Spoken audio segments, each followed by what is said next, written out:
Trojan family coming this thing, man. Watch the game with your boy. You feel me? We waiting for this Texas A&M game to finish up. How y'all feeling out there, man? What y'all feeling about this game? What y'all expecting? I'm expecting to see some young guys. I'm expecting to see the future out there. I don't know what y'all expecting, but I'm expecting to see the future. Right? I want to see a lot of young guys play. Right? We got to see what we got. I don't care about no victories or not. Well, I ain't going to put too much stock in no win. I just want to see how the guys that didn't play this year, how they look now at the end of the year. You know what I'm saying? So come, we finna have a little party, man. We finna watch the game. Y'all about to chill with me. We gonna talk Trojan ball. You know what I'm saying? And where y'all at? Anybody at the game? Where y'all watching at the game? Y'all watching at the crib?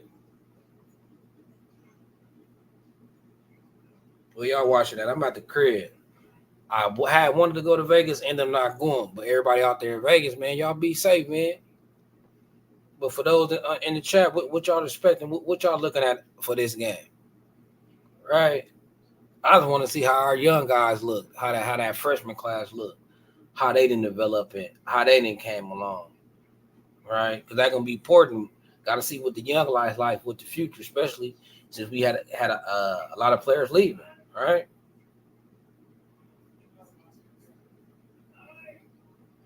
So we about to see. We about to see right now what's going on.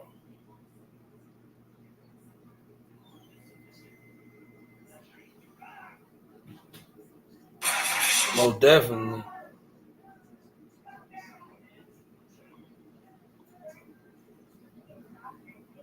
I see Cam Fountain. I was looking at the depth chart. I seen your boy Cam Fountain definitely he getting the starter look like Cam Fountain. Like he didn't what's up, B Jinx? What's up, Raul? Cam Fountain, hey B Jinx, look like Cam Fountain started this game, but like Cam Fountain then overtook Braylon Shelby on the depth chart. What's up, B Jinx? What's going on with you, man? Man, about to watch this game, but I'm waiting. I'm waiting on this Arkansas and Texas Tech game to go off. Yeah, me too. I'm looking at the same thing. But I had seen the depth chart somewhere. I think I seen it on Twitter or somewhere, right? Mm-hmm. And it showed that Cam Fountain, he's starting. He's starting over Shelby. So I want to ask you, do that mean do you feel like that mean Cam Fountain that dude, or maybe Braden Shelby, he ain't practicing or producing like how they want him to? Well, Shelby been kind of like dealing with nagging injuries all season long. I do believe that Cam Fountain is that dude. He's just real young right now, and he need to build up some more speed coming off the edge. He does real good, once he gets a tackle, ensuring that the defender, ensuring that the ball carrier goes down. But he's just real young right now. He didn't start off the season, getting a lot of burn. He played a lot in that Utah State game, but outside of that, he really didn't play that much until we started getting injuries. Injuries started plaguing us. So I believe Cam Fountain definitely going to be one to reckon with next season, because he only going to get stronger. He only going to develop more mentally, and that's going to come with watching film. Getting his getting that football education from Lynn and from possibly Coach Henry. So we'll see what happens. Right.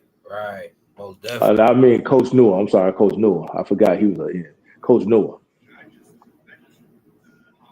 Yeah, I hope that this mean, going back to Fountain and Shelby, that just mean that we got a dynamic duo. You feel me? Yeah. They're gonna play them on opposite sides. I think right now somebody else is playing the other end. I can't remember who.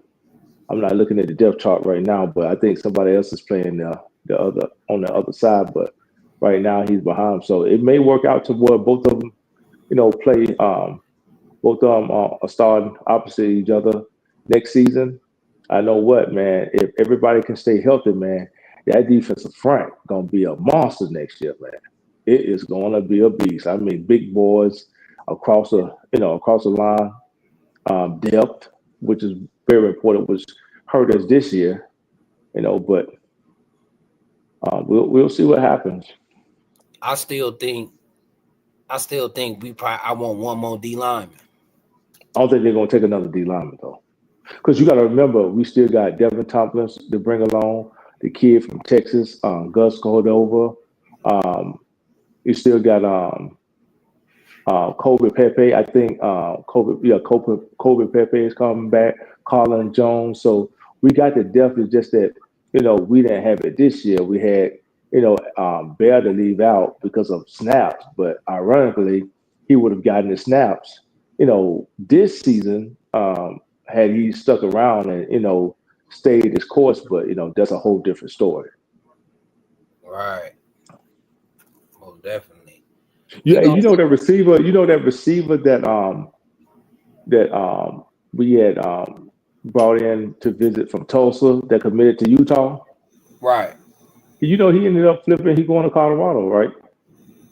He flipped again. Yeah, he going to Colorado. Oh, so you know what that means. That's good. We didn't waste time with that then. Right, right. He going to the biggest bag, and like you said, premium positions. We only gonna Yeah, compete financially to them premium right, positions. Wide right. receiver. Which is right. We ain't try to outbid nobody for no wide receiver. Not in this conference. Not in this conference. Now, if we were in the Pac-12, considering what with Kyle Ford leaving out, considering with Kyron Hudson leaving, then you want to get as many top receivers as you can. But in this conference right here, man, those plays are going to be cut by at least a third. So to whereas we were getting 80 plays a game, right now, in the Big Ten, it might be 55 to 60 depending on ball control, how much you run in the ball. A lot of things going factor into that. But like I was saying on an earlier podcast, you don't need, four ace receivers like that in this conference. You just don't. Nah, and if that's the case, if we was going, compete top dollar for wide receivers, we would have did that for our own, like Jerome Miles or kept boosting Right, somebody like that. You feel me? right, So right, right, right, I right. see the progression. What are you looking forward to in this game? Like what you looking at? How you looking at? Well, I think we're gonna, like I was saying on USCJ podcast, live earlier. I don't expect the Tiger to change his stripes this late in the season. Maybe next season he might go lean more run heavy. But we got two inexperienced backs playing in this game, and Jackson and Peterson. So I still look for him to lean more so on the passing game. Right now, I'm looking at four receivers and one running back. Who is that starting? I think that's Peter. I think that's Peterson starting. Yeah, Peterson starting. I like Peterson. No, Yeah, for I real. thought Everybody Jackson talking gonna about be Brian starting. Jackson. Everybody talking about Mhm. Brian Jackson. I like him, but to me, I feel like Peterson Peterson should is the be up better. next because Yeah, he got a nice blend of power and speed. He ain't the fastest, but he got speed. He ain't the strongest, but he got power. yeah. I So said that earlier. I yeah, said that earlier on USCJ live. I said that I look for Peterson to really, get off this game. But I also look for um, Kyle Ford to do his thing this game. I think they're going to really lean on Kyle Ford. He's got the most experience out of all of the receivers. He's he's tough. He's big. He got some wheels on him, and he's battle tested. If you ask me, he left out for a year and went to UCLA. Why he did that, I don't know. But I understand. Everybody want to get their touches, and the more touches you get, the bigger your bag get. But the more production you get, you have, the bigger your bag is. But I don't know. We'll see. what's Damn, up, Jay? Hey? What's good with you? What's up, Jinx? what's going on with you, man? Man, how you doing, my brother? I'm doing great, man. Catching this game, man. We just went 3-and-out, so Oh, I don't know. okay. We'll I'm see what about to this. pull over so I can pull it up and watch it. Yeah, we can go through the, you know what I mean? Got to be with my bros on this one. Right, right, right. Well, and they're gonna be sitting on everything that's short. So anything that's short like that, man, and they're gonna be sitting on that. We're gonna have to really stretch the field. Lincoln Riley, I know we're gonna the first couple series, they're gonna be feeling each other out. It's going to be very important for us to stay on the positive side. I think we had the best punter in the game this season. I hate this is his last season, but we'll see what happens. Hey, what happened on that first 3 and out? We had the ball, went 3 and out. Yeah, we had the ball, went 3 out. First play, he tried to run it with Peterson. He started, and then the second 2 plays were passes, one to Kyle Ford and one to the tight end. So we went 3 and out. But I was telling Carter that I look for Riley to pretty much stay with the same MO. He might change it up and go run heavy next year, but I don't look for a Lion to change his stripes this late in the season. So I think he's going to put the majority of the load on Maiava, good tackle boy, on Maiava to do his thing and win this game because we got 2 inexperienced backs. Right. Now, had Woody Marks been playing, it would be a different story. Woody Marks. Oh, Woody not playing? No, he's not playing. Yeah, he opted out. Oh, okay, which is understandable because he got hurt before that last game. I get it. Yeah. What did we get any positive game on any Kyle Ford got like an 8-yard reception, but they shut that down. Okay. We're gonna have to stay gap discipline too, man. That quarterback got some wheels on him, so we're gonna have to stay gap discipline. I don't look for them to throw it too much. I look for them to incorporate a lot of the run game. We can't over pursue. We got to pretty much push that quarterback to the sideline and not allow him to cut back, because if he cut back, he got enough wheels to take it. So, are they starting to do quarterback, or has he been the one that he been playing with them? Oh, they do have a young quarterback. He's been playing all year. Yeah, I know they got a young. Yeah. They got a young. That's a lot of reason why Hassan came to SC. I think they got a freshman or a sophomore starting the quarterback. Right. I think he might be a redshirt freshman. Oh, okay. I think he might be a redshirt freshman. So what is y'all focus on more of this game? Like, y'all focus on the offense, the defense? Y'all looking at individual players? I'm just looking at the future. I'm looking at what the young players look like. I'm looking for them freshmen to come in, dudes that didn't play this year. That's what I'm looking at, seeing how they develop and how they look out there, because I heard that they was going to get playing time this game. This is a game that we might not necessarily be playing to win. This game probably is just an audition for the future. Right, just like an exhibition. Right. No, we need to win this one. Yeah, well, I think we got to take the W2. I'm with you, BJ.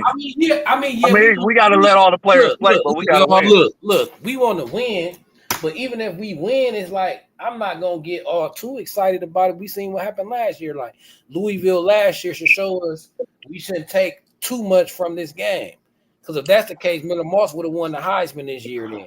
No, I think it'll be good. I think it'll be big on Riley's resume to be 2 SEC teams in one season.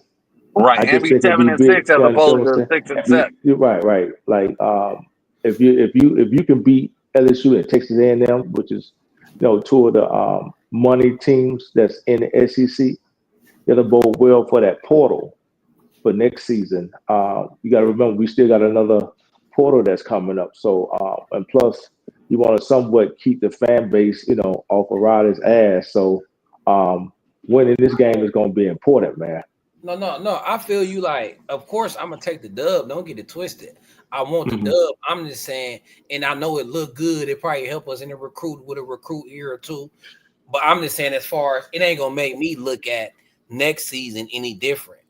That's all I'm saying. Like, yes, it's good for the optics, but me personally, whether we win or lose ain't gonna make me feel good or bad about next season.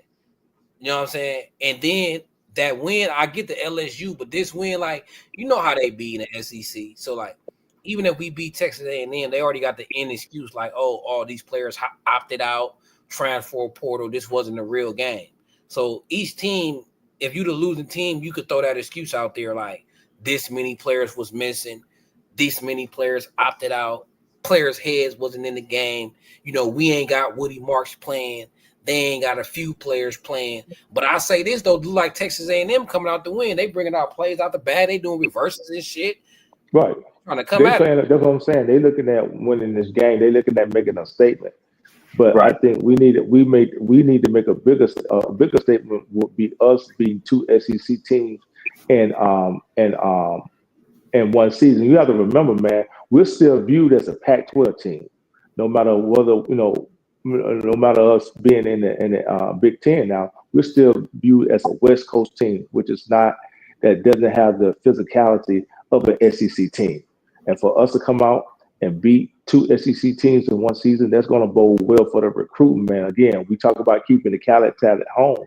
What's a better sales pitch than, hey, look, you ain't got to go to the SEC because we blood in their nose every time we play them. You understand what I'm saying? Yeah, like it was back in the day when we were smacking Right. Auburn and Arkansas and anybody. Arkansas, yeah. So they called us, good tackle. Whether they call us, soft or not, back in the day they couldn't really say that because Pete Carroll had those defenses, man, and then he had the offenses to match. And I want to think, who was that saying that?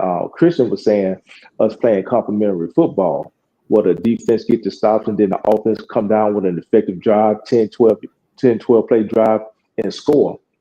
That's deflating for a defense or for a team, period. So I think if we're going to play a lot of our young talent, man, it needs to more so be in the second half after the game. Maybe, we have maybe a 10-point lead. Now, if we don't have a 14 point lead, good hit.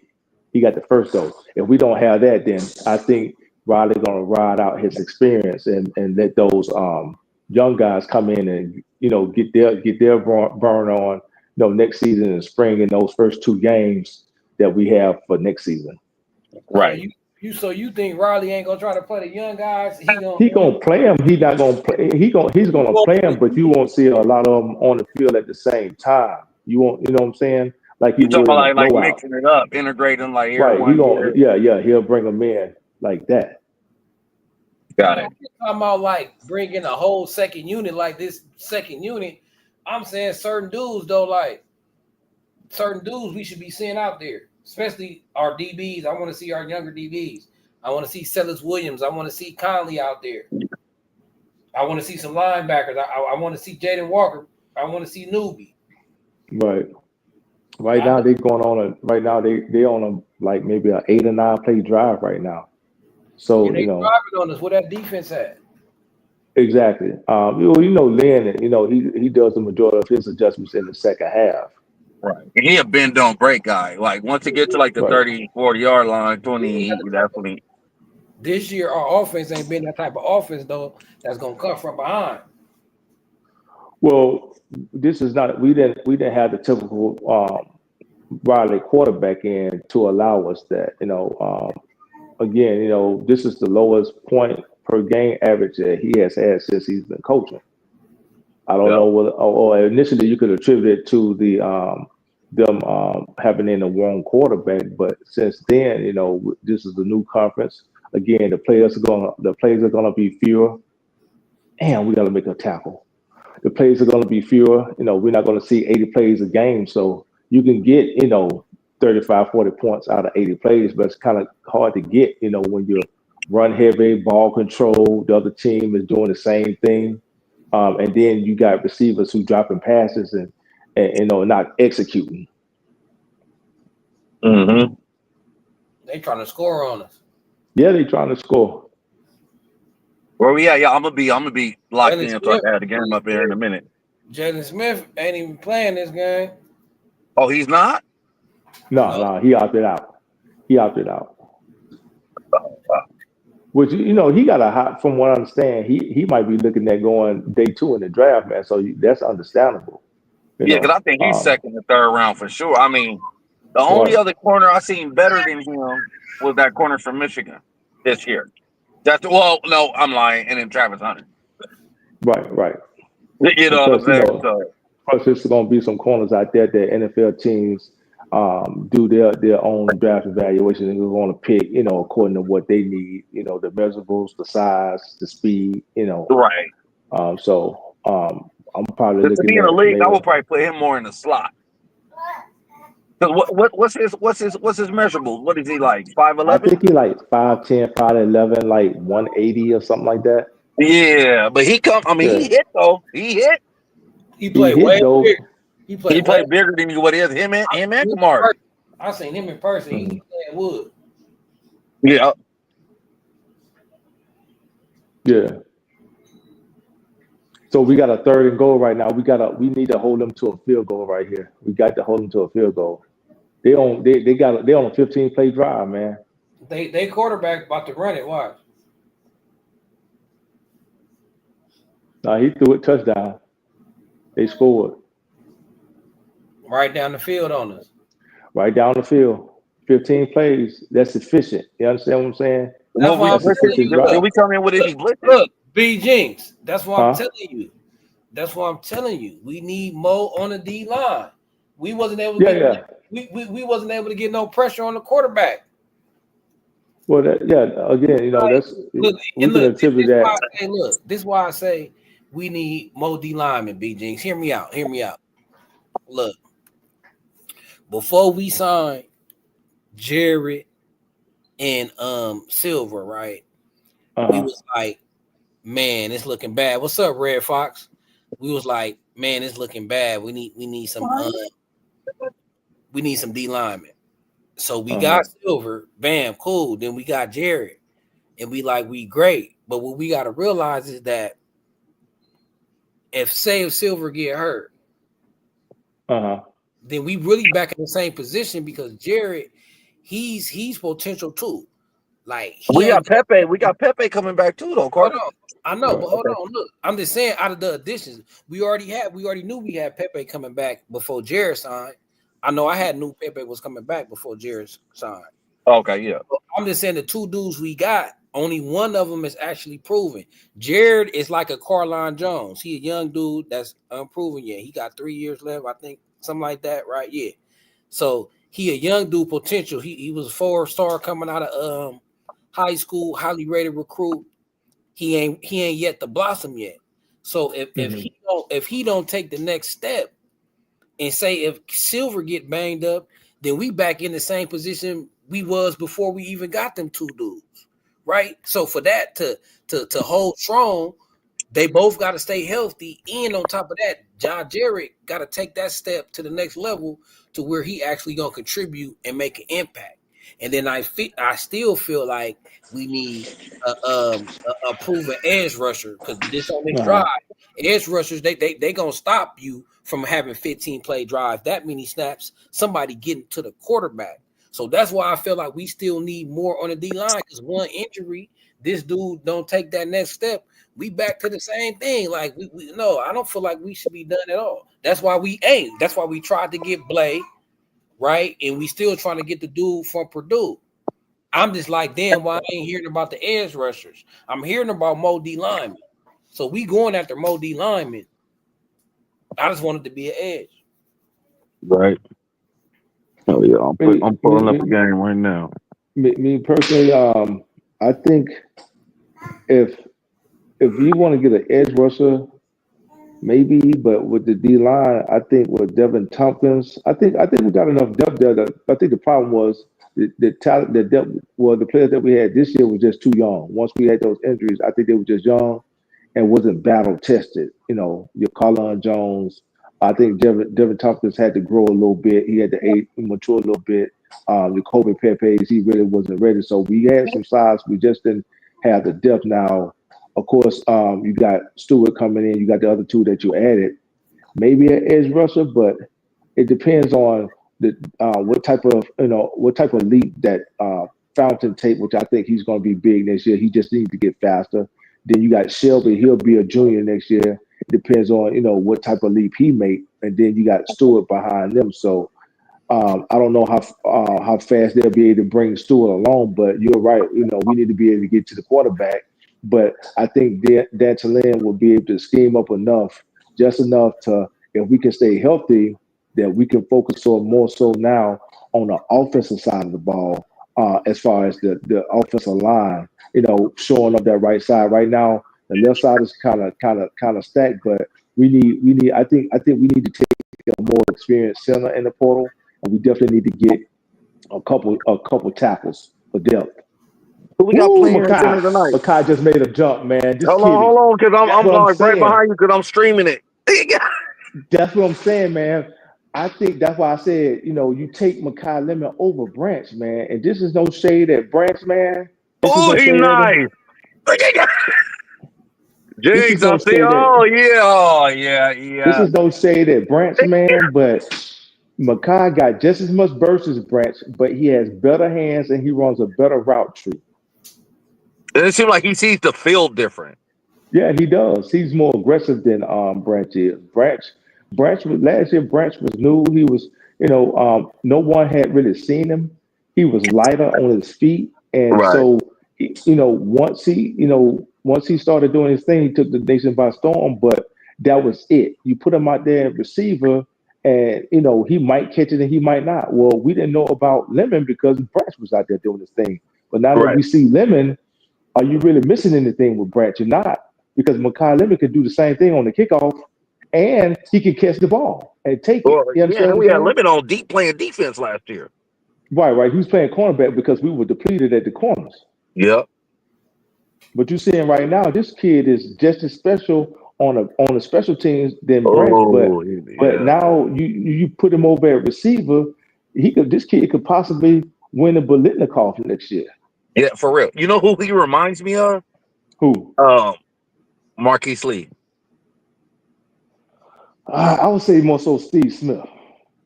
You think more? I mean, I would say Robert Woods just because he has the return ability, but I can see the Steve Smith because he got some dog in him. You could just tell he got some dog in him. Right. Steve Smith was Oh, tough, man. He Oh got my that. God, but that was a trash ass run. He got that attitude. But yeah, I was about to say that he remind me of Amaron Ra. Amaron Brown. Amara St. Oh Brown. yeah, just the attitude he plays with is just different. Mm-hmm. St. Brown is just Yeah, that's what I'm saying. Like I think we all know he gonna be special, right? He Right. gonna be the next Trojan receiver. I could book that. Him right. and Lane, if Jacoby will ever mature, I think him and Lane will be. But you know what his swagger kind of remind me of, like the confidence that he kind of play with. This not necessarily a comp, but the energy I get from Makai is like a OBJ type energy. Oh Right. yeah. Right. Don't That's a be good surprised comparison. as he break out. Like Makai Lemon, yeah, he could end up being the number one receiver. Like that's his potential. I ain't saying he will, Right. but he could end up like He that. could end up being the number one receiver in the nation. Yeah, that's what I'm saying. Yeah. Like the number one receiver off the board, like going in the Yep. draft. He has that potential because his mentality, like when I watch him play, just like BG say, like it's something about him, like I could feel it. Like his personality, how he played Mm-hmm. on that field, you could tell he's a baller. Like he got that swag about him. Yep. Mm-hmm. Got that confidence that Zach has started to lack. See, that's what happened with Zach. He lost his swag. I hope Zach find his swag back because that's what happens. Like you see Lemon, he playing with confidence. Zach was playing with negative confidence. Well, I don't think Zach. I don't think his specialty was receiver. He probably should have more so played Zach like Darren Sproles. You remember the Yep. back that used to play with San Diego? Yep. So we San should have Diego and he balled over there with the Saints too. So Right. y'all saying we should have moved Zach to running back? Bring him out of the backfield, not necessarily handing it off to him, but again, a lot of times I think this year had Roddy play him as a decoy. Then with the defense zeroing in on him, you were left either one-on-one matchups on the outside with somebody else, or maybe even a receiver popping wide open free. The problem with what us happened was with him trying to keep Zach happy, he was targeting. It was almost like we were staring Zach down. They were like, all right, they're going to Zach right here. You understand what I'm saying? And they went to him. Even on the jump ball, I'm like, why are we throwing jump balls to Zach? That's not his forte. So Lincoln Riley wasn't using Zach right. Well, then also the play on that putting him in the backfield. I feel like now you matching him up with linebackers and safeties as opposed to corners. So that's a way different. Right. Now he really got the advantage. That's what Norm Child used to do with Reggie Bush. Yeah, Right. he used to, because he would put. I remember I was seeing he one package. He put Reggie and Liddell in. I'm like, Yeah, he had him in the backfield. And Yeah, Reggie, like both. And it's like, oh, if I'm a team, But you don't see, know what to do yeah, with that. With Dominique Byrd running through the seam, and you got right. Dwayne Jarrett and Mike Williams on the outside, and Steve See, Smith, or and with that, defensive coordinators start to call timeouts. Then you understand what I'm saying? They start yeah, to use their timeouts and try to design something or call something to stop this play. When yeah, really it's a decoy the entire time. You don't intend on going to him anyway. right. Yeah, they have to go. They have to take a timeout, maybe even two in one drive because they got to. They got to adjust their whole defense. That's grounding, boy. You can't do that. Hold on, I'm just now talking. Jesus, man, you can't do that.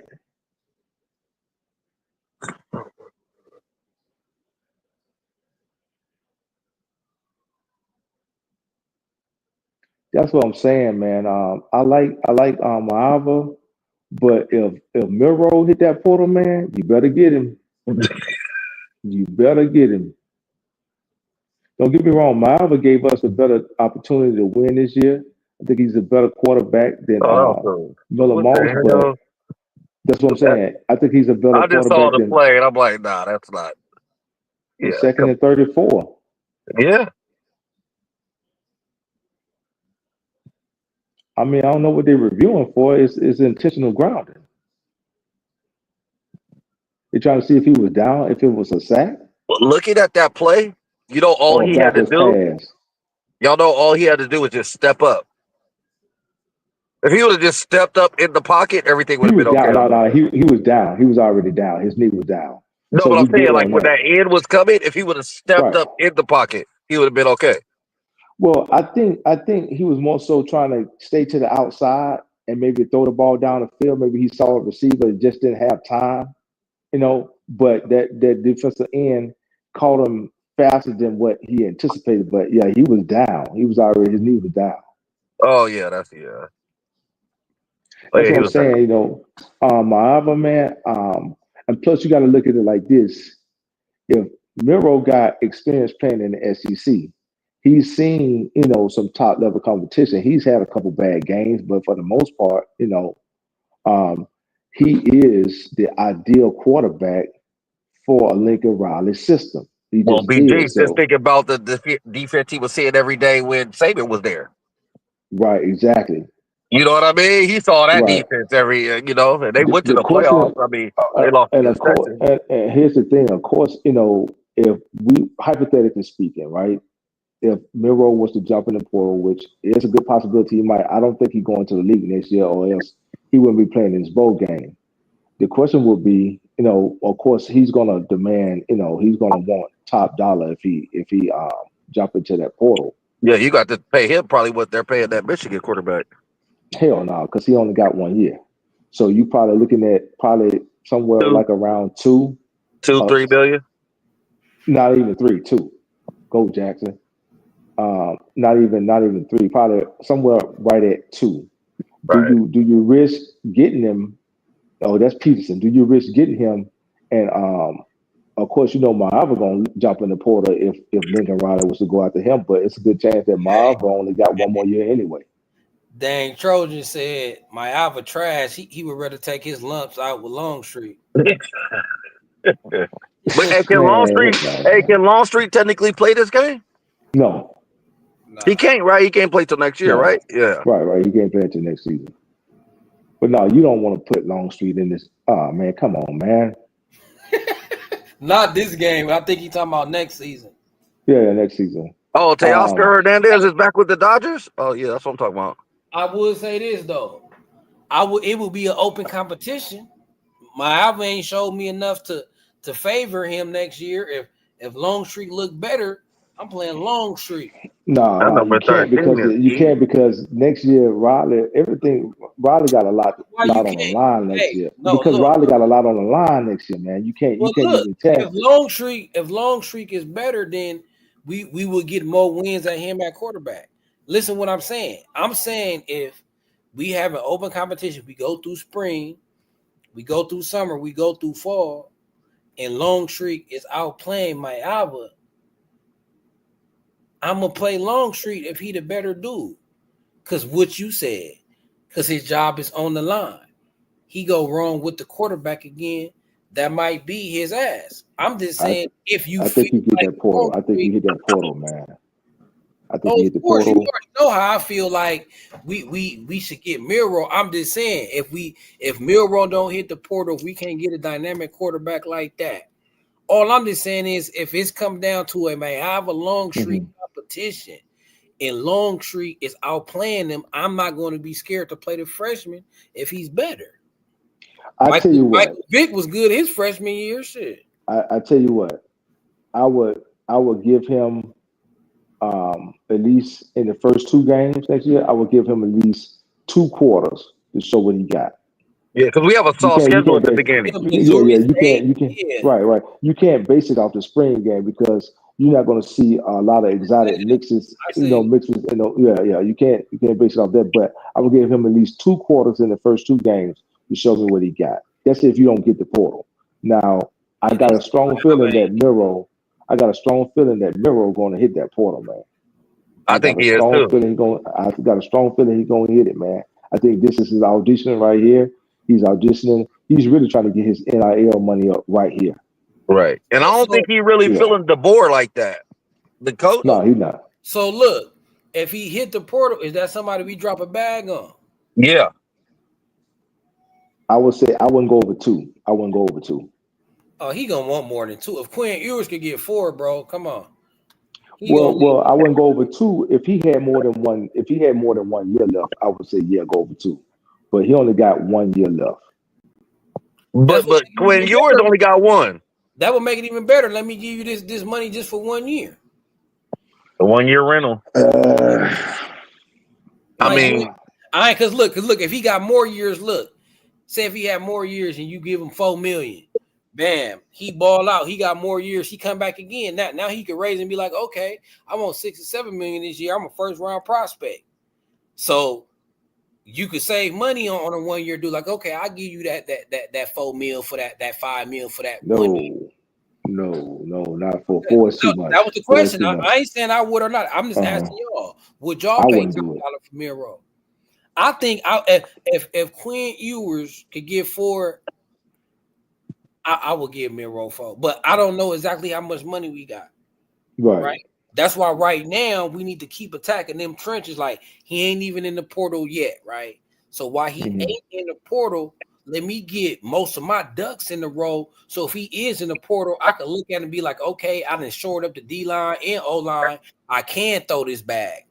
Like, I'm not going to throw the bag and then going to result in we still got holes. Because we got holes to fill. We gotta fill up that right side. I love the left side of the line with Isaiah Page and Pregnon, but we don't know who the center going to be. You got to know. Oh, man, Elijah Page out, man. Shit. What happened to him? Oh, yeah. I see. hurt. Yeah. They're taking him out on the cart. Yeah. Shit. We screwed. Hey, you're going to give somebody else an opportunity, though. Let somebody else ball. I just hope the kid ain't hurt, to begin next year. Hopefully it's just like a little ankle or something. I don't know, but they took him out on the cart. He don't look that mad. He don't look that mad, though. He got his shoe off, so it might be his ankle. Yeah, he don't look that mad. Like, if it was bad, it'll yeah, you got that face like, yeah, I got you. Yeah, he ain't tripping. He might be out this game, though, but it don't look like nothing. You know what I'm saying? Well, we need to come out. We need to come out this damn zone, though. But like we need to come out of the zone. But like I was saying, B Jinx, if about time Milroe hit the portal, say if we feel like we shored up our lead. Fumble. Damn. That was a fumble, man. Shit. Yeah. That looked like a fumble. Let me know if that looked like a fumble to you guys. No, for sure. No, he never had it. My bad. He never had it. Oh yeah. They showed the replay. I get it. Who's 14? That's Humphrey, right? Yeah. No, that's Covington. I thought Covington was 16. No, okay. No, that's Prophet Brown 16. Yeah, I got you.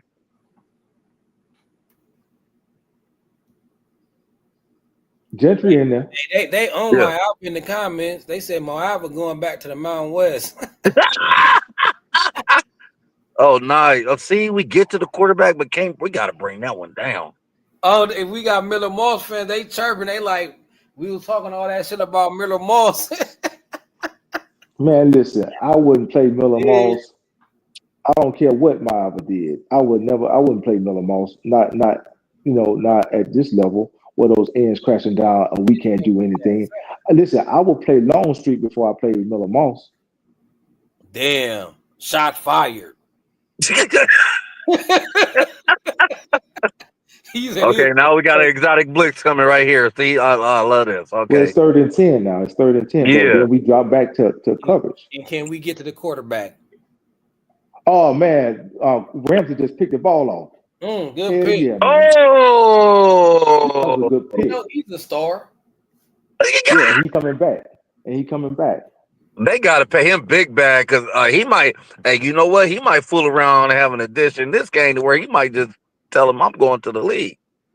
No, I don't think so. I don't think his draft grade that how we play. Hey, who's 24? Is that Marcel? Is that Marcellus Williams? His draft grade was high. No, 24 is Christian Pierce. Oh no, that's Christian Pierce. That's Pierce, right? Yeah, that was a hell of a pick. Hell of a pick. Nah, B Jinx. Remember we did it live. Kamari had a 1st round grade. That's why we. Yeah. I think that's what I didn't hear. What's my man name? Who normally does that? The guys that's on ESPN. I saw somebody put Mel out Kiper? a report. I didn't see Kiper or the other guy say he was 1st round. I just saw it was just on a random report that he potentially a 1st round. I don't think that he was a 1st round though. Brian said you can't have Maava running plays that require him to decipher defenses audible with multiple progressions. Riley has to simplify the offense like Baltimore does with predetermined reads. Who keeps saying that, man? Hey, the chat, they don't like my Trojan fans in the chat right now. Don't like Maava right now, bro. Oh, we're gonna see right now. Look at this shit he's doing right now. Hold on. They like we might as well have kept Miller Moss in that thing. No. If we kept Miller Moss in, we wouldn't be in a bowl game. Those are facts. Because Miller Moss wouldn't have beat Nebraska. He just wouldn't have. And he definitely wouldn't beat UCLA. That scrambling, he should have ran that shit somewhere though. Yeah. I think he's trying to stay in the pocket, to show that. Nah. Yeah, I get what you're saying, but I'm just saying I think he's trying to stay in the pocket. We need to get a 1st down right here, though. But that's what they saying about Maava. Like he ain't got them baller instincts like them baller. Who's that jump ball to? Jay Fair? Who's number 9? Yeah, that's Jay Fair. Jay Fair. That's what I'm saying. Why are we throwing jump balls to him? And he threw the ball out of bounds. That's what I don't understand, man. Why are we throwing jump balls to him? Yeah, because Jay Fair like 5'9", 5'10". Like, ain't no way. Now, if that was Taj Washington, yeah, throw a jump ball to Taj. Now, see the defense right back out there, man. If he was Taj Washington, yeah, Taj Washington was probably the only short receiver that could go get it like that. But none of these cats can go and get it like that, man. Why you keep doing that? Yeah, but that's some bullshit. All pass plays that ran it once. Got 4 yards. I told y'all I didn't expect for a Tiger to change his stripes. This was before the game even started. I even said it earlier on USC live. I said, don't expect for a Tiger to change his stripes this late in the season. He might go run heavy next year, but we got 2 unproven running backs, man. He's not going to change his stripes. My thing is, hey, look, tell your receivers to dig hard, stop at the sticks or right beyond the sticks and come back to the ball, man. Why we keep doing this right here? Right. This don't make no sense, man. Now the defense right back out there, 3 and out. So I ran the ball. They say Maava lost out there. No, I think Texas A&M doing a good job with disguising the coverages, man. And of course, our offensive line just took a hit on that left side, so Maava really, he gonna feel a lot of pressure. That's what I'm saying, man. If Miro jumping that portal, man, I don't know why they keep putting that kid back there, man. What's that number 27 name? I don't know why they keep putting him in the game. Oh, Shaw. Hey, they said Miro's a pipe dream for us. They said he ain't gonna leave Bama and come to SC, a 6-6 SC team. Well, it ain't like Bama in the playoffs either. And from what I understand, they pushing Miro out the door because they want to see somebody else, especially that freshman that they got. Yeah, they got that freshman kid. Yeah, they want to see him play, and plus they got another two running backs on that. I mean, two quarterbacks on that roster that they want to see play. So Miro, they kind of like pushing him out of the door because they blame those losses on him anyway as the reason why they weren't in the playoffs. He had a horrible game against Oklahoma, horrible game. But I think Riley could shore that up. If Miro jump in that portal, man, you got to get him. He gonna look like Jalen Hurts. He come over to SC. But you saying you got to get him, but Damn. you ain't pay for him. Damn, that's a good catch. Dude, that's the Carlos Nicholson too, huh? No, that's that's Nicholson. That's Nicholson, right? He want to come back. Yeah. That's what I'm saying, man. We not getting to the quarterback, man. Even on the blitz plays, we not getting to the quarterback, and that was good coverage. That's why I say, B. Jenkins, I'm not done with the D line. I'm still looking for a difference maker in the portal who gonna get to the quarterback for sure. That nigga shook up the dice. Because he in Vegas, I get it. Thailand defense is predicated off of his defense predicated off of getting pressure on the quarterback. That's when his system worked the best. Well, his system worked the best when he got a space eater in the middle, and then everybody else could go. So them two beef eaters we got coming in, that's gonna be a whole different type of ball game. His system gonna work the best when they we're gonna have to do something on the offensive side. When Latu was getting pressure on the quarterback, this made the defense better. When the quarterback had a shorter clock, the DBs had to cover less time. They was able to make plays. You don't see DBs like Ramsey make more plays if the quarterback is under pressure. The whole defense gonna set off. I'm telling you, I watched UCLA. If it get pressure, that's when this defense. I mean, to be honest, that's any defense though. Latu was just a monster though, man. Nobody, he got pressure on a lot of folks. So it just so happened to be the perfect situation. Toya up the middle, was eating double team. It just so happened to be the perfect situation, and he was able to use Latu's speed, and Latu would make the for sure tackle when he get there. Our problem is we get there, but we just not making them for sure tackle. Right. That's our problem. Like we just saw it right now with this whole everything. And I'm watching right now. I'm like, they get there, they just not making the tackle. They get there. And in this game, I know he may not want to, but Marvin gonna have to use his wheels, man. He gonna have to take off running to slow down his pass rush, man. He gonna have to. Oh, right. I don't know who on the left side now. That's what Texas A&M should be saying. We got to slow down this pass rush. That's what I'm saying. Where Shelby at? Like, where are our guys? Right. We started Shelby on one end, and we got Cam on the other end. That's what I'm saying. I wonder who took Elijah Page's spot on that left side. I wonder who took his spot. It's probably that freshman, the one from Colorado, Treater. I forgot. I don't know how to pronounce his name correctly, probably. I think he. We gonna see right now when they come back up. Still getting zero pass rush. Yeah, we don't have right. So right now we don't have a proven running back. We don't have a proven left tackle. Our right side is shaky. I feel like right now this game looks a whole lot different if we had Quinn Joyner. Quinn Joyner was gonna jump in it. I said Woody. If Woody was playing, obviously it would look different.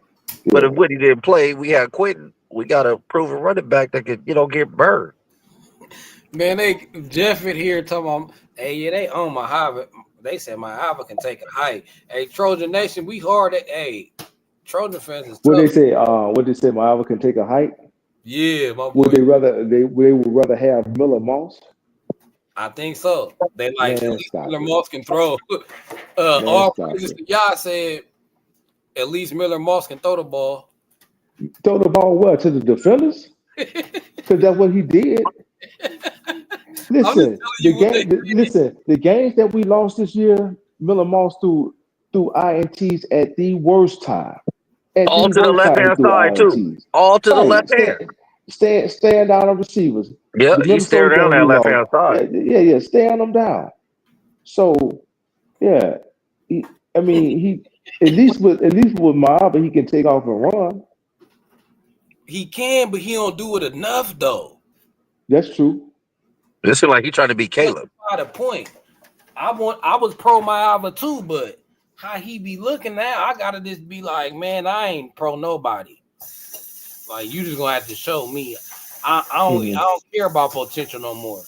That's why I want more in the D line. We got a lot of D linemen, a lot of names of potential. I don't care about potential anymore. I've been waiting for USC to bounce back too long. I need to see players on. We need to get players with production. There we go. Let's see. See, and the problem is, man, they really controlling the clock. They really controlling the clock, man. They going on these 10 to 15 play drives, and it's really limiting us. And then when we do get a turnover, we go 3 and out. We can't do that. We can't do that. Didn't do nothing with that turnover. Right. We didn't do anything with it. So, like right now, they got 26 plays to our 11 plays. We got 16 total yards this entire game. Damn, man. Oh my God! Y'all see that number? That's not a good look, Lincoln. Right. Exactly. So that's why I say we're not gonna lean on the running game. If Miami have to throw it 50 times this game, he's gonna let him throw it 50 times. Well, that is what he's gonna do. Right, that's what I'm saying. That's why I said it earlier. I don't expect for a tighter to change his stripes this late in the ball game, this late in the season like this. If he is going to go run heavy, he's going to have to really work on that in the spring. Man. Make that tackle, Cobb. Jesus, Cobb ran right by the man. Oh, yeah, man. Cobb ran right by him. Jesus, man. Get to the hole and break down. What you doing? He need to get off the field anyway. That's why I want. He got to the hole and then he got to the hole and didn't break down. He got to the hole. He was right there in the hole. He didn't break down and tackle it. And he didn't break down though. He didn't break down. Had he broke down, he would have made the tackle in the hole. Why y'all sounding surprised? Oh, we got another pick. Go with. That's a penalty right there, man. Who got that pick? One of those Arnold boys. One of the Arnold boys. Master, the safety. So our defense supposed to be a late hit. Yeah, the defense saving us. That's what I'm saying. Then we got a 15-yard penalty because we got hit late out of bounds. But that's what I'm saying, man. But we got to do something with it, though. All right, so I'm coming on the play action, going deep right now. They sit on everything underneath. So we're gonna have to go deep. Like that's what I'm saying. I'm gonna play action their ass and go deep on them. I'm gonna keep everybody in. I'm gonna run a 2 wide receiver route, or maybe 3.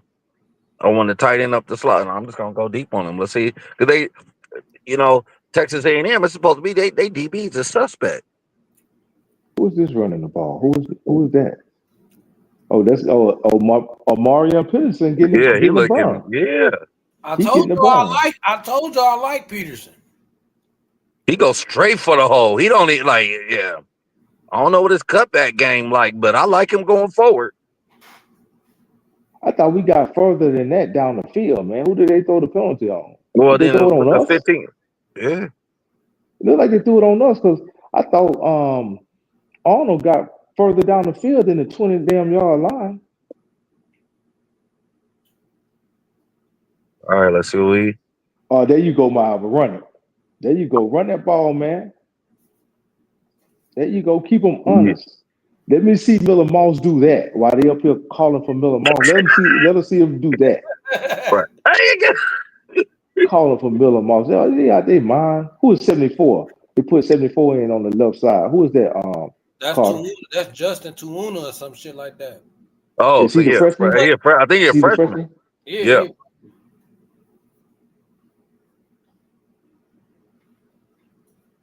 I think he's a Samoan. Yeah, he is a Samoan. Big boy. Some strong boys. Good pass. Man. We all know that. He got held, man. Kyle Ford was getting held. Going down the field in front of the referees. No call. Y'all know they don't give us no calls. He holding the man at the hips. I know. I've seen it. I'm looking at it. Ridiculous.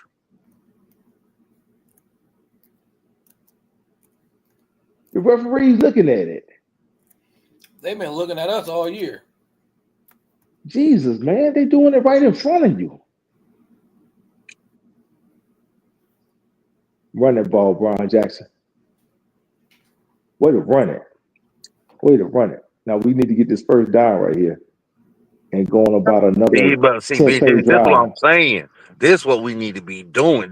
I'm keeping it on the run. I'm just gonna keep it running the ball. It's third and 2. Yep. It's 3rd and 2. Yeah, big boy football now. We're running it. Run it. Give it to him again. Just don't go up the middle. But see, here's the thing. When you do that RPO, now the defensive ends got to respect it. They can't crash down. They can't crash down. Yeah, I'll see that. Yeah. From behind. They can't crash down on the running back like that from behind.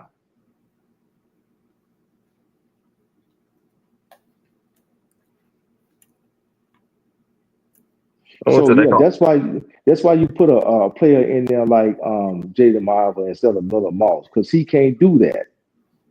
They didn't respect anything about the RPO when Miller Moss was playing when he was playing quarterback for us. Nothing about it. They pin their ears back and just like, all right, time to go rush. Ooh, that look like Lindale. Tell me that don't look like Lindale going through that hole, man. Mm-hmm. You see? Oh my gosh. Oh, hey, you can tell he picking up confidence too. You can tell. I'll keep feeding him right now. And he a freshman. He a freshman. Oh, that look nice, right? Yeah, that's Lindale 2.0 going through that hole, man.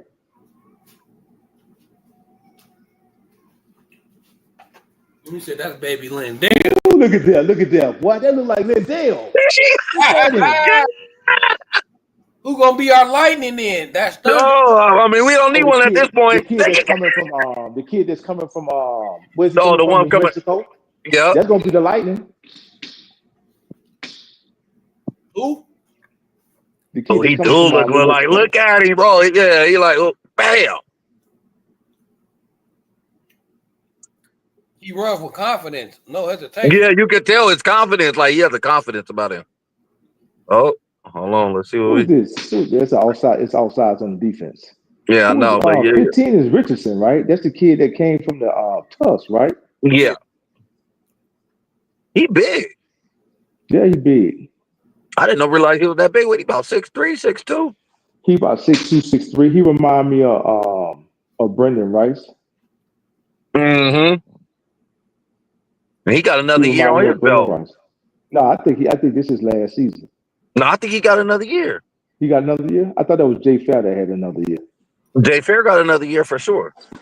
No, I think this is last year. He came to SC to get the education. Oh, okay. But smart decision. Yeah.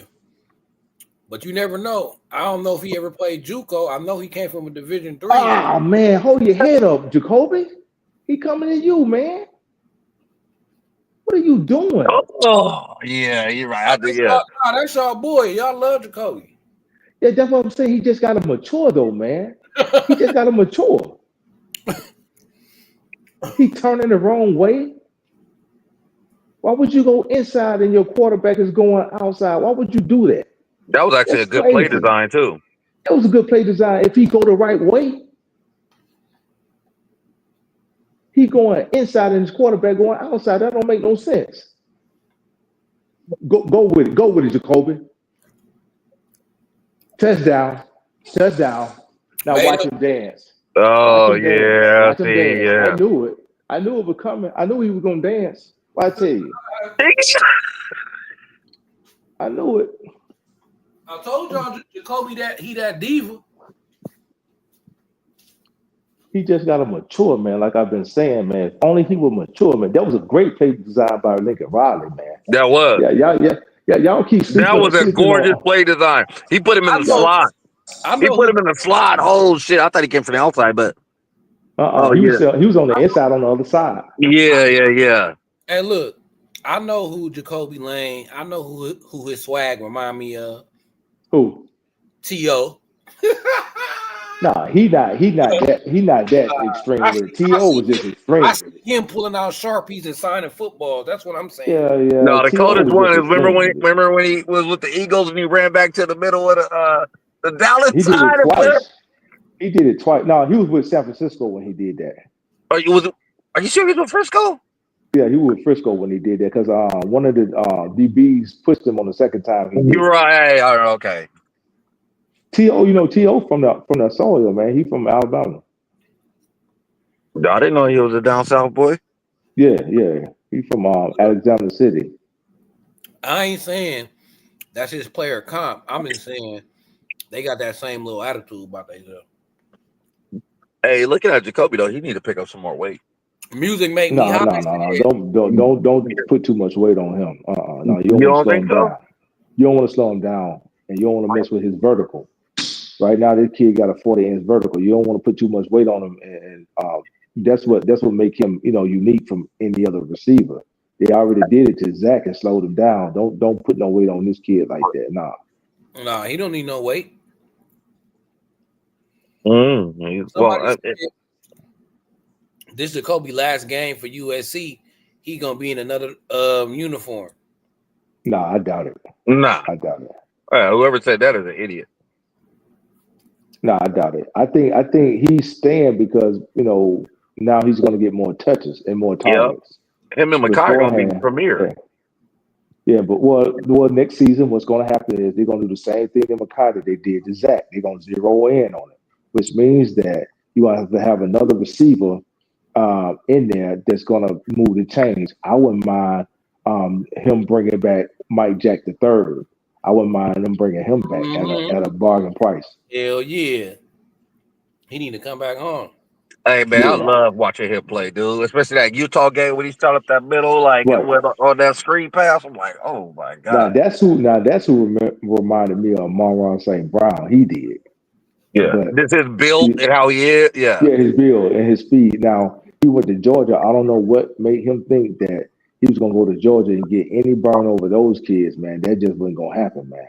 Yeah, Cali. Well, he's not from Cali, he's from Vegas, but still, he's from West Vegas, Coast kid, and you'll go down West there. Coast kid. Yeah. You gonna go down to the South and get run like that? Like, no, just like Damani Jackson. Like, he ain't get no run over there. I mean, he is, but I mean, you see their defense. Just like my boy, the Cardinal and Bo said, man, y'all hit that like button if y'all ain't here watching the game with us. If y'all ain't scared, y'all can hit that link. Come up on stage. I wanted to see them try to keep. Well, I think they tried to keep him, but he just had his mind made up, and he might regret it. Dejan Lee, the kid, the 6'2" corner. The one from Modern Day. Yeah, was he from Modern Day or was he from somebody else? I thought he was from Modern Day. Nah, Dejan Lee, I think he Mission Viejo or some shit like that. Yeah, that's what you think about. You think about the other kid, McDonald. He from Chuck McDonald, right? Yeah, he's from Modern Day. Oh, okay. Yeah, I really wish they could have kept him because he fit the profile of a Denton Lynn corner. He's 6'2", got that long frame. He physical, come up and make the tackle. Great in coverage. I really wish they could have kept him. And where's Peyton Woodyard at? He was with Georgia. Did he flip to Oregon? Isn't he like at Oregon or something like that? I think so. Oh, Kamari Ramsey is different. He's way different. I'm gonna look it up right now.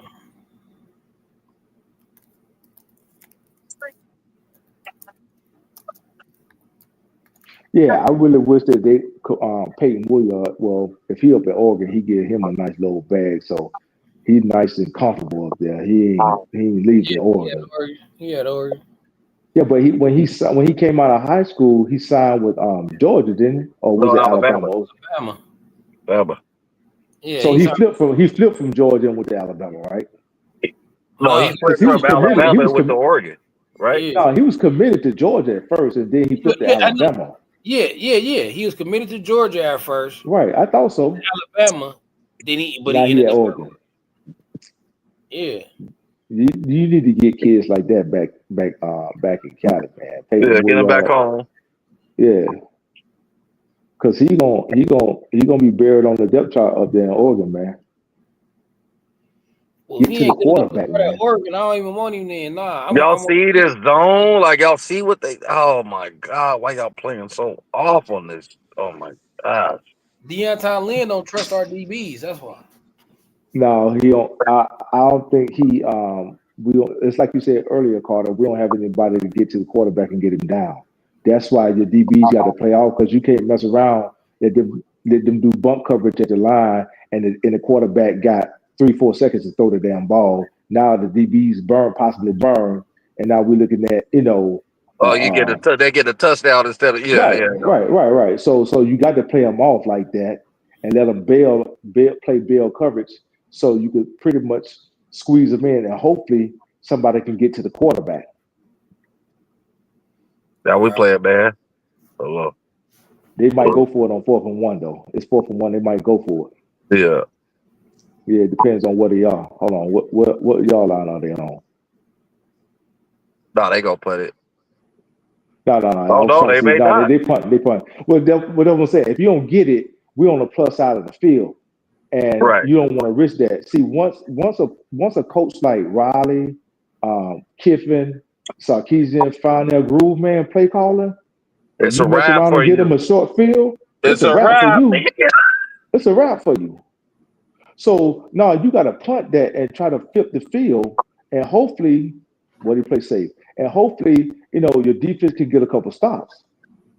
But you cannot get them you cannot give coordinators like that no short field. You just can't do it. And now it looked like Riley is starting to scheme up some stuff because he just ran Jacoby Lane underneath, got him matched up on a linebacker, and it was a wrap for him. He scored. Yep. But I think he really got the groove with Jackson. Jackson's gonna be that guy. Yeah, Jackson running the ball. He got a groove with him. You could tell. But see, with Riley, man, even with that, man, he might come back to the pass anyway because that's just the type of coordinator he is. You understand what I'm saying? But if Jackson can get 7-8 yards a pop, man, you gotta ride that kid, man. You got to. Like I remember when I was at SC and when they was playing, it was like everybody knew SC when Pete was there, and they had what's the name calling plays? Norm Chow. He ride the hot hand. That's what everybody on campus. Everybody knew. Pete gonna ride the hot hand. If that came against when Reggie was playing against it was basically Reggie playing against all Fresno State. Right. Well, see, it's very seldom do you get a situation like we had it when you had Lindell and Reggie there at the same time. Right. That don't come around, lightning, they say lightning don't strike twice in the same spot like that. So Lindell could have carried that team as the bell cow running back if they wanted to. Reggie Bush brought him that playmaking ability, but if they wanted to just student body left, student body right with Lindell, it could have. Could have. Go back and watch that Texas game in the national championship, man. Those DBs and those linebackers wanted no part of Lindell. No, when he was hitting them, they was like, "Oh, I don't even." And they Huff once he got to the Once he got to the second level, man, those linebackers and DBs wanted no smoke with Lindell. None. As a matter of fact, I think he had 3 touchdowns that game. I think he was the one that was balling. Because him. they had, remember they had like a thing against when Reggie did that pitch back is when they pulled his ass. Which I don't know why he did that shit, man. I don't for the life of me. I don't know why he did that. I know. He took points off the board. He took points off the board on that one. Off the board. Even though we came back and took the lead by 12, that would have been possibly a 19-point lead and too much for Texas to overcome. Right. You understand what I'm saying? Yeah, he definitely took. I understand he was trying to make a play, but you the playmaker, you don't get a ball to nobody else but yourself. Play, though. He already had like 40 yards. That's like a 40-yard play. Like we in field goal right now. He was trying to get the score, so he was thinking pitch it back to. He still thought he was in that Fresno State game. Right. He could do everything. That's exactly how he felt. It was possible with Reggie Bush. He felt invincible. He pretty much was, man. Well, and it's got the Heisman, so he really felt some type of way. And what was that play he ran on the right side and took off from the 5-yard line, man? Jesus, man, that dude was special. That dude was special, man.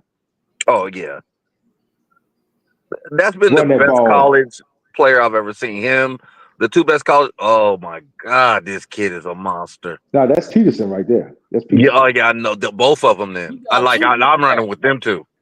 We got two. Hey, this is maybe why they didn't match Joyner asking price. Right, because they're like, oh no, we got two. Hey, you know what I heard though?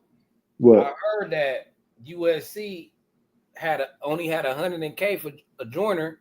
They had $100K for him, and he wanted $200K. He wanted how much? He wanted $200K. Who run that ball, boy? Guess where he going? He going to Texas Tech, right? Oh my gosh! Look Texas at this. Texas Tech probably gave him a bag too. They probably gave him a bag.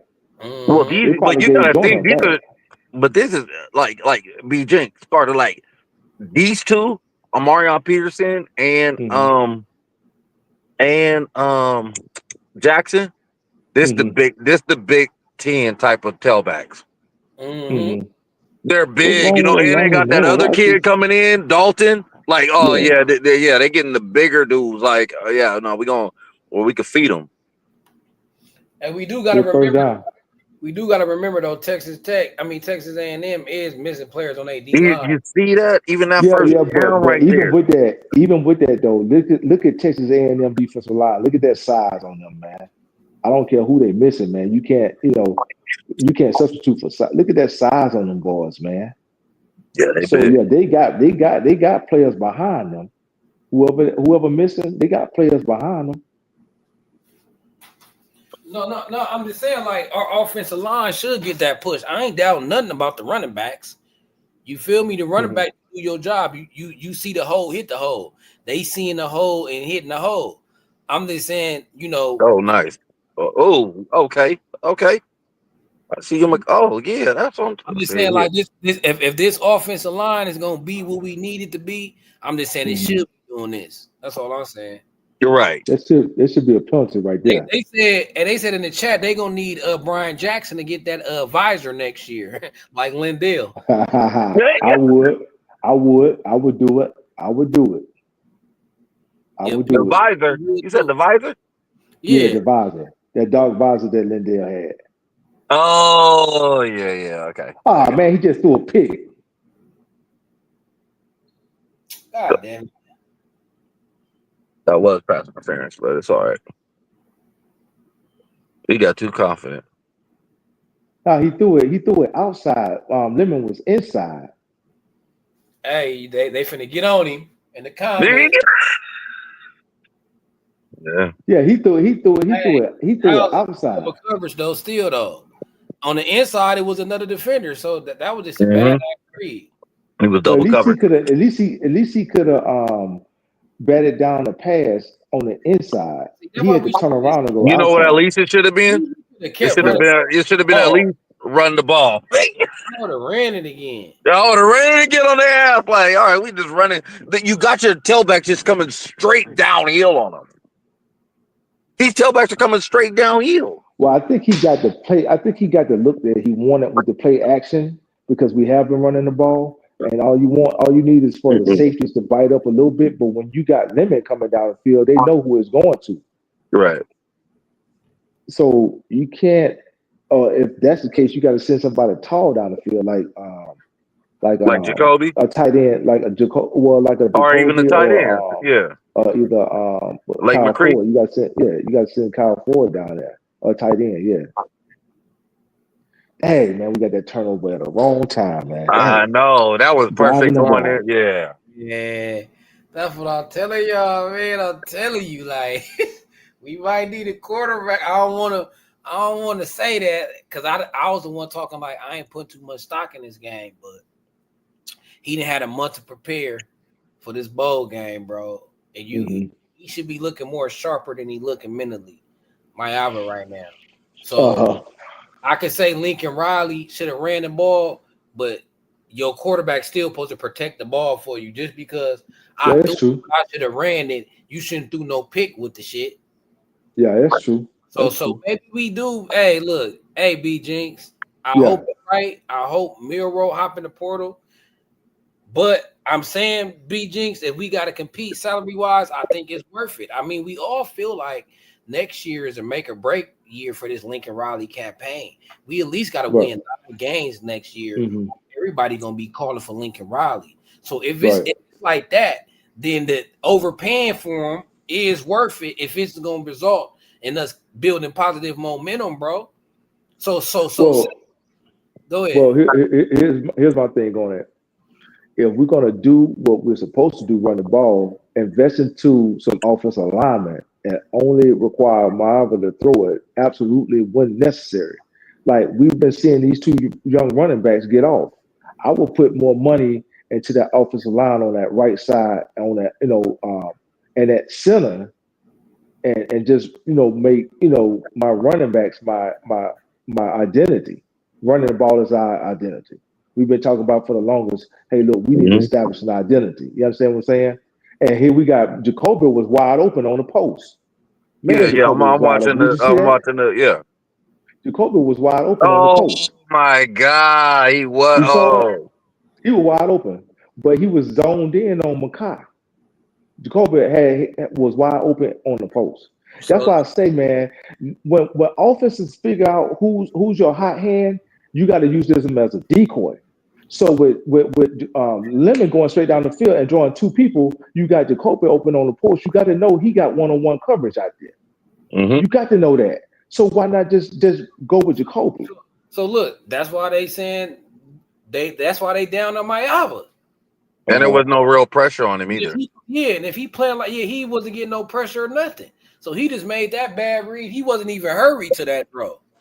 Mm-hmm. Right? He doing even with that though, I like our chances better. Let's just say that's true.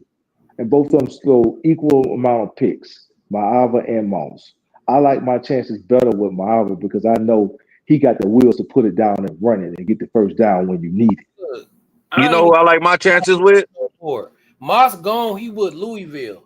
I'm looking at Maava versus the possible transfer portal field. Mm-hmm. Yeah. The only way I do it is if Milroe hit the portal and you got a chance to get him. If Milroe don't hit that portal, don't go with no other quarterback. That potentially might come in and cause friction. You feel like right? If Milroe don't hit the portal, if Jaden Mayava hit the portal, you feel like he'll be the number one quarterback in the portal because that's what you're saying. Like who? Mayava, like because you said if Milroe don't enter it, don't get nobody. So you feel like get an insurance policy. I've always said to get an insurance policy in case Mayava goes down, but I'm not looking at if Milroe don't hit it. I don't see any other quarterback that could possibly hit it that could possibly come in and start over Mayava. I don't know who would. Good tackle, boy. That a way to get there. Way to go, Shelby. But you see, but the way Mayava looking, it don't look like it's a high bar to be better. Well, the way he looking is he just made a bad read. We gave enough grace to Moss. Everybody was a fan of Moss's until he started throwing a bunch of picks. I'm saying the difference between Moss and Mayava is that Mayava can at least pull it down and run it when we need to get a first down. Quarterback, I gotta. Okay. The Moss is a sitting duck. That's right, exactly. Yeah, he's a sitting duck. He just sitting back there like, okay, and they're coming. They know that. Like we all know that. Richard Cook said Quinn Ewers is better. So he's a sitting duck too. Yeah. That's why they've been pushing for Arch Manning to get in there. But they still in the playoffs though. But that's because they got a better defensive line and an offensive line, Carter. Bro, he came in. Sarkisian came in with a whole different program than what Lincoln Riley came in with. Hold on. I'm not trying to get no excuses. I'm just telling you the truth. No, look, let me say something. Hold on. Quinn Ewers is better than Miller Moss, bro. Yeah, I agree with that. Oh, for sure. What I'm saying is, for sure. But I'm not saying that. But do you think he better than? I think he better than Mayava too. No. If Mayava went into the draft and Quinn Ewers, Mayava wouldn't even get drafted and Quinn Ewers would, bro. I watch the NFL all the time. Quinn Ewers would get drafted this year, just not the first round. Maiava wouldn't even get drafted this year. So yeah, I think Maiava will get drafted off of his arm and his size alone. I think Maiava will get drafted. See, right back to the rub. Yeah, right back to the rub, 4 yards. Right back to would not get drafted ahead of Quinn Ewers, bro. Y'all see that going right back to the rub, 4 yards. Carter. Do you think Maiava has an arm? Look, you think Maiava has an arm? He got an arm. All right. You don't think that he can get? You don't think? Oh man, who missed that block? Who missed that block, man? Who missed that block? Oh, Jesus. yeah, because he was about to shoot up in that gap. Somebody, I'll see what you. Yeah, because I'm a little delayed, but that was a whole gap. He would have shot. He was shooting right up in there. That's all right though. No, that was the tight end that missed it. McCree missed that block. McCree missed that block. Yeah, man. it was just that. Yeah, actually, even the I think it was the guard there missed the block too because he would have got tackled. No, it was McCree pulling was supposed to get that block. Yeah, but he was still would have got tackled. That second guy was coming too. Who's he throwing it to? That's a penalty. Good. That's a penalty. No, McCree was supposed to come down and get the linebacker. The guard was supposed to chip and get up to the next level and be the lead blocker for Brian Jackson. If McCree come in and seal that linebacker, that's a hole of about 15 to 20 yards. Rewind it back. That's pass interference. Yeah. Yeah, you can't hold a man like that. What are you doing? That shouldn't even be yeah. Yeah, what they questioning for? You can't hold a man like that. The ball in the air.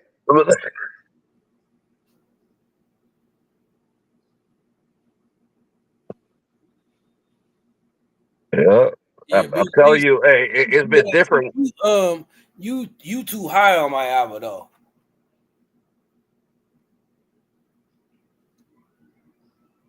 For sure. That's a horse collar, man. Come on, they just let them get away with anything. When you say I'm too high on Maiava? Yeah, if you think he better than Quinn Ewers, I'm saying that he would get drafted. He would get drafted off of his arm and his height alone. The kid 6'5" with a cannon. He would get drafted. Bro, the NFL, if you can't produce, like, come on now, VG. Listen, like, if Anthony Richardson can get, hold on, if Anthony Richardson get drafted, this kid can get drafted. Look, you said, we talking about possibility. I'm talking about what's reality right now. What's reality right now is Quinn Ewers is a better quarterback than Jaden Maiava. He should have pulled that one though. I didn't see Quinn Ewers beat Alabama. Like, yeah, you going off my. Somebody said Ewers is a late first rounder, early second rounder. Maiava is going to the XFL or the CFL.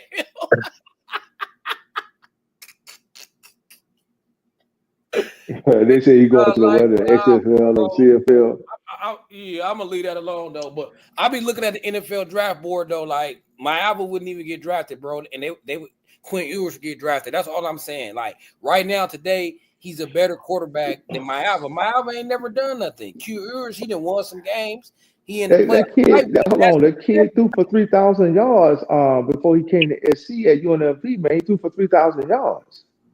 All right, we gonna watch this game. I'll let you have that, bro. I'm just saying. I mean, the chat said he had done anything. Going off potential and prototype. You going off? Listen, you don't throw for You don't throw for 3,000 yards, man. If you just ain't got.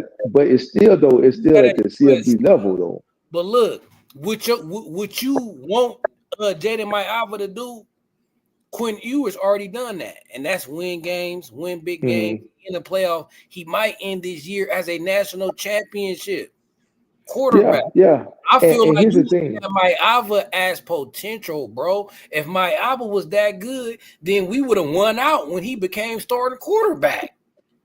You talking about one out, not stopping the run right now? Because you basically saying, hold on, each game, Maiava is right now is 2-1, right? Bro, be Right Jinx. now, he two. You said, hold on. You said we would have won out, right? Right now, he 2-1. The only loss that he has is against Notre Dame. Provided that, let's just say we put it out tonight. The only loss he got to get is against Notre Dame, right?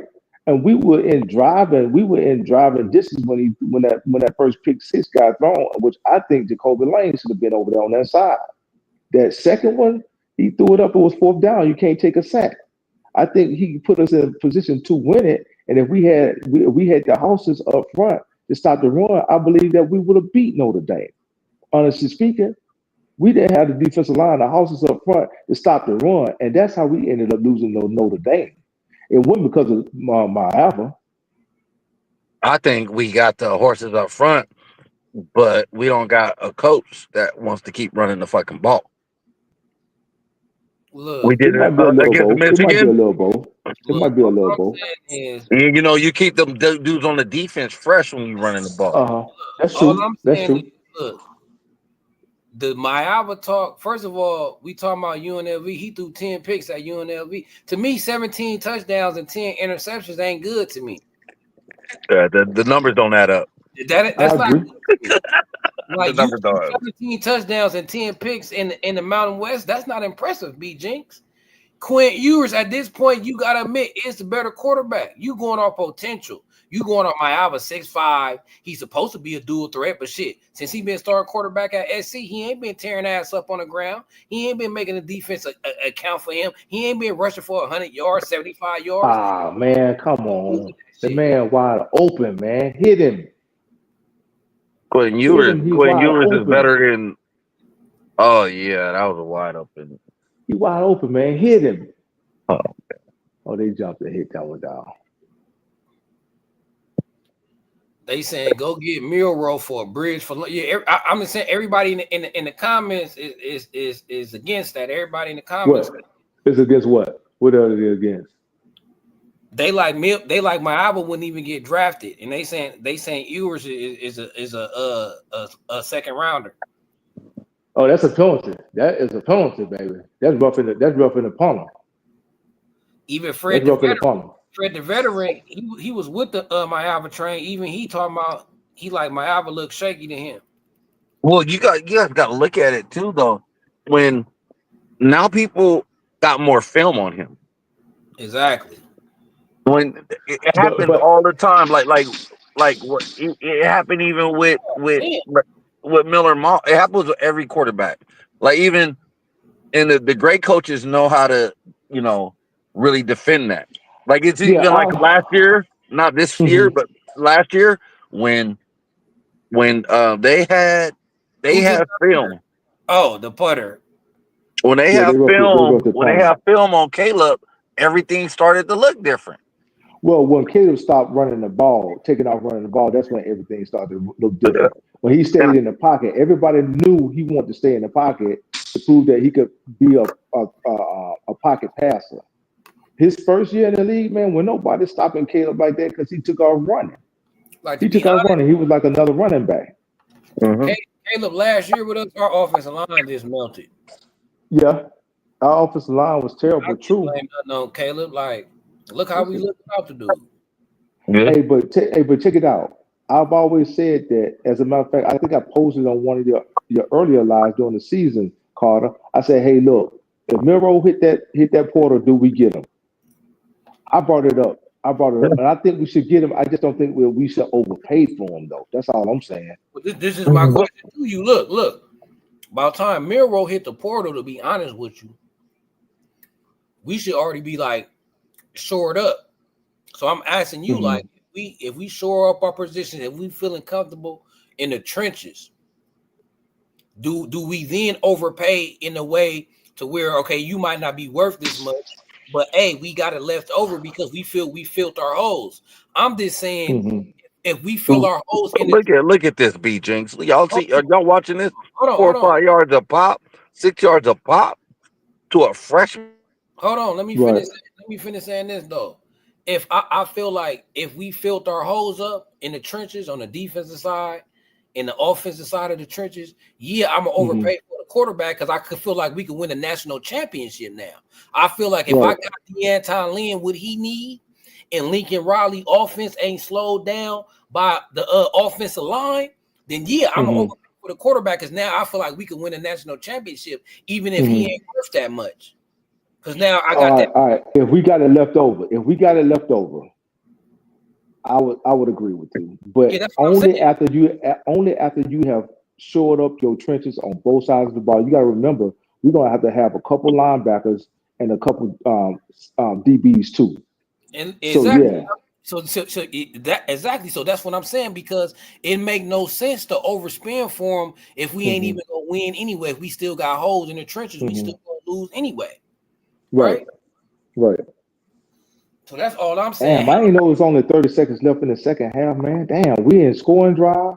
If we don't get the first down, we can get the field goal and go in up at the half 10-7. Let's see. But if the only way I would spend that much money for him, 2.5, 3, we got to be shored up on both sides, on both lines of scrimmage. We got to. Then I'm a business guy. I'm like shit. Get them nigga the money and bring him over. Look at what Cam Ward did. Look what Cam Ward did for Miami. Yeah. You know what I mean? Like look what Dylan Gabriel did for Oregon. Yeah, and both of them got offensive and defensive fronts that we don't have. Yeah, I agree then. Hey, your background too loud. Music. Oh, my bad, man. How y'all doing, man? I'm enjoying the content, man. What's going on with you, my man? Man, but y'all, hey, one of y'all talking some trash thinking my album is the forthcoming of Caleb Williams. That dude is trash. No, I never said that he was a Caleb Williams. I never said that. I'm just saying that he's the best option we had on our roster. I'll put him over Moss. I would not take him over Moss because Moss is a better passer. Moss can't move though. He can't move, but he can pass the ball. Do you see what that man did with LSU? That man literally won the game for USC against LSU. What good is that if you trying to run the ball and they got the defensive ends crashing down? What good is that gonna do us though? Look, man, check this out. I'm gonna tell you like this. Listen, USC's problem this year is that dude y'all looking on TV right now, Lincoln Riley. The problem is Lincoln Riley did not bring Bob Stoops with him. That's why we losing. Lincoln Riley's not a good Bob Stoops. Nah, I disagree with that. Hey, was Bob Stoops to recruit for him? No, but listen, Bob Stoops was. You got to think about it. When Lincoln Riley was at Oklahoma, he had Bob Stoops in his ear. He ain't got that now. That's what I'm saying. Lincoln Riley is not a good head coach. He's never been a good head coach, in my opinion. Lincoln Riley need. You know who's better than Bob Stoops? Who? Pete Carroll. Right there on campus. I think he'd be intimidated. I'm in Pete. I got Pete in my ear every day. I think he'd be intimidated too much by Pete. I think his pride is too big to go to reach out to Pete. Yeah, I think his pride too big for that. Yeah, but see, that's the problem though. USC is not, like I said, this is not a rinky-dink program. I've been a USC fan, man, for a long time. I seen USC play Auburn up in Auburn, Alabama, when they had Mike Williams out there, beat Auburn like 20-9. Do you know? And that's when Auburn had what, Cadillac Williams and Ronnie Brown? Yeah, Cadillac Williams, Ronnie Brown, had Brandon Jacob, they had Campbell, they had a squad. Look, they done missed the field goal. But they got a new kicker coming in next year, All American. So yeah, but listen, man, what the hell? The problem is Lincoln Riley, man. Because think about this. Off that Pete Carroll tree you talking about, how many coaches came out of that tree? You got Lane Kiffin. You got Sarkisian. That's what I'm saying. Even more than that, you got Ken Norton. You got Cito. He went over and he done coached all over the league too. He was actually Pete Carroll was defensive coordinator when he was up there in Seattle. Yeah, but see, he got one job to do, man. He got one damn job to do, man. Do your damn job, man. Don't worry about it. He ain't gonna be there next year because they got a new kicker coming in. All American. They got that kicker coming in from UNLV who's an All American. Yeah, they got All American coming in next year, so that's gonna be stationed out. But like I said, man, this is a Lincoln Riley problem. And I've been on like other people podcasts, stuff like that, and just saying it's a Lincoln Riley problem because Lynn. That's the best hire Lincoln Riley has made this year. Yeah, I agree. Actually, that's the best hire he made since he's been at USC. That's the best hire he's made since he's been a head coach. Even at Oklahoma.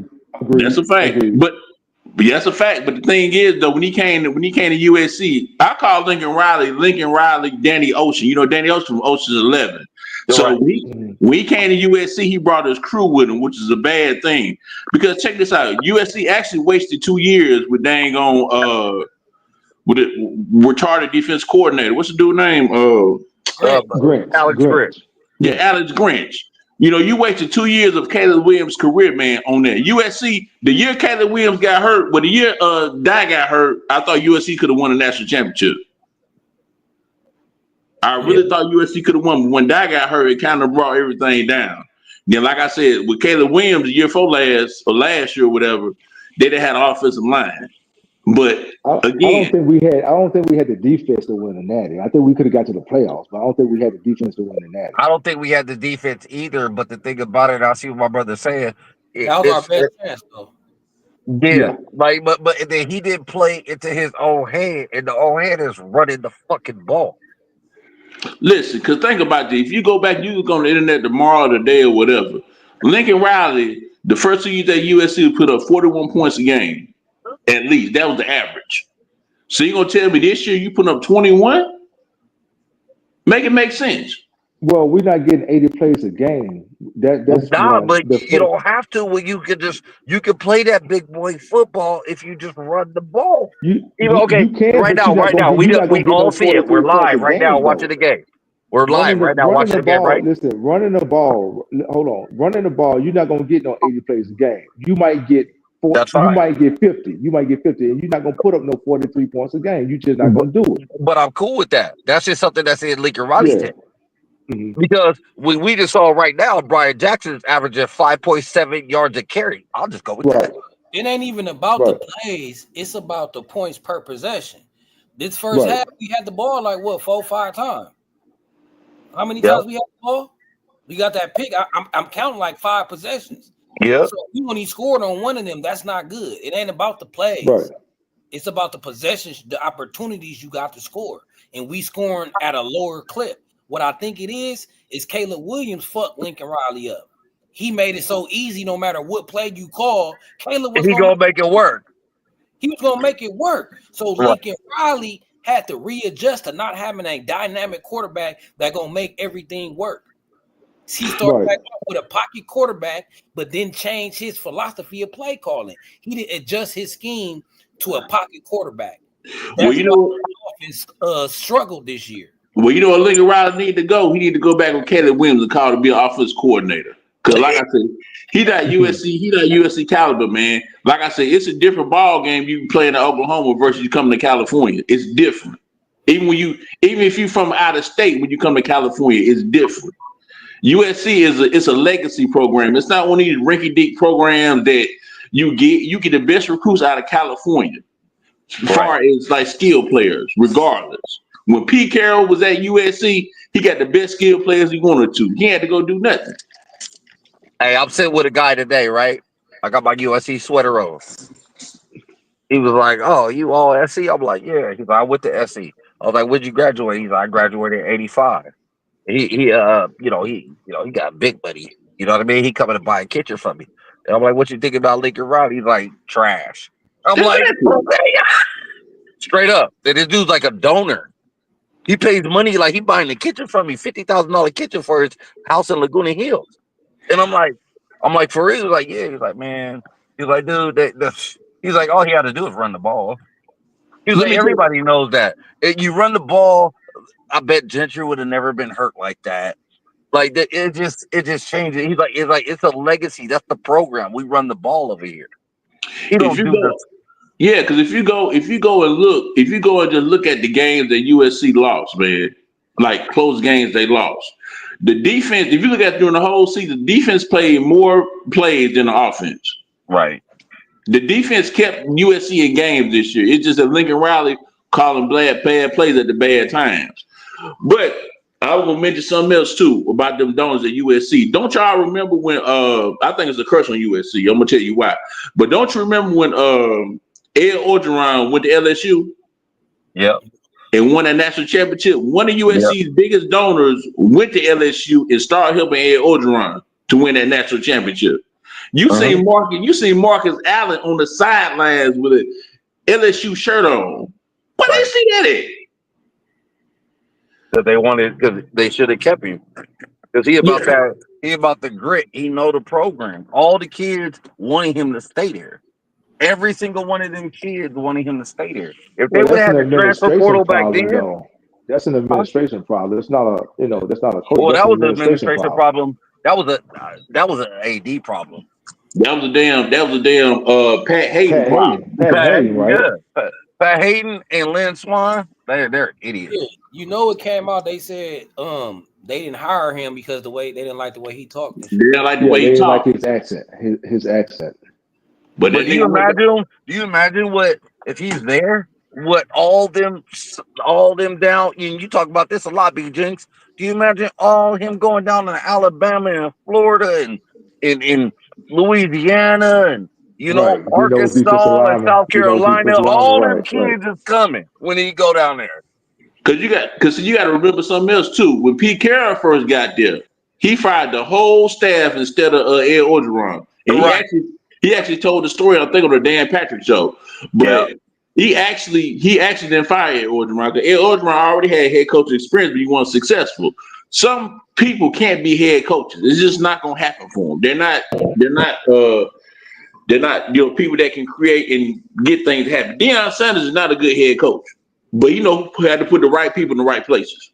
Right. He's a motivator. He's not a good head coach. He got the right people around him, though. He went out and hired a new offensive motivation coordinator. factor when we see Travis Hunter doing what he do, but okay. That's something different. Get off his girlfriend, bro.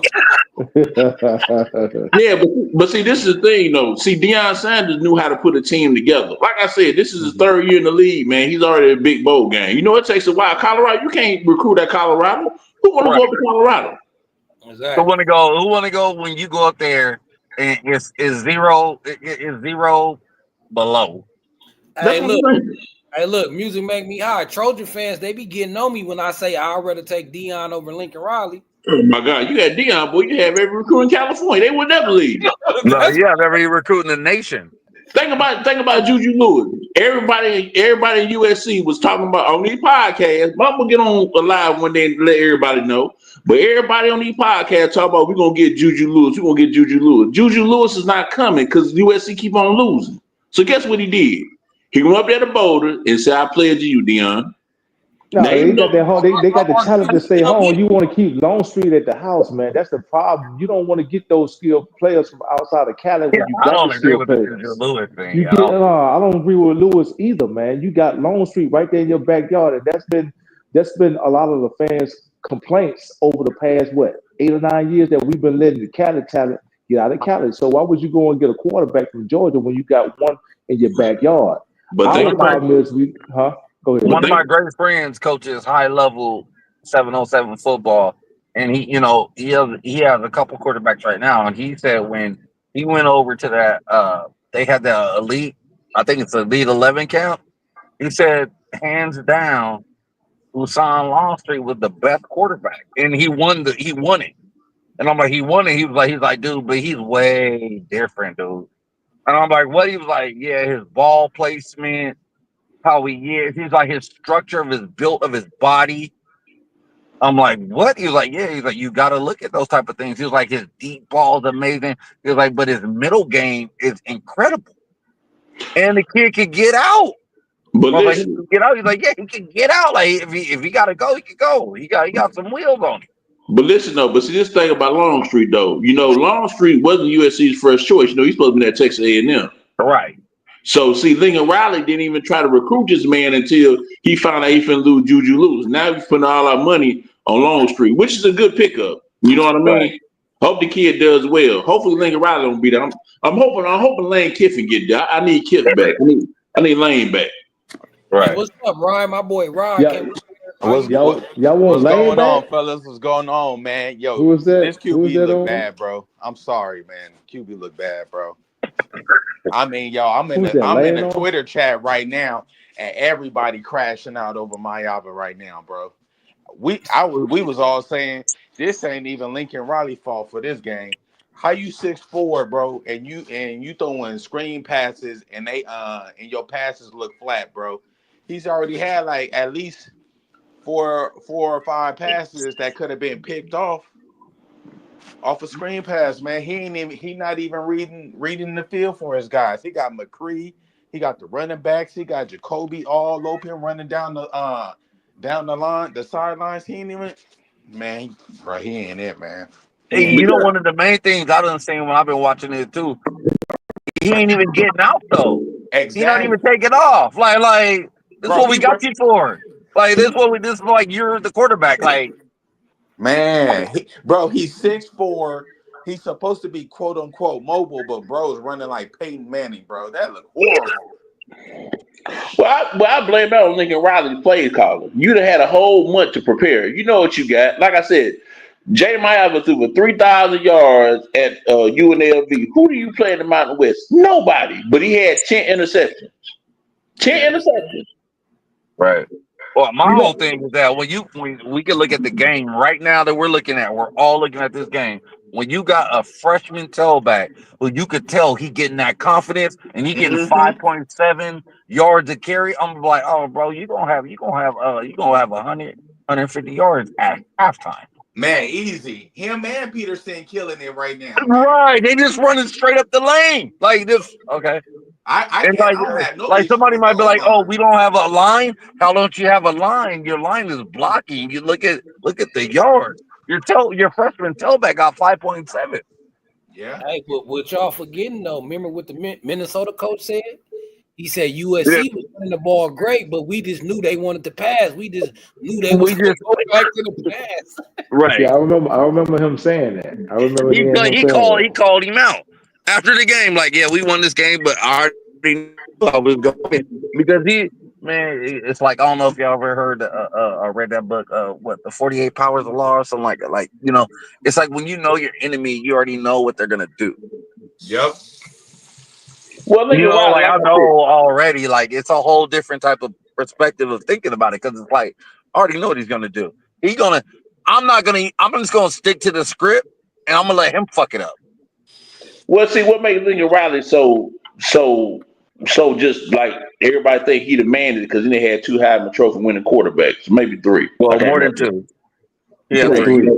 Yeah, 3. But the thing is, though, is that if you're a quarterback whisperer, your quarterbacks ought to be on point. Yeah, in my opinion, Miller Moss. The problem with Miller Moss, everybody people how about Miller Moss can't run, can't do all this stuff. That's cool, but he put that ball on the money though. Now he did throw some interceptions because we getting pressure.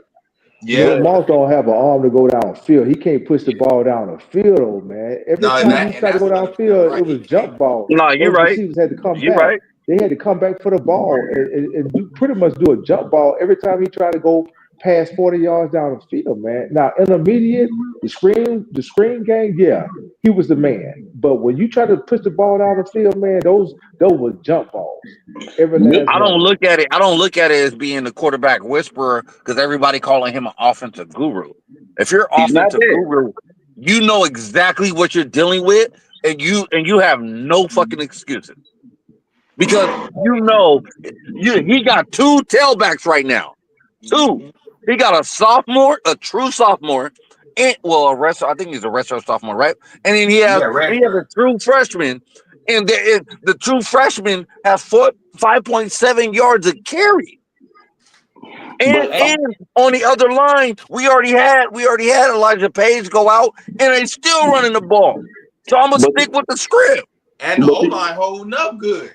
Yeah. This is the thing though, like Quentin Joyner left. See, Lincoln Riley, and like I said, Woody Marks, he did an outstanding job this year, man. Outstanding job. Phenomenal job, man. But if you looked at Joyner this year, the dude never lost a yard. Every time he ran the ball, he was moving forward. Right. So, we see it in this game too, right now. Yeah, but you're going to tell me you got these players like the Brian Jackson, big body, like you said, a Lindell White type body. Why this man won't get no burn in the games?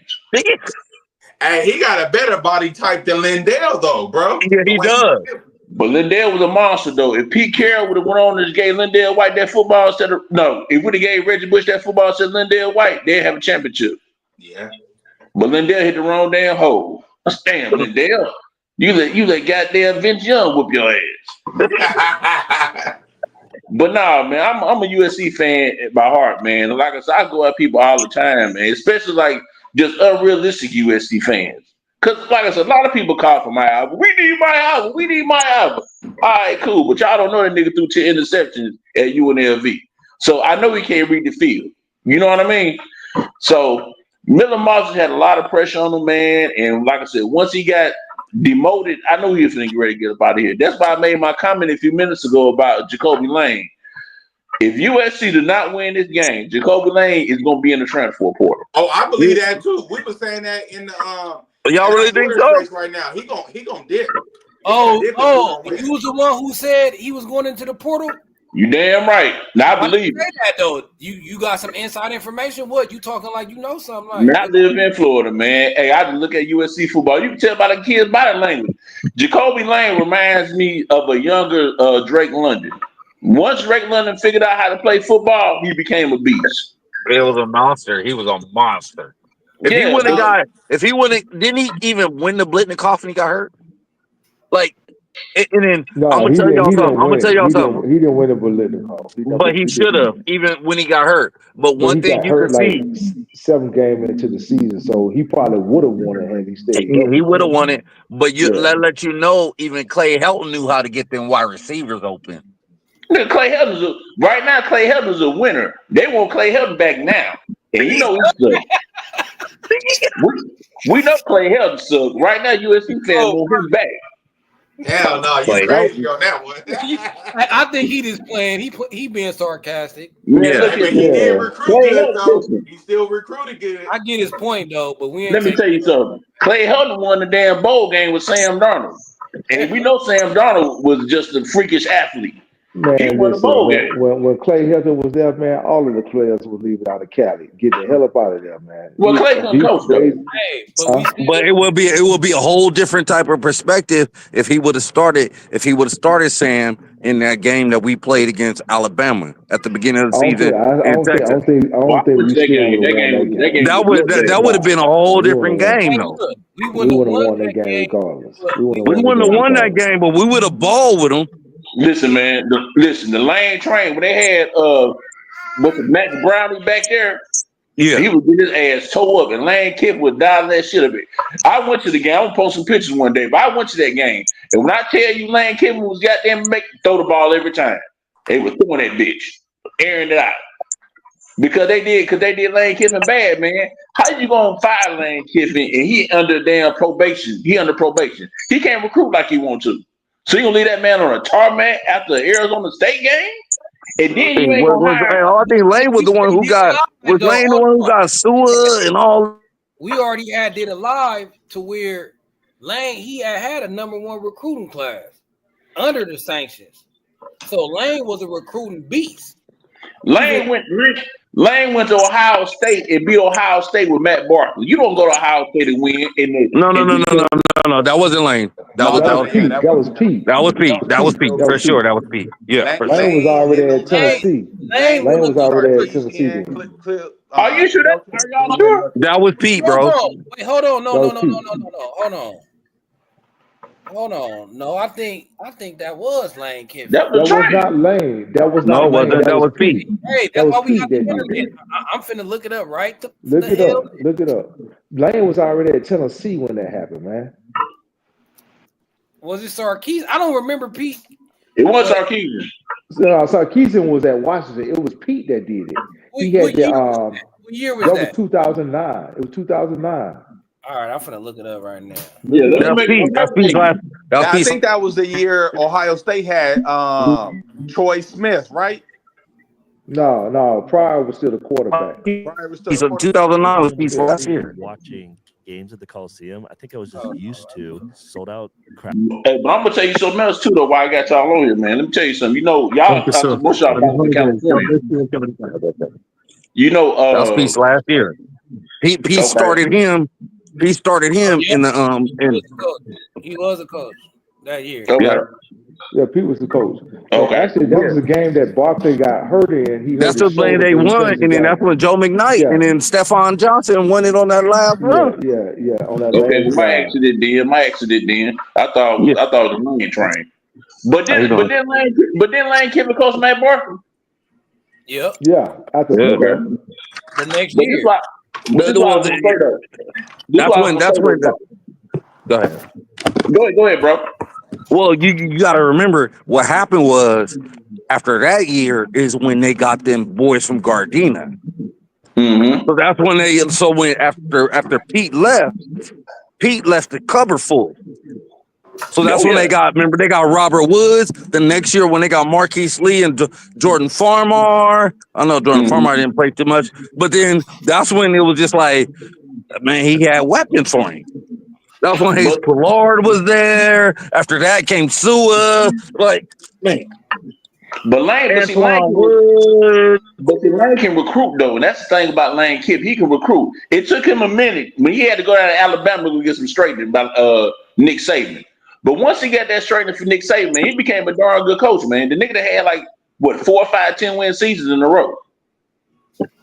Well, he had I think what's the name left from the club. Then Lane Kiffin come in 2010. Yeah, 2010. All right, this was his first recruiting class. It was the 3rd-ranked class in the country. That's with only 19 players. No, because they were trying to load up before the safety hit that year.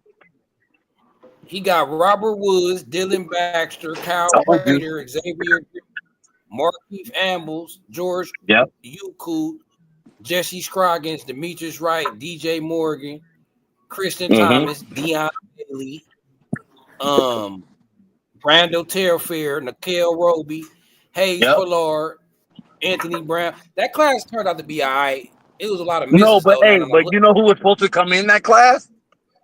What's the DB from Florida? DeAnthony Thomas.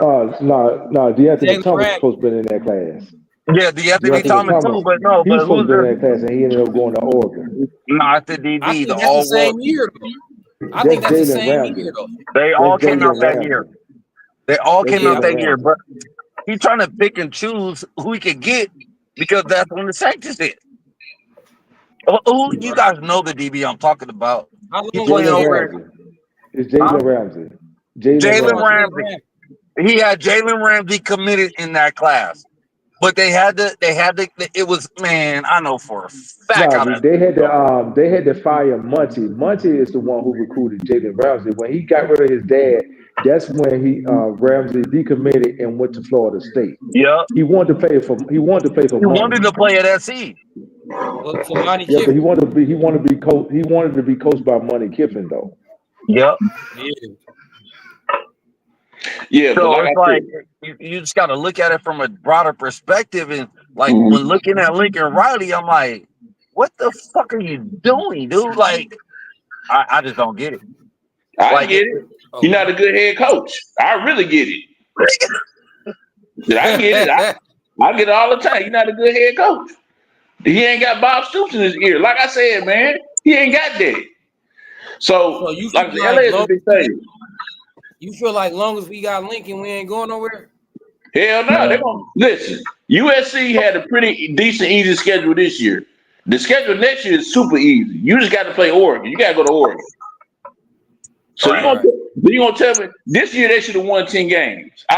You can't tell me otherwise. The only 2 games they should have lost was Notre Dame and probably Penn State. And only beat Penn State by 3 points. No, they should have won that. Penn State beat them by 3 points. But I don't know how we went away from all the BS. Carter, you and I, we sitting there and it's like, oh, this is gonna be an easy win, you know. And that's just coming off the next weekend. I went to the Maryland game. I was in Maryland at the game, and I'm like, what? How hard is this shit to do to run the ball? And I'm sitting on the opposition sideline, right? Because it's a better sideline. And the people at Maryland like, oh, SC gonna win this. And it's their homecoming. It's Maryland homecoming. They're like, oh, SC gonna win this. All they got to do is run the ball out. This nigga start to passing again. I'm like, oh, here we go. Well, because everybody put in Lincoln Riley's head that he's a offensive guru. He's a quarterback whisperer. You know, so if he don't win next year, he's gonna be fired. He might get fired tonight. I was betting that we will get fired tonight, but I might probably have to lose. I don't think they're gonna ante up that money to do that. I don't know, man. I don't know, because he's not getting fired tonight, man. They giving him one more year. They giving him one more year for sure. Yeah, because he got too many.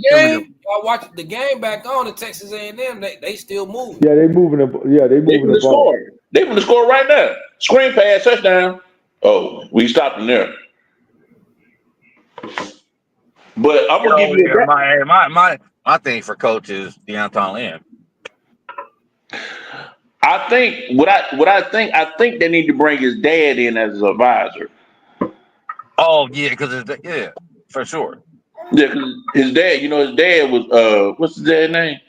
I forgot his name, but I know he coached for the Chargers for years. Anthony Lynn, that's his name. Yeah. Yeah, they need to bring him in as a advisor. He's an offensive guy. They need to bring him in as an offensive defensive guy. They need to bring him in.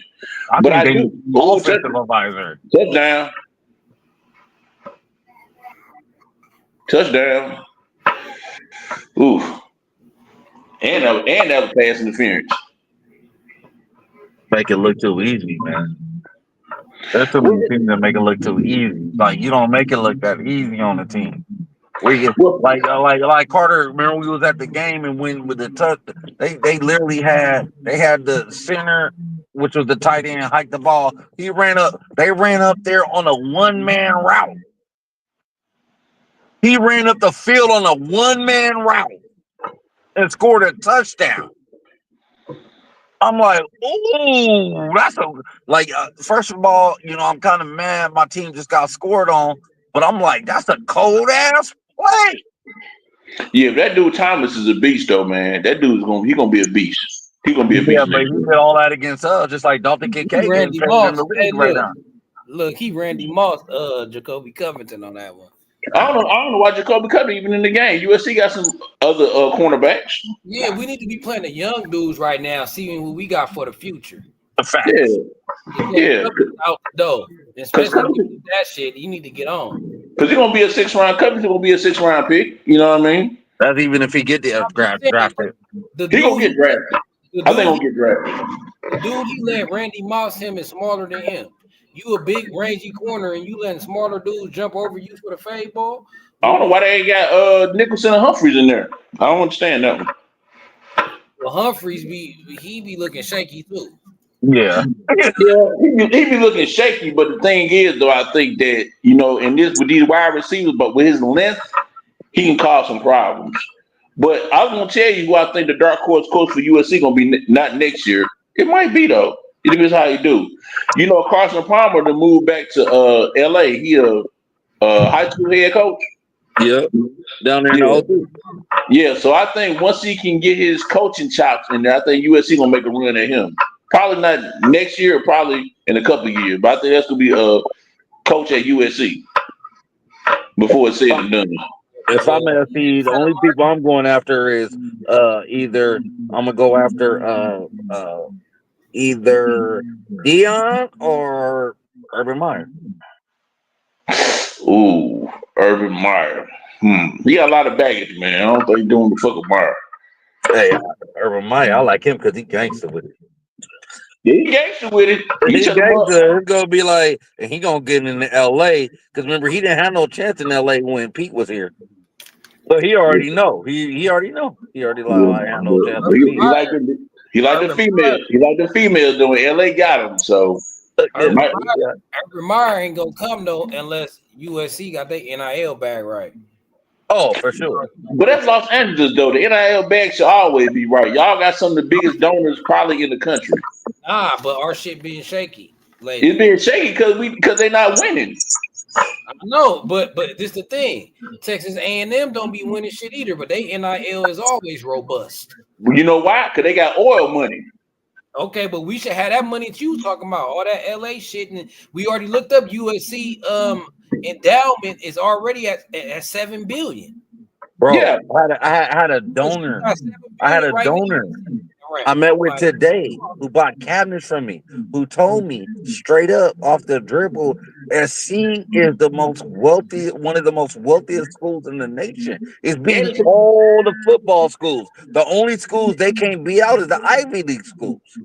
Yeah, and plus USC it's a private institution. Exactly. So that make it even worse. They get money from their private institution got money. But I'm gonna tell you something else too. What happened too? They let the best coach go coach for Fresno State. That dude that came from I would have liked him to be the head coach. I bet he got I bet he vicious. Matt Entz. Yeah. Remember I was telling you that, Carter? I'm like, Matt Entz is probably the one. I wouldn't take him over Deanton Lynn, though. No, but I would take him, Deanton Lynn, and then you let him run the defense or like however that's gonna work. He probably came over thinking Lincoln Riley gonna fuck up. Right when he went over to Fresno State, first thing he said, we're gonna be a running football team. First thing he said in his interview.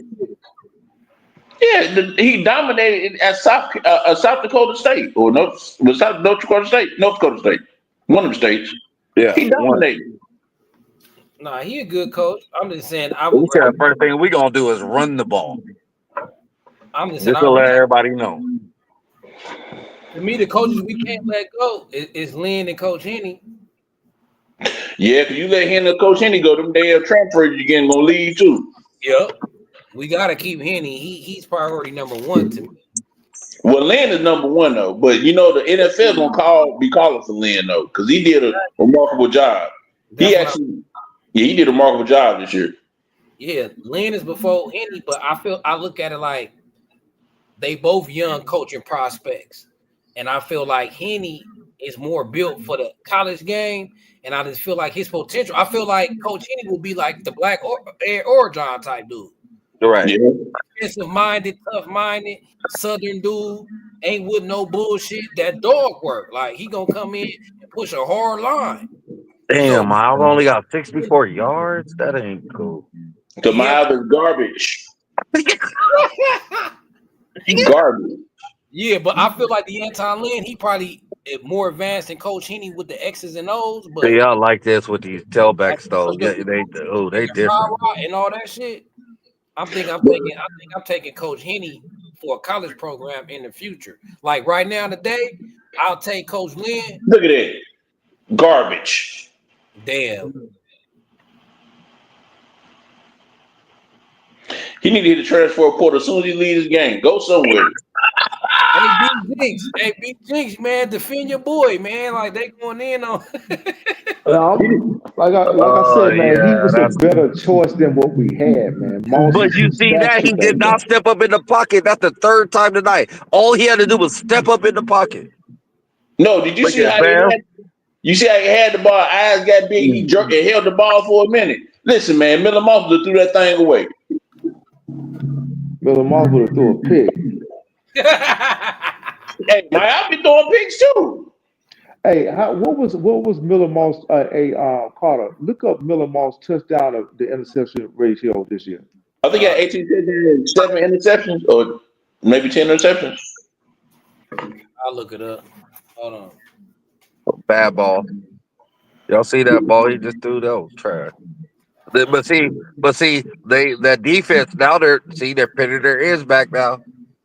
Listen, man. Yeah, they're pinning them back and coming. They're coming. The blitz came. Yeah, they're coming. They're bringing it. And look at him like you see his confidence, his head's down. It's like, yeah. Listen, man. Michael Vick need a quarterback. Deshaun Jackson need a quarterback. That's where he need to go. He was 2-1. He was 18 TDs and 9 interceptions. 50%. What was that? Carter? He had 18 TDs and 9 interceptions. So that's 2-1. That's what I'm saying, man. Y'all acting like Moss was this quarterback, savant, man. Look, Moss, and then he couldn't move. So how is he much better than what we got in there? At least with Maava, he got the wheels to run if he would just take off and run. But I guarantee you, Miller Moss would make the right decision. He wouldn't try to make a play like Caleb Williams to get sacked or almost lost 24 yards. The only thing they said was he hit his knee on the ground. That's the only thing they say to him. But he's not that guy, man. He's not that guy. And like I said, he might hit the transfer portal. If I was him, I wanted to learn how to play. I'll go at Delaware State with Deshaun Jackson, who just got a head coaching job, or go to Norfolk State with Michael Vick. Michael Vick coaching up there? Yeah. I think everybody's saying, hey, look, I think what it is both quarterbacks is mid. Like Miller Moss or Jaden Mayava, none of them was going to help us this season. But this is Miller Moss' first year, though, actually started. I think that you should have grouped the package. We've all talked about that. I think you like during the season you should have quarterback system. Yeah, it should have been a 2 quarterback system because if you look at it, even Penn State did it, and they even did it against us. So it's like they was running a 2 quarterback system, and the other quarterback leaving right now because he balled out in system and the plays they gave him, the packages. I got somebody for you, B Jinx. That's hopped in the portal. Aaron Nolan. That's from Ohio State. From Ohio State. Yeah, would you take him over Miro? No. I ain't saying over Miro. I'm just saying if he hopped in the portal, would you schedule him a visit at least? Like, would you holler at him? I hadn't really seen him play, so I couldn't. Oh, you don't know who he is? I know I've heard of his name before, but I haven't really seen him play. But let me ask you a question. What's the thing about Jalen Miro? Because honestly, he can't throw the ball either. Can't throw the ball. Good enough. Hey, look, Jalen Miro, if he going to the draft, he getting drafted. Drafted where? As what? A running back? No, as a quarterback. I can read one thing about it, bro. I can read you the scout report. They think the Raiders want to get him. Oh my God. Yeah, as a Raider fan, man, don't even bring. I don't even know why I brought up the Raiders. Why the hell? He not going over Shedeur. He definitely not going over Cam Ward. That's not going to happen. But I'm just saying. You saying can he even throw? Oh my God! Y'all see this shit? Yeah. The tight end leaked out. That was a good play call. That was a good play design. The tight end leaked out. I told you, man. It's gonna be a clinic. But listen, this thing about Miro though. See, y'all see with Alabama quarterbacks, the thing is though, they got all that talent around them. You take that talent away, they just be average. Yeah, but you can say that, but you see what happened with Jalen Hurts. Right. So you see with Milroe coming over, and he got okay. I got to okay. Like, all right, look what he did with that freshman this year. That freshman wideout, he was beating him. Oh, but guess what though? That freshman wideout, if he actually went to the draft right now, he'll be a top 10 pick. The same thing as that wide receiver from Ohio State. That's a true freshman. Okay, but Mekhi Limit, and we just talked about this earlier. The Mekhi Limit could be a first round pick. If we had if we brought back all those 4 wide receivers to be first round picks, but if even with Jacoby Lane. Well, Mekhi Limit reminds me of a smaller Amon-Ra St. Brown. That's what I was saying. A little bit more. He's a little bit more athletic, Amon-Ra St. Brown, but he reminds me because he got that toughness about him, you know. Yeah. But like I said before, that's a Lincoln Riley issue because you had Deuce Robinson. Deuce Robinson ain't no slouch. Now Zion Branch, he threw the ball to Zion too much, in my opinion. Too many bubble screens. Yeah, you know what I mean? He really didn't get him involved. So again, like I said, man, I'm the biggest Lincoln Riley hater ever because I think he sucked. That's just my opinion.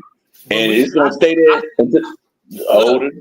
I feel what you're saying, but bro, like we stuck with him for the next year at least. So we got. I think they stuck with him for like 2. No, because I think, like I said, they're gonna give him a pass this year because of the situation. But by him losing all those recruits and by him not winning, like this is another subpar season for Lincoln Riley. And USC fans will get upset about it. Trust me, if you fire a dude in Ed Orgeron that went 6-6, right? And you fired him? No, he went 4-2. No, he went 4-2. But the record was 66 at the end of the year, right? Yeah, but he went 4-2. He went 4-2. So you're gonna fire that man.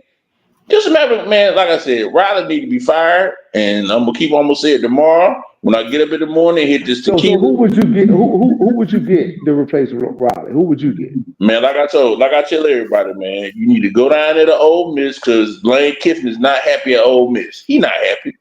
He don't want to be there. They're not bringing Lane back. That ain't gonna happen. I think they would bring Lane back. Cause Lane is a winner. Lane gonna coach you up at least 9 games. He gonna get you 9 games. The talent gonna get you at least extra 2 or 3 games. But Lane Kiffin is who needs to be there because Lane Kiffin is very familiar with the area. He's a very good coach, and like I said before, I think he would be that dude. So what you saying is Lane Kiffin got the pass to go to Nickerson Gardens and recruit players? Man, Lane can go anywhere and recruit players. Listen, when Lane was at Alabama, he was taking players from California. Right.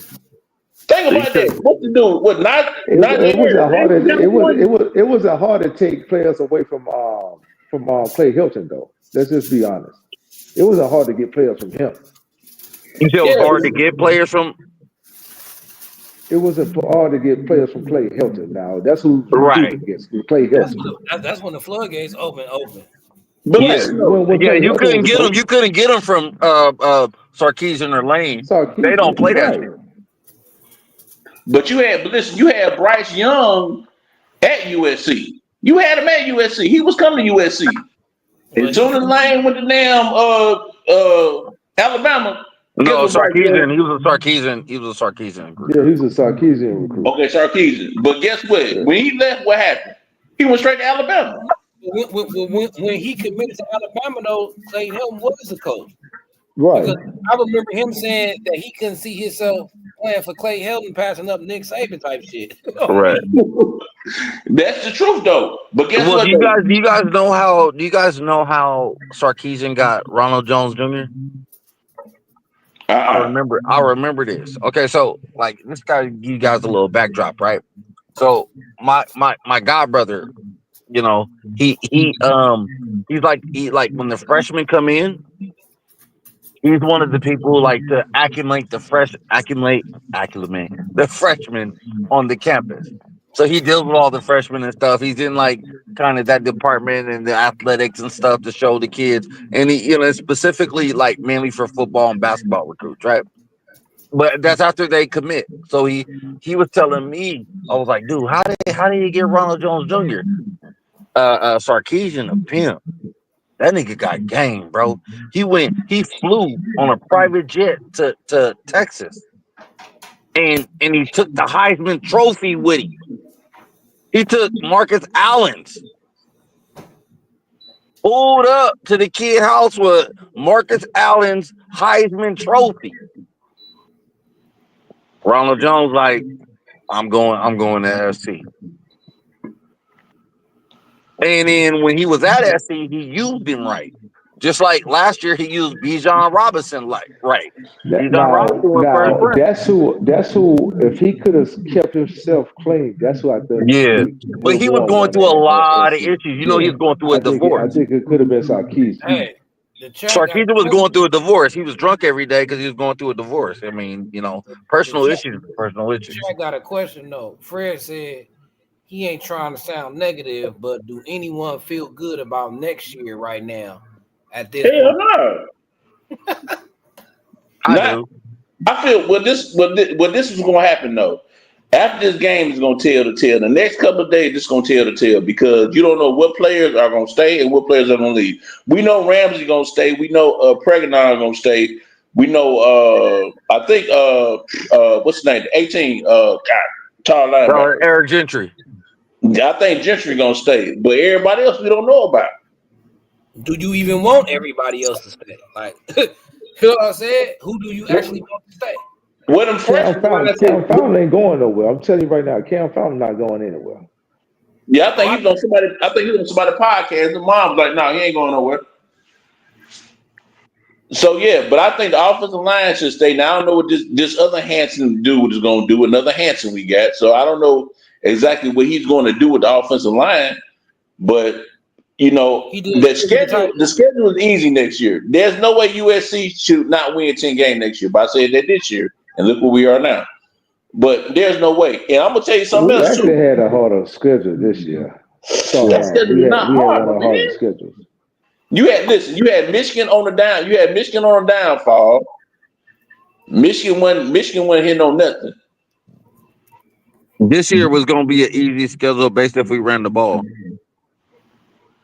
And Lincoln Riley called the correct plays. But this is going to be, like I said, this is going to be sad though, man. If USC don't pull out this game, I'm telling y'all, it's going to get rough. And some of y'all stay in California. Some of y'all going to hear it. Hey, look, coming into this live, keeping them regardless, whether we win or not. They're keeping them regardless. Hey, look, they're not getting rid of them this season. But before we came into this live, I was saying, like, I ain't putting too much stock in this game, whether we win or lose. I know my boy B Jinx wanted to win. I just wanted to see some young players and what the future looked like. I wasn't putting no stock in the bowl game either way. We won the bowl game last year and still was 6-6 this year.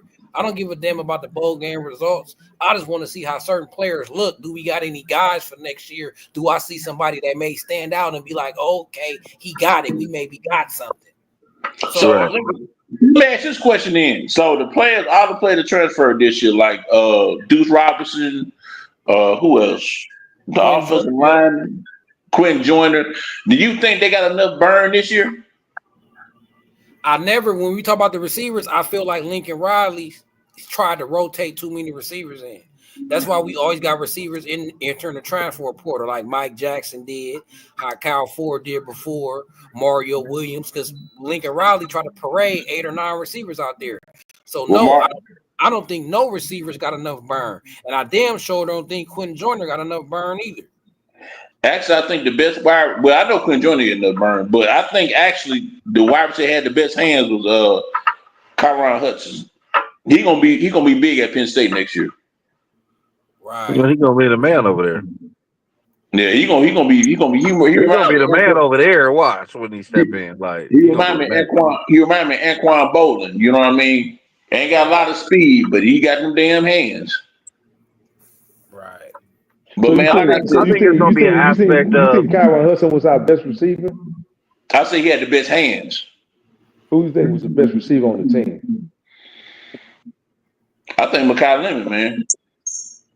But Kyle Lemon is hands down the best receiver has been. I agree with that. Jacoby Lane has the most upside. But I think Deuce Robinson even had more upside than Jacoby. Upside. But Deuce Robinson was a tight end at first, then he converted to wide receiver. He gonna have a big year at Florida State next year too. Look out for him. Let me tell y'all. I'm gonna put y'all some game, and y'all probably all gonna agree with me too. Like this is just for the audience and everybody to see everything. If we ran the ball more, all the receivers can eat. Because if you run the ball, you got Quentin Joyner and you got Whitty Marks. They running the ball more. It's eat season for the wideouts because everybody coming up. Everybody, I mean, they just got to play everything different. Like, look at this. All right, we'll see how this goes. Look at that. What do you do? Fall down? Yeah. But see, now he just throwing. You see this shit? That's first down. He just throwing it down the field now. And it's like, dude, you doing Miller Mouse stuff. We losing. He really ain't finna. We down 10. Lincoln Riley finna pass this shit out. I'm telling y'all. It's only the third quarter. Like, I'm just like, all right. Look at this, man. He can't even throw the ball on the string. Miller Moss, hey, listen. Miller Moss would have made that pass happen. I don't care if he can't. We got a better ball. Listen, you have to look at Miller Moss. Oh my God, you see that pass? Yeah, I can't blame that on him. Makai just failed though. No, but you see that what we call Ford right now? I think I'm a play behind. My shit always a play behind you. So now me too. Hey, like I said, he is going to either Delaware State next year or up there to Norfolk State. He going there. I'm telling you, he not. Oh, the tight end was wide open underneath. He was doing that interception. The tight end was wide open. Oh, I didn't even. Oh, damn. Just wait till you see this play. Too many reads. Well, he threw an interception? No, he did throw an interception, but the tight end was wide open, BG. Wide open. He went down deep. Nah, he threw an interception. Oh, my God. Game over. And how tall is he again? He's 6 foot what? 6'4", 6'5"? Yeah. Who's talking about? Who's on this thing talking about? He gonna be a first, second round pick. Man, get out of here. B Jinx. Oh, what the hell? Yeah. Straight trash, homie. Oh, bro, we going out bad. What you thought? It's gonna turn out good today? I thought they was gonna compete. Man, listen. I thought they were gonna run the ball. I'm telling Lincoln Riley right now to go to the casino and stay there. He can't come back to LA. You gonna give him the Lane Kiffin treatment? Like, don't even come back, bro. It's like, I don't want to fire you on the tarmac, so just stay in Vegas. I feel sorry for the players, man. These guys go out here and play hard every dang on Saturday, man, and this is the result that they get. This is a Lincoln Riley problem. I've been saying this forever. I'm telling you.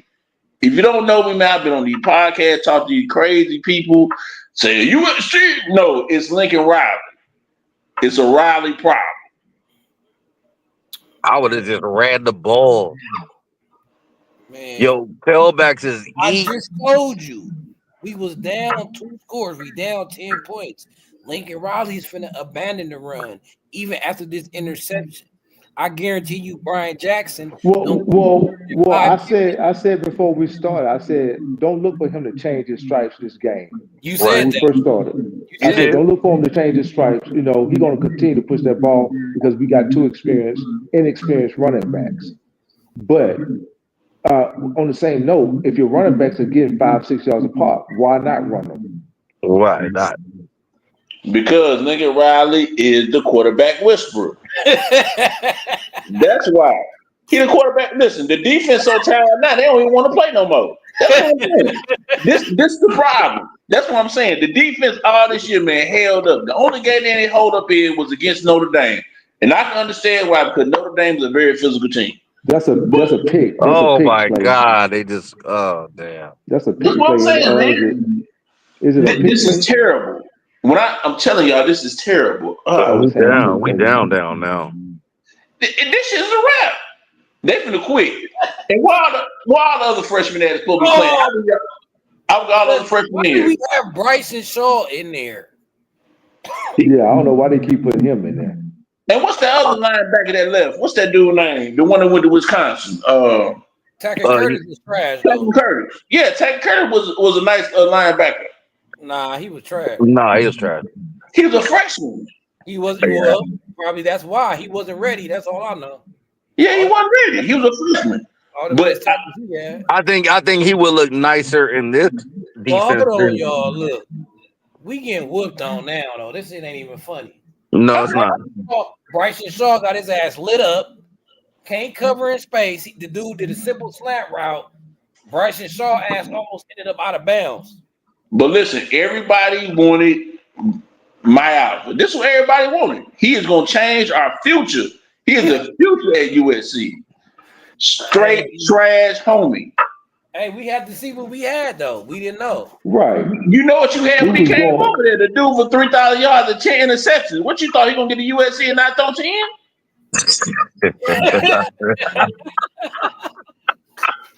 My question is, how many interceptions you got in a year right now? I guarantee you got the same amount of Miller Moss do right now. He ain't played but 4 games.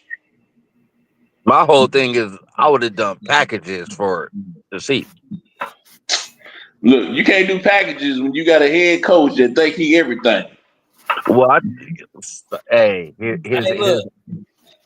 look, I was listening to other podcasts like my other USC brothers, and they predicted scores like 35-28, 24 USC. I'm thinking like, what makes y'all think we finna score 30 plus out of offense?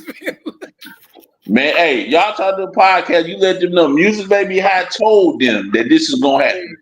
But y'all wanted my out. But man, this dude is try. I knew he was trash when he first came out there. Hey, look, they hella positive, bro. They try to keep it on the positive, but I be telling them, bro, like, just like I'm telling them now, like, hey, we need more in the portal. Like, we need more on the line. We need more in the trenches still. You know what I'm saying? And see, this Actually, hold on. On the offensive line, we really don't need more. We just need to run the ball. These guys are awesome run blockers. They all 320, 350, 340, 310. If we just stick with the script, I'm a type of nigga just stick with the script. If we stick with the script, everything else gonna work itself out. But hold on. I got you. My Alba got 6 picks. You was asking. He got 6 picks in 4 games. How many Moss had? 10. 9. He had 8. 9. He had 18 touchdowns and 9 interceptions. And how many games did he play? Miller, let me see. It was 9 games, wasn't it? I think 8 or 9, yeah. I had to call my son and Magic to figure this out, but it seemed like by my head that my Alva is the worst quarterback right now. Nah, Miller Moss numbers look better for sure. I'm looking at it right now. Miller Moss got a hit it. Shit. And we just going on stats. I mean, 18. All right, how many touchdowns my Alva got? Passes. Let me see. Ken got like what, maybe 8? But you got to count his running touchdowns too, though. You can't just go off a passer. He got running touchdowns too. But you got to let Miller Moss and run for what, 2 touchdowns, 3 touchdowns this year. Can I tell y'all something? I think they both trash.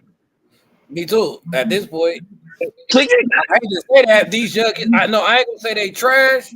No, I mean you don't want to never talk about a youngster like that and everything, but I think they both are like, yeah, that is not SC football. That is not SC football. That shit don't roll like that over here. You know why they're not SC football? They have an SC head coach. They got to do for Norman, Oklahoma.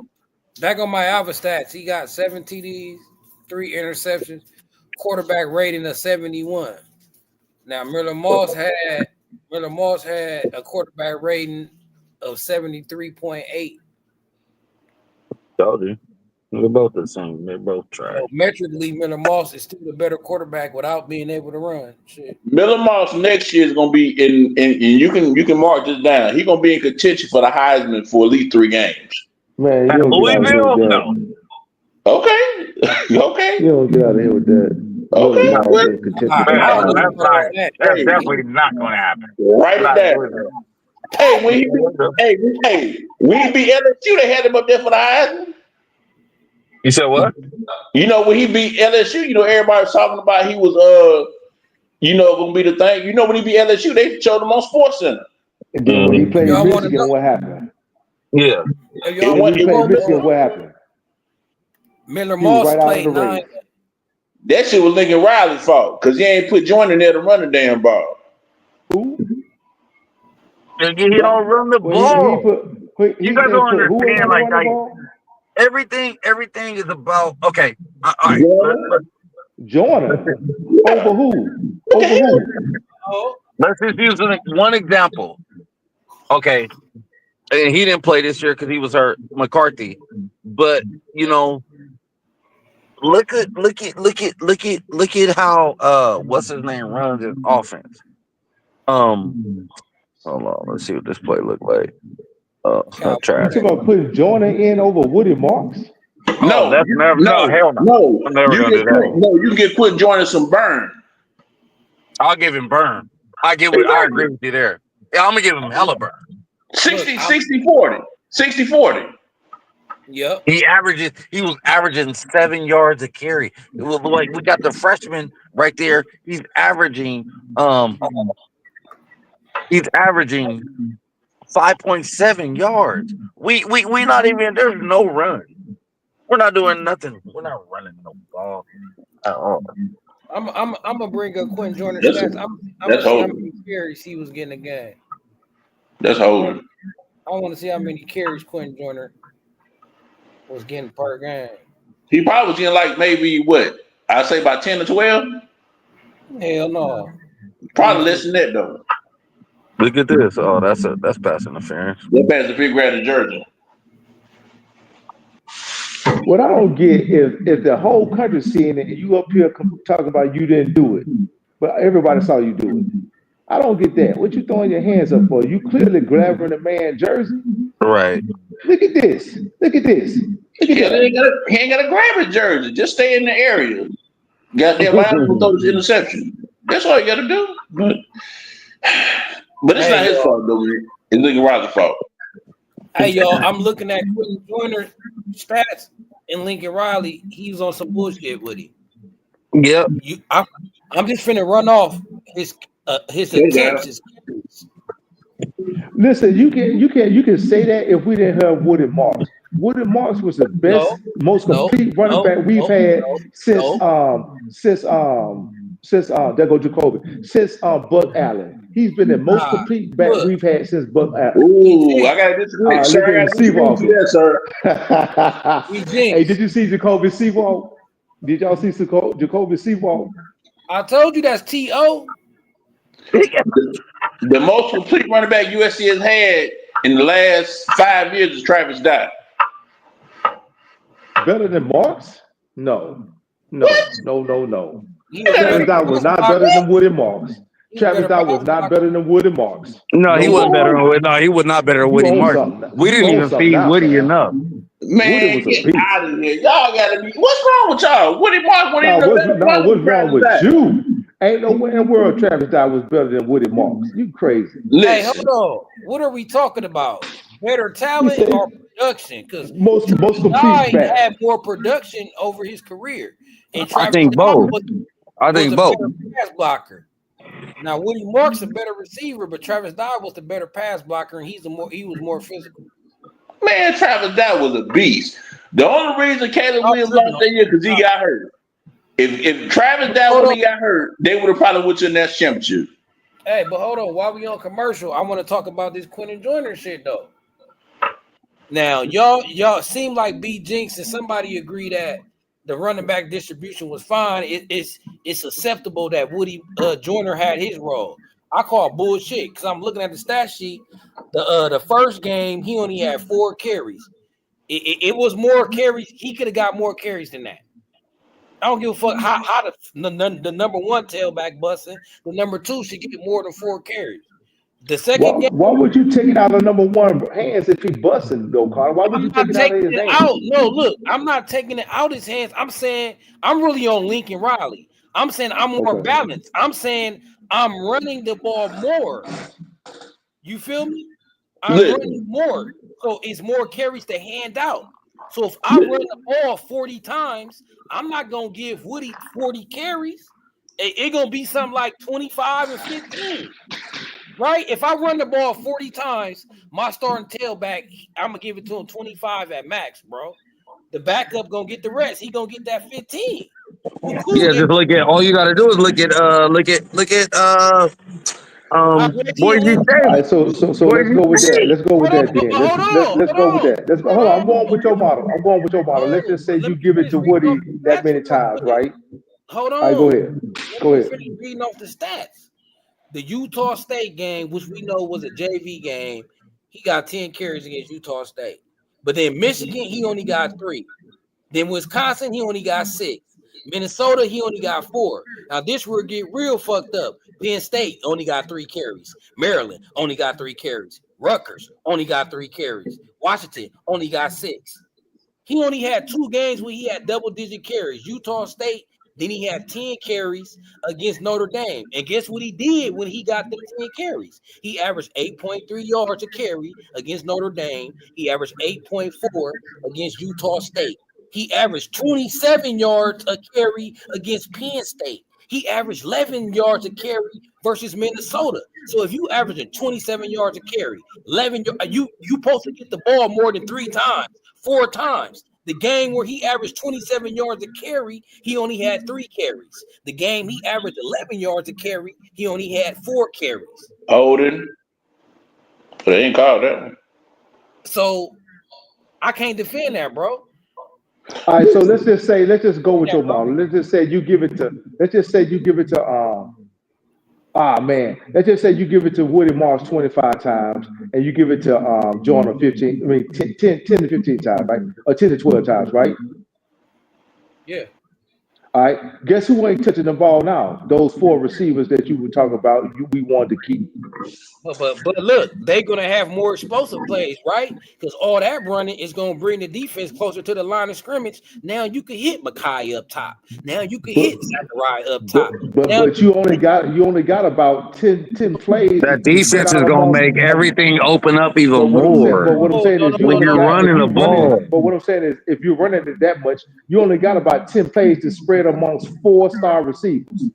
No, 10 plays. Everybody not eating. Look, you could run the ball 40 times and throw the ball 30 times, bro. They getting like we not getting 70 plays a game though. We not getting 70 plays a game. You know why? Because we was going 3 and out, and we was punting. We was getting 4 starts and got to punt the ball.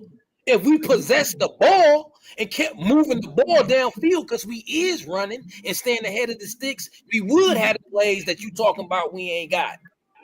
We didn't have them plays because we was punting. Listen, I'm an older dude, man. I don't know if y'all know about Tecmo Bowl, but Woody Marks ain't no damn Bo Jackson on Tecmo Bowl. He can't run the ball that much. So what I'm saying is that he gotta have a break, man. He can't run every play. Quentin Joyner was a beast. If you look at him play this year, the boy did not lose a yard. Everything he had was positive. I'm telling you. And that's why he left, because he wasn't getting no burn. And now you got Jackson and Mark. He left because he didn't get the NIL deal he wanted. That's why he left. He left because of money, for sure.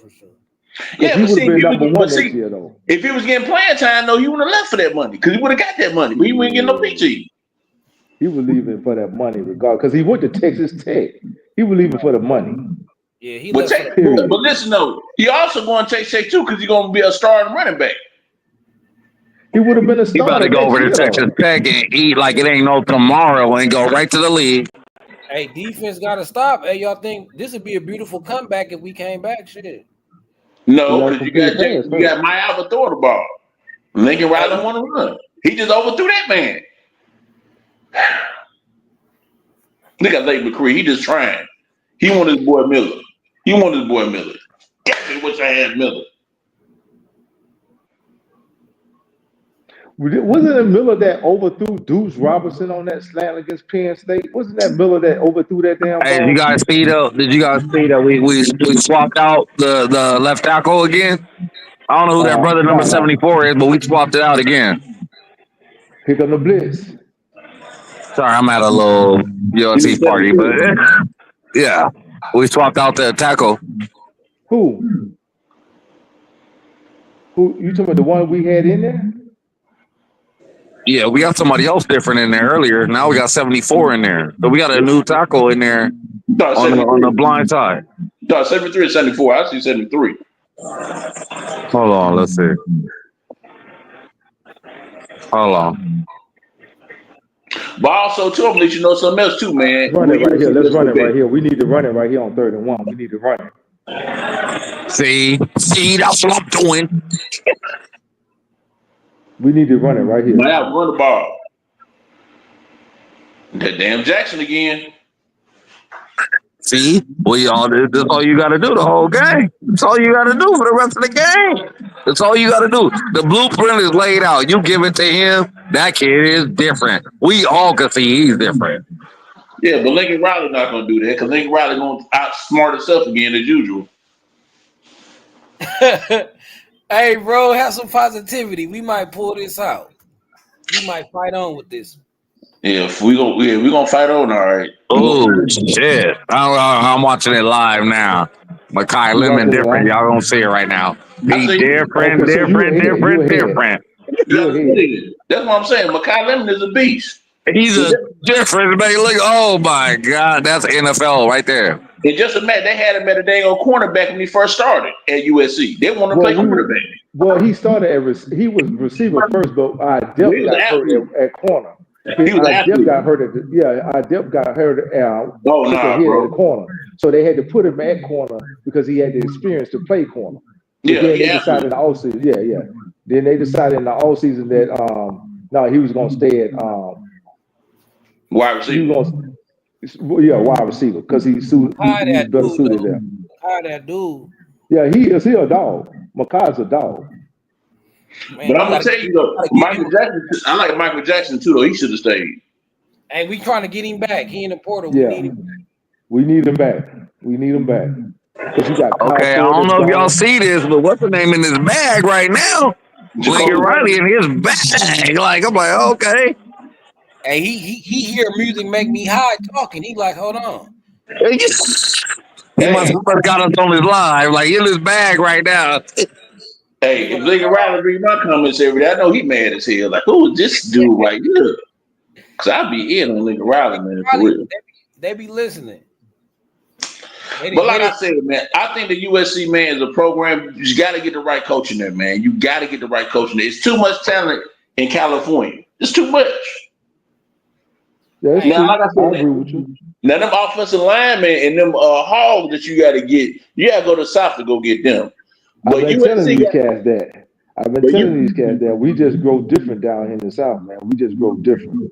Yeah, but USC got that guy coming in from Georgia, which I don't know though, because we had one guy came in from Georgia. He quit on the team, so I don't know about the Georgia players. I think that was his handler that got that kid messed up like that, man. But I think Bear Alexander will be a beast at Oregon next year, though. Bear Alexander gonna show out at Oregon next year. He's gonna do the same thing he did at Georgia and for us, man. He's gonna do the same thing. Alexander, he's the same kid. He ain't got the right attitude. That's his handler, man. I'm telling you who it is. That dog mentality, right? He ain't even got that Makai Lemon guy. He ain't got a motor. That's one thing. He ain't got a motor. You feel me? But see, Bear missing something, and it ain't below the shoulder. She got all the ability in the world. It's something missing with Bear above the shoulders. It gotta be because you got Coach Henny. You can't make it work with Coach Henny with all that talent. You ain't got that dog work. You ain't got that work ethic. But it's about winning, though, man. These guys want to win. They don't want to keep on losing. But you can't win if you. It ain't about winning with Bear Alexander, though. It's about the bag with him. It's about snaps. So it was about his snaps. Yeah, he left because of snaps. Right? When Bear left, we was only 2-1. We just had this loss to Michigan. Right. Yeah. And that field came out on Twitter. It went ablaze. Trojan Blade that made that video. So Bear Alexander handler got mad. He went on a tangent on Twitter, was dropping all kind of videos, talking all big shit. Then he had all clips of Bear plays. Then he had showed a player of one of our other players talking shit about one of our other players. Like, look at this. So it never came back. After that, Bear was gone basically. You feel me? Yeah. Now, like I said, USC did a good job on keeping Pregnon and like I said, Ramsey. But I think USC made a critical error this year too, the whole season, because I think they could have probably found the center. I think that Mahine is his name. He should have been either right tackle or left tackle. Yeah, he should have stayed at right tackle or left tackle. I think that would have helped out a whole lot because he was a beast. He gonna be a first rounder as well. So, you know, man, my whole thing about everything is running the ball. Like, and I hate to keep like harping on the same thing, but really, when you come into a culture, you coming from Oklahoma, yeah, okay, y'all had some running backs, y'all had a little talent over there, but you coming in SC, and your backyard is LA. It's different. And you got to look at everything that you got in your backyard. And you don't got no dog ass mentality. Like I'm and I don't mean dog work just like for just what you have in playing in the game and your play calling. I mean, I'm dog work. I'm recruiting. Ain't nobody like. He need to go to Pete Carroll and be like, "Hey, listen, I'm gonna hang out with you all summer." So that ain't gonna happen. I think he got too much pride. That ain't gonna happen. How did you do this, Pete? Pete go in the hood. Pete go Orange County. Pete go wherever he wants to go. In California, Pete go. They signing up. They're gonna be like, "Oh, Pete Carroll, run it again. Run Pete it Carroll would go again. down south. You know, Run it Vince, again. he'll go down there and get his boy, whoever I want, I'm getting." He just But needs the see, lineman from down but south, see, man. Pete, that was a good run right there. See, Brian Jackson is a beast, man. He remind me of the other boy. Dale. He remind me of Dale. that didn't get no burn at USC, the big boy. What's his name?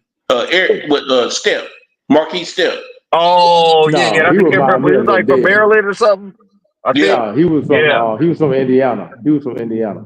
Yeah, he remind me of him. He was a big body too that didn't get used a whole lot. Right. Who's the flag on? It's gonna be Hey, a but Hey, he remind me of Makai Dale. Limit is different though. Yeah, like I said, if it was a team in the SEC looking for another wide receiver, I'm telling you, they got that money down there. They'll pay for him. So All right, we back in this thing though. Yeah. We back in this thing like that. That's what I'm saying. Like, man, don't go out like that. Like, we couldn't go out getting stuff. If we lose a that's different. If we lose a whole close thing, Carter, you got to do it the whole game though. Like go out like But do here's that. the thing: had the kicker kick that field goal before halftime, like he was supposed to, that's his only job. This score would be tied right now. All right, you got it. Well, then It would be tied right now. Well, even not right now, we would have been up going into half, and then But what I'm saying, it would probably be open up tied the right now. playbook a little bit. It would be tied right now, though. Had he did his job, that's his only job is to kick the damn field goal. if Lincoln Riley would have just ran the ball, trying to throw the ball, hey, all right, let me throw it. Yeah. The run game been affected, and like I said, with your offensive line not being your whole start offensive line, and they doing this, that's what I'm saying. It's potential there, but Riley, I'm running it 3 to 4 downs on your ass. Exactly. I'm gonna do it like how Michigan did us. But would they beat us? They just kept running, and then eventually they broke one. But we're actually breaking runs though. We're actually getting 5 yards. We're actually getting 6 yards. We're actually getting 4 yards. Even if we get stopped for something, I'll run at the ass again. Like Brian Jackson got 51 yards, man, on 12 carries. Crazy. That's crazy. That's crazy. Somebody asked earlier about another coach I would like to replace Lincoln Riley. Actually, another one, 2 of them I just thought about. You know, the coach from he not coming though. The coach from BYU, I like him too. Oh, he is nice though. And I'm gonna tell you another one that's an NFL coach that I would like there at USC, and that's the dude that coached the Jets, Robert Saleh. Yeah, I don't know. Did he get fired? Didn't he get fired? Right. When you get fired having Aaron Rodgers on your team, of course he'll coach fire. Like, you know what I mean? If Aaron Rodgers, if an NFL coach, hey man, I want the man fired. Quarterback want to fire, won't get fired. I'm not really going to the league unless I'm gonna do like how North Carolina didn't get Belichick. Belichick watch Belichick. They said Belichick was supposed to go to recruit meeting. He's like, I'm not recruits come to me. I'm not going to them. That's true, but his name gonna carry weight. But listen, USC took a shot on Pete Carroll, and look what happened. The SEC had to call the NCAA talking about they cheating. You know, after you beat the number 4. After they beat Arkansas, it was the whole. I think was it Auburn they beat first, or was it Arkansas? They beat Auburn first. When they beat Auburn, it was just like everybody in all the SEC was mad because it was like, and they shut them out. Yeah, but that was like 24-0. Like, and then let's see, it was 23-0. It was 23. It was 23-0. And see, what's his name was different because that's when Matt Liger was a freshman, and he started another freshman with Matt Barkley. That's when they got mad because he was gonna make another run. Yeah, because this is what happened. Because when they went down to Auburn and beat them and watched them, because they were like number 4 in the country. Then the SEC said, well, we can't let this happen. We're going to give you Arkansas. So Arkansas had Felix Jones and the other running back. Darren McFadden. And that's what like 55-10, yeah. And they beat the 55-10. So the SEC was like, we can't have this shit. Hey, USC, it's time to tell on y'all. So that's what happened. It is. Because Pete Carroll dominated, man. That dude dominated, but he was an NFL coach, though. And I think that's what USC has always needed. They never needed like college coaches coming in trying to coach. USC is an NFL program. That is an NFL program. So that's what they need, man. So I just, like I said, I'm not pulling for Lincoln Riley. I can't say a bit lot of y'all. I hope he gets fired because he trash. Hey, you don't think? Hey, we can. Hey, y'all, I got to jump off just for a little bit. I'm going to jump back on just right after I eat my food. I'm here with some of my folks. All right, man. Go ahead, my man. I'm gonna jump back on though, but hey, man, this is all love, man, with the talk and everything. But Lincoln Riley, take your ass and go back to Oklahoma or something. I don't know. He ain't go back to Oklahoma. He better go talk. Look, now they want to fight. Come on. Yeah. Who trying to fight? All right, I'm gonna jump back on though. Y'all gonna be going on even after the game? Yeah, because I'm about to break down some more of this stuff, man, because this is hilarious. All right, for sure. They ain't throw no flags, so they ain't throw no flags. But look at Cam Fountain out there at the point of attack, man. Cam Fountain gonna be an All-American next year. I'm telling you. Well, if they can keep this defensive staff, because like I said, it's a very good defensive staff. Right. So, that's the thing about, like I said, that's the best hire Lincoln Riley made, man, with the defensive staff. The defense kept USC, and I said that earlier, kept them in a lot of these games this year. It's just I've said since game one, the two best pickup Riley had in the offseason was Danton Lynn and Woody Marks. Don't catch that. Jesus, why you catch that? Well, I'm also say too though with that, I'm gonna say Doug Belk has been pretty good this year, which is the cornerbacks coach. Yeah. Matt Entz, linebackers coach, really good. Yeah. And like the defense, because he turned around the defensive staff.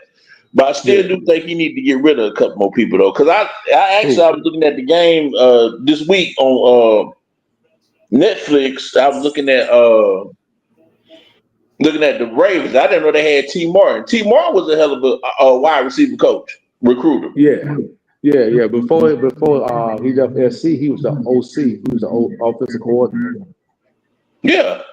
So he wanted to go offensive coordinator, but he was a very good wide receiver coach and stuff like that.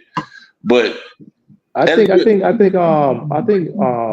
Hilton let him call plays his last year at SC before Hilton got fired, and he left. Yeah, but ironic thing is Hilton coming to USC next year. If Hilton beat USC next year, Riley definitely getting fired. Man, Hilton ain't gonna beat on USC. They ain't gonna beat us. We ain't that bad. We ain't that bad, bro. I'm telling you, man.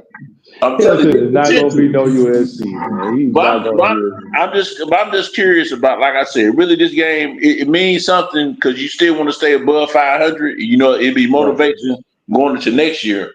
But I'm just curious about the transfer portal, who's going to leave after this game. And basically what he going to do else with the staff, because he still got to fill that linebacker position, which I think they should go get, if you want to coach, I would get Luke Kuechly, because I think he's a coach right now, but he's a very good linebackers coach. Some people was talking about maybe Clay Matthews, but I don't know. I heard he waiting on either an NFL team to get done playing or a college team to get done playing in the playoffs to fill that linebacker spot. I really wouldn't mind seeing Sewell Cravens with it. I don't know, because what's name actually did pretty well too. He actually doing pretty well too. Taylor Mays, which I thought Taylor Mays was. Yeah, but he coached the safeties though. He's a safeties coach. He's not a linebacker coach. We need a linebacker coach, and Sewell played the position. Well, actually, he played both, but in the league, he played the linebacker position. I say Chris Claiborne. Yeah, well, we know they signed it. They signed his son, right? Who? Claiborne. Where his son play at? His son is a cornerback. Cornerback where? Cornerback in high school. He already committed? Yeah. Oh, I don't know. Hold on, I'm going to tell you right now. Gotta get my computer out.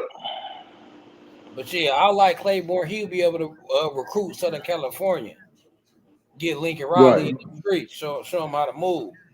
Because since Lincoln Riley, I mean Dante, that's Dante Williams. Like Dante Williams should have showed Lincoln Riley what to do on these streets. Oh, count it again.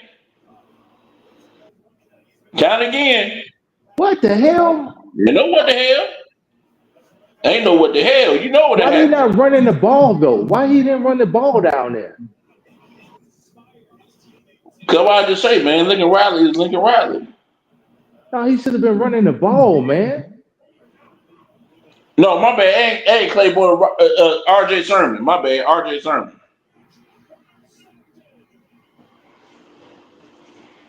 Now he throwing the hands up like what I do. How many interceptions that is now? We up to what now? 3. We up to 3. How many for the year? Shit, he got like 5, 6 now. Shit. Yes, 5, 6. Okay. Like because I think he came into this game already with 3 interceptions. Well, let me put this up. They should have been running the ball, man. They should have been running the ball, man. But that's Lincoln Riley. He think he's smarter than what he is. Listen, they fired Lane Kiffin for messing up at Arizona State. So, and this is about money right here. This is a bowl about money. They get a little bit of money. So, gotta get this check. Yeah, my Alva boy, he can't make them reads, B Jinx. He should have been running the ball though, man. He shouldn't have even been throwing it on that play. Why did we run that ball? That's crazy. Why you throwing it down there like that? Nobody was open. My Alva should have tucked that and got on. No, he didn't see that safety over the top is what he didn't see. I can't keep blaming shit. I can't keep blaming it on Riley though if he throwing picks though.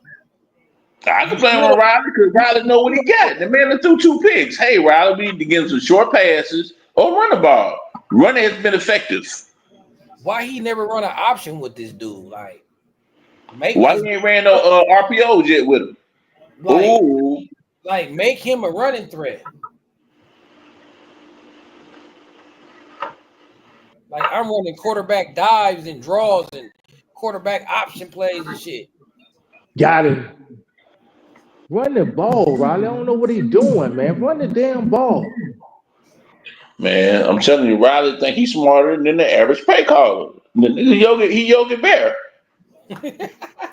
Smarter than the average Bear. That was a good dollar by Lynn. Hey, USC fan been saying that for months now. Good dollar by Lynn. That's what I'm saying. The defense is be keeping USC in these games, man. The defense won at least 40 games this year. All right, now we held them to a field goal. Yeah, but what's gonna happen? Lincoln Riley gonna think again. He's gonna try to throw the ball. Run the damn ball. I don't know whether or not he just wasn't running because we were in our we were inside the 5-yard line. He didn't want to risk getting no safety. Listen, you got a running back that's getting 5.5 yards a carry. Why not run the ball? Well, if they come on a run blitz, man, and stuff them in the end zone, we risk a safety and they get the ball back. But that's why you do I really think that he missed it. We good. He missed it. So I really think that Riley. You're right, man. I agree with you. He makes some boneheaded play calls. I agree with that. Lincoln Riley remind me of. You ever seen the water boy? Who? You ever seen the movie The Water Boy with Adam Sandler? You being disrespectful now, fam. That ain't being disrespectful. That man act like disrespectful. That man like Henry Wick. He can't call the play. You being disrespectful now, bro. Hey, we know where he's standing at with Lincoln Riley, boy. I don't like the man. I don't like the man. He ain't the man in charge. Lincoln Riley would have got tarmac. Carter, you know who he just compared him to? Nah. Henry Winkler off of the Water Boy. Yeah, the Water Boy. Nah, my boy, he just bringing that entertainment value. I'm over here rolling like it's funny. He called him Henry Winkler, man. But for real though, man, listen. Honest with you though, music make me high to be. Look, I think Lincoln Riley really he's dependent on a star quarterback. Just like certain coaches need a certain type of player, like Mike D'Antoni in the NBA, he needs a star point guard to run his system. You know what I'm saying? So I feel like if Lincoln Riley could get the next Caleb, which ain't easy, the next Murray, the next Hurts, his offense will be back humming. But don't forget about the next Mayfield. Mayfield, he had Baker Mayfield too. Saying, an NFL level quarterback. If he got an NFL level quarterback, I feel like his offense will get back to humming. But when Lincoln Riley got mid quarterbacks, his deficiency as a head coach and CEO of a program, it get exposed. But if Lincoln Riley got the right hand in his favor, Carter, I'm starting to agree with you now. We should overpay for Milroe if he dumping. Man, Milroe is straight trash, man. What? Hey, look. We going from the perspective. Look, we like Milroe. Now, if you don't think Milroe's it, I get it. But I like Milroe. I seen Milroe play an SEC schedule and do his thing. You say he can't throw, but I done seen him throw for 4 or 5 touchdowns in the game. So he lit Tennessee up. He lit Tennessee up. And he lit Georgia up. And he lit Georgia up. And he got a beautiful deep ball. Yeah, he's better than Mayava, bro. And he gonna tuck it and run. When he tuck that ball, he gonna be the best running back on the field. Okay, let me tell you 2 things right here about Milroe. We talk about the same Milroe that went down to Oklahoma and got washed, right? That Milroe. Yeah, he had a bad game. We talk about the same Milroe that got an NFL front of NFL offensive line. We talk about this Milroe, right? Do you think he better than Mayava though? He way better. Well, stop right there. He can run better than Mayava. Then he's worth the upgrade. Right. You got to pass the ball though, man. Because we basically saying if our quarterback situation gonna be like this, we might well get him. All season. Well, Lincoln Riley should have did. What Lincoln Riley should have did when Jackson Arnold went the transfer portal, he should have got him. Look. This is what I'm gonna tell you. Look, even if Jaden Mayava, when we watching this game, and when we seeing Mayava playing around and be like, bro, you should have run. Like Milroe was gonna run. Milroe would have already had like 20, 30-yard gains in this game that I'm watching. He would have already broke for like 20, 30 yards. But you know what? You know what? You don't want to tell you something about Mayava. If Mayava was this good at the beginning of the season, he'd have been the starting quarterback. What you mean? What I'm saying is, when they had a quarterback battle this summer or whatnot, or spring or whatever, if he had won out, he would have been the starting quarterback. So evidently, he wasn't that good. He wasn't good enough to start. See what I'm saying? Ooh, that's pretty good. And Milroe starter, bro. Milroe on NFL board. So I'm with B Jinx, bro. Like I'm gonna give Milroe because I'm looking at Milroe. He gonna be a year better next year, just on experience. And then Riley do have a quarterback friendly offense. It is. This dude said most by USC quarterback in the bowl game since 2012. 3 interceptions. You know who was a quarterback in 2012? And Milroe is gonna start quarterback. Matt Barkley. Oh. Hey, Barkley probably coach USC to a victory right now. Like we ain't running the ball. We ain't running the ball. Shit. I told you. It's third and long. We got it though. We got it. That's another dude should have left, man. I think Kyle Ford, if he had went to UCLA, he had said at USC, he would have been better. But Kyle Ford will get drafted too, though. I think Kyle Ford will probably go 5th round, maybe 6th round. But like I said, the NFL stuff on goddamn Amon-Ra St. Brown, he went what, 4th round? That was disrespect, though. That was disrespectful. Very, very. Now you make everybody pay for it. I didn't think he was the best. He got Peterson in there. I want to see where Jackson at, man. He got Peterson in there. Put Jackson in there. Lincoln Riley out thinking himself. A lot of it got to do with the running back coach too, man. The running back coach decide who go in that game too, man. Who the running back? The running back coach is the guy in Texas. Yeah, from TCU. Yeah, from TCU. Look at Mekhi Lindman. That's what I learned about USC. The position coaches, they decide the rotations and shit. So it was him not giving Joyner them carries, not Riley. I think with Riley too, though. Because Riley's the final. Riley don't control the rotations, though. I'm just telling you, like, I know that. Right. Riley don't control the rotations. It's the position coaches that does. But if Riley's looking at the game and saying, hey, Jordan is getting like 6-7 yards, put it back in the game. Because he's the final. I think he let the coaches do their thing, though, fam. He let the coaches do their thing. Makai. Yeah, I ain't gonna say too much. I'm way ahead of you, so I ain't gonna say too much. Oh man, you got ooh. Shit. No, like I said, they run the ball, man. They pound the rock. They are pounding the rock. You got 7 minutes. You can hold the ball for 7 minutes, USC. This ain't that difficult. Well, not now because they inside the 30-yard line. Not now. If they was down on their own 20, then yeah. But not now. They inside the 30, so they ain't gonna be able to hold it for 7 total minutes. They need to score right here, though. I don't want to settle for the field goal. I think they need to score right here. Y'all don't want to settle for field goal either. Our field goal kicker already been proven unreliable. But he won't be there. He won't be there next year. That was like the same situation with Penn State. Now you like, nah, I don't want to go for no field goal. That's how we should. Well, we only had about 30 seconds left then. Yeah, Jackson eating up them yards. Jackson is him. Where he been at all year? Hey, man, you can't. All right, so who you want in there? You want Jackson and Jonah in there? Then when Woody Marks gonna play? Well, I'm saying I don't have a problem with Woody Marks. Hopefully, Woody Marks go second round. Hopefully, because he's a damn good football player. Comes from Mississippi State. I will agree with you on this. Had Woody Marks run the ball more, I think he would have had 1,500 yards easy. Had he been able to run the ball more. Like I said before, you can't put all that pressure on Woody Marks. Woody Marks is he's a smaller back. He's a shiftier back. He got a lot of heart, but he's a shiftier back.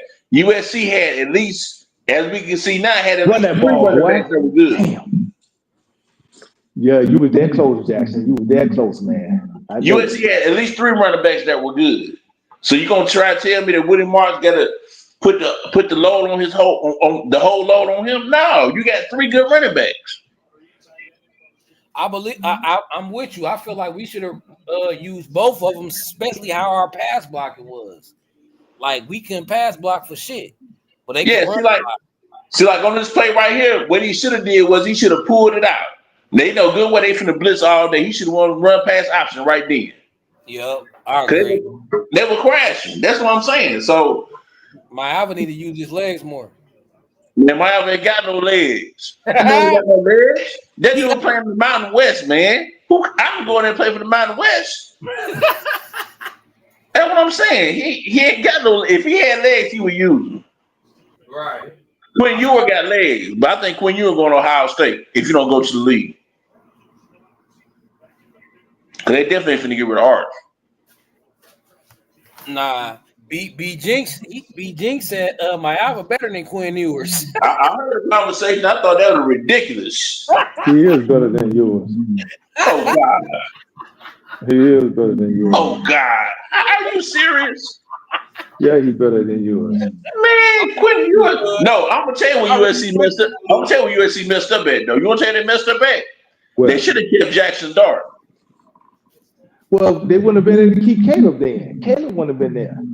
Man, they should look, Jackson, just sit here for $5 million. Just sit here.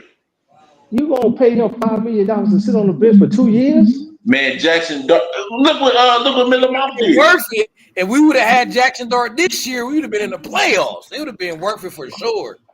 Jackson Dart, y'all speaking from hindsight, man. Y'all speaking hindsight. Jackson Dart stayed with a concussion his freshman year, man. You know why he stayed with a concussion? That's why he gonna run the ball. Huh? That's why we should have paid him to sit though. Right. Well, what good is he gonna do you if he got a damn concussion every 2 games? What he playing for Ole Miss? It turned out well for Ole Miss. And where's Ole Miss now? They in the playoffs? No, they're not. But I'm saying put Jackson Dart on this team. He wasn't gonna sit behind Caleb for no 2 years though, man. He just wasn't gonna do it. What old boy saying is, if he would have accepted it, that would have been a nice offer. That would have been positive. Yeah, it would have been perfect. It would have been perfect. You're absolutely correct. But I just don't see. And he's correct. It would have been a perfect. It would have been a perfect scenario, but I just don't see a kid like Jackson Dart willing to sit behiand Caleb. Now, had Caleb not come, Jackson Dart would have stayed. But see, they had talked to him. Because remember, Jackson Dart and Miller Moss came in the same time. Right. Lincoln Riley just didn't talk to that man like, look, man, he gonna leave. You know what I mean? So if you just stay around here a little while, learn offense, you'll be straight. Because guess what? When Jackson Dart went in the portal, guess who went to go get him quickly? He didn't hesitate. Lane Kiffin. Quickly. And then he got the other boy too. I think he transferred though. Is it Trigg, the tight end? Yeah, Trigg, but he left though. He left though. But that's what I'm saying. So Jackson Dart was Jackson Dart was the Gatorade Player of the Year, something like that. Yeah, and then he was like the number 1 quarterback out of Utah, and then there was something else about him. But no, Jackson Dart was an animal. He's like Baker Mayfield just with like more athleticism. Right. And he's gonna be a 2nd or 3rd round pick. Mm-hmm. He an NFL quarterback for sure. Yeah. He just had to learn the system. And like I said, if Lincoln Riley had him, he could do more. So I agree with that. But I would have probably had him to say, look, man, just go on and stay, man. We can do whatever you need to do. Because he's a good quarterback. And he would have killed in the Big Ten. He definitely would have killed back in the Pac-12 or Pac-10. B Jinx, you think my album better than Dart? No. Thank you.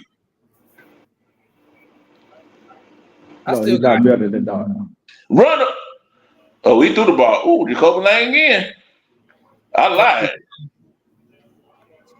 Jacoby Lane caught 3 touchdowns. Hold on. He got 3? I told you that's T.O. Yeah, touchdown. That's baby. Like I said, man, Jacoby Lane is talented. Hey, look what he's doing. Look what he's doing. What I tell you, Carter? What I tell you? He's still gonna transfer. No, he's not transferring. Stop saying that, bro. He is not transferring, bro. Let me tell you something. George, he gonna get all them balls next year. This game gonna make him stay. He gonna be like, okay, why would he leave? He got 3 touchdowns this game. Why would he leave? That's crazy. Why would he leave? Because he want to win a national championship. Damn, he's touchdown. I don't know that dude getting paid, man. That dude getting paid. You think these kids care about a national championship, man? These kids getting paid. Yeah, they care about a national championship. All right, Dad. These kids don't give no damn about no national championship, man. They getting paid. Well, okay, well, if that's the case, why you got kids that's on playoff teams jumping in the portal? Right. If they care about a national championship. Like Aaron Nolan. His team playing Ohio State playing for a national championship. They going whoever got the biggest bag. You know what? You know why Aaron Nolan? You know why Aaron Nolan's in the transfer portal? Nah, tell me. Because chances are their coach gonna be fired. Because who? If Ryan Day don't win a national championship, his ass is gone. You really think they ain't gonna fire Ryan Day? Now you talking about some ruthless fans. Them Ohio. Because look, this dude lost to Michigan. Yeah, he been losing. He in the playoffs though. He in the playoffs though. Man, Ohio State fans are relentless. You think USC fans are tough? Oh, them Ohio. Like if USC lose to UCLA, we'll complain about it for a couple of days or whatnot, but we'll be fine. You lose to Michigan. What? Man, look here. If Ryan Day don't win a national championship, if Ryan Day get blew out by Oregon, it's gonna be a wrap. And you know if ESPN say something, it's gonna happen. You let Paul Byron say something. If he get blown out by Oregon, you might have a point. But if it's a close game, man, and they lose by maybe 2 or 3 points, man, they're not gonna fire that, man. I know. I think if they lose to Oregon, I think Ohio State feel like they should get Oregon. Like, how y'all gonna let Oregon come into your conference, win the Big Ten? Hey, Carter, we need to stop here, Carter. We need to stop, baby. We need to stop right here. Oh yeah, we gotta stop. They ran that ball. He gonna have to land. This is gonna be on the defense again. This is always on DeAnton Lynn and his defense. Yep. Get back there. Get back there. This has been the call for. This has been the call for the whole year about USC. This is what we need the pass rush to get home. All we need is one sack. Fuck up the drive. Get them behind the chains. Oh my God, they got what's the name of the game? Who? He wide open. Ooh, he broke a tackle. He got hit then. Why they got a slow ass what's the name of the game from Oklahoma State? Oh, Mason Carr. Oh, Carr. That nigga slow as hell. Man. What my boy at? They quarterback finna try to scramble this shit down the field on us. What Gentry at? Gentry ought to be in the game right now. He this is his first game back, man. He probably got to get his win back under him. You know what I'm saying? Listen.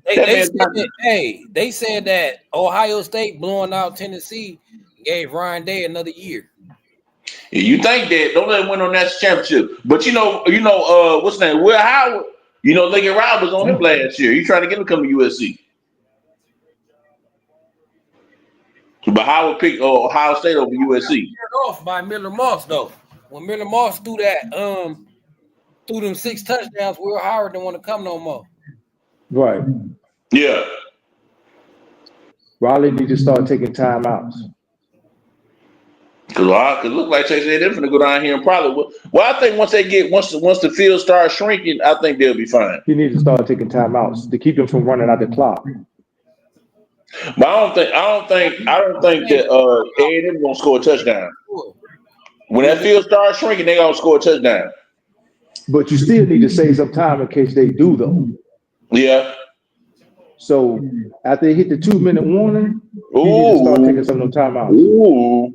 Well, the field starting to get smaller now, though. So don't say that. Don't say that. Hold on. What I'm saying, they moving on the field easy though. Yeah, cause Lynn ain't pushing that pressure.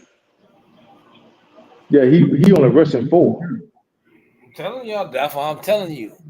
We need an edge. We need a defensive lineman. We need another 2 for sure. Well, with that freshman that's coming in, they paid $2 million for what's the name? The 4-star, which actually is kind of crazy because the dude was a 5-star, now he's a 4-star since he's going to USC. I don't quite understand. He reclassified. They dropped him when he reclassified. Yeah, okay. The quarterback. He was a 5-star. He was a 5-star in the He was a 5-star in the 2026 class. We need to put a spy on this quarterback, bro. He making one read. If it ain't there, he tucking in and running. He didn't tuck and run. I said at the beginning of this drive, the quarterback, he's going to try to scramble his way down. I think Lynn might be getting ready to put one on him now. There, he already did that. Hope we don't put Mason Cobb on him because he doing some right. If they score, I just hope they hurry up and score it in. Shit. That's what I'm saying. We need to save some time. That's why I said. We should have a defense where they couldn't just go down the field so fucking easy though. Like, fuck this. Like, this ain't cool. Like, they just went down just like that, bro. Like, I think because the quarterback has been hitting the wide receivers, that Lynn was trying to give him help in the back and not worrying about the running game. Because he hadn't showed that all. He had done it all game. He hadn't been taking out running like that all game. But now he gonna make the adjustments to put a spot on him. But you're right, Carter. If they gonna score, we need to go ahead and do it before they waste too much time. That's why I said they need to start calling timeouts. They need to start calling timeouts after the 2-minute warning. We already used one. We only got 2. Yeah, but that's enough to stop the clock, though. The 2-minute warning. Yeah. Well, they got a first down, so now I think it's like 1st and 10, but they inside the 10-yard line, right? Yeah, but that field, I think inside the 20. But that field it's starting to get smaller. So we'll see. We'll see what Lynn does. But like I said, win or lose, man, I won't blame these losses on Lynn because Lynn did his job. The only game he didn't do a job against Notre Dame, but again, Notre Dame got grown ass men. But that's what I'm saying. We need some grown ass men in the trenches. Well, like I said, the guy from Kentucky and the guy from Georgia is coming, so we'll see what they can do. But we need more. Them two ain't enough. Just like I was saying. If Keyshawn get banged up, not a season ending, but say if he get hurt, And then Jamal Jerry, he a project just like our young dudes. He got potential. He ain't produced yet on this level. Heralded prospect, all the potential and size in the world. He still haven't did it yet. So if he don't take that next leap, and then say Silver get banged up, then we back at the starting lineup we seeing right now on the field. We back to square one. What's the name at tonight? What's that dude's name? The one came from Texas Tech. The defensive tackle. The defensive end. What's his name? Lucas. He came from Texas A&M. Yeah, Anthony Lucas. I don't see him out there. He hurt. Oh, okay. Yeah, he been hurt for a minute. Hasn't he been hurt since like Penn State? Penn State game. Yeah, Lucas is Achilles. He almost caught that thing. But yeah, man. But like I said, again, this is again on Lynn. So, if Lynn can get the stop, man. Like, you supposed to get this stop, bro. Texas A&M, they ain't all that. Like, what are we doing? They had a lot of players to leave too. Yeah, they had like 20 to jump in the portal, didn't they? Yeah, they had a lot to leave too. Hell, I'd be glad to have what's the name right now? What's the dude? Who's it? Breaking news. Damn, I'm a baseball fan too. Corbin Burns. Fuck. He just wanted that money. Ooh. Number 3 is a problem.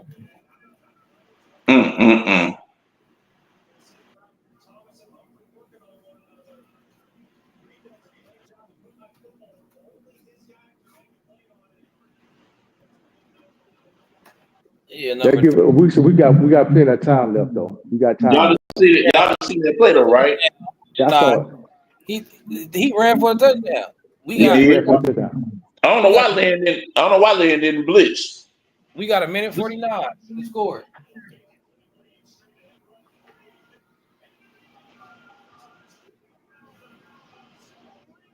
The quarterback. I told y'all. I said the quarterback is finna run this ball down the field. Like you can rewind. Let me ask you a question, right? Vegas had the line at 3, right? Mm-hmm. And right now the game is 3 points, right? Yeah. Mm-hmm. Y'all don't think that Vegas be having something to do with these damn games, man? I know Vegas for sure be having something to do, but Vegas be going for the underdog. I think we was an underdog in this. Oh, see, that was a good what's the name? That was a good fake. Just like he said, this dude, see Texas A&M quarterback, he's a real dual threat. Yeah, but I feel sorry for him next year because he's gonna. And I know that's what frustrates me about USC. Why they can't see the shit that I see? Like I seen on the first drive, but the beginning of the drive, I said, yeah, the quarterback he's been trying to run his way downfield. They blocked that play real well. They blocked that play real good. They held their block. They blocked in the assignments. They held it real good that play. Well, I'm just like also too. You got any experience in there because you don't have like your linebackers in there. Like Rayshon Davis, man. I thought he was gonna have a good career at USC. It's a numbers game. Lynn, he will let the offense outflank him. So Marcel Reed ran to the strong side. It was more blockers than they had defenders. Yeah. Right? So it's just a numbers thing. Deanton Lynn, I feel like he don't play aggressive enough. I don't know because he don't trust the players or what. Well, like I said, this is gonna be his first year actually, getting a player that he wants. Because technically he had Alex Grinch players. So technically he gonna get what he wants this year. And that's why USC is, if you look at the transfer portal, they have more defensive players than offensive players. He had brought over Kamari Ramsey. Well, Ramsey and Humphrey. But see the people he brought over though, they paid off. I mean, Ramsey, Humphrey was all right. Well, Humphrey was hurt too. We got the ball last. We about to see. Raider Cujo said, "Miami about to drive us to victory, bro." So okay, I feel like don't tell it, bro. Don't tell it, bro. Don't tell it. If I was in Vegas right now, I put on the interception, but I'm gonna be patient. I just said that. I said either we gonna win or he gonna throw a pick. We need to run it on second. But see, what's gonna happen is they keep on throwing the ball to dang on Malachi Lemon, which is a good thing. But they gonna get on Lemon in a minute. We need the first right here. And see, I almost overthrew him.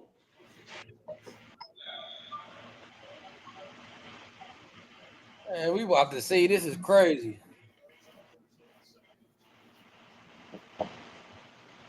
He done threw the ball to Makai Lemon 3 straight times. Now the first one was to Kyle Ford. Okay, the first down was to Kyle Ford. Okay.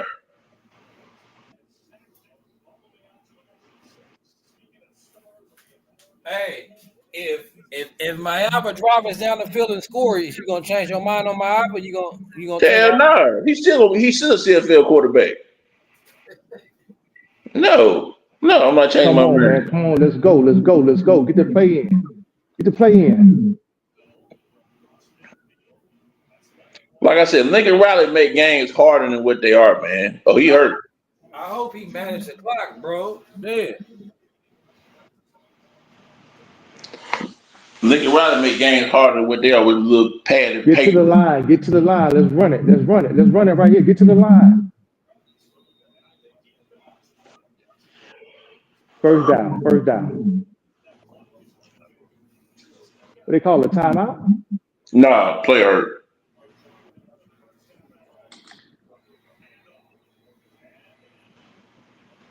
Who, Peterson hurt? Yeah, he got hurt. But he got the first down, though, right? Yeah, he got the first down. All right, cool. Do not put your investment in that kicker, because you already know his job will be gone next year anyway, so he don't care. Right. He hit the transfer portal. After this game, he just want to go to Vegas and get the shoes and go hang out. But he know his job is over with. Just like me going to my job, and you gonna hire somebody to do my job. Oh, I already know what time. They twisted his ankle. Somebody twisted his ankle, man, because he dropped that ball when he hit the ground. Yeah, they own him.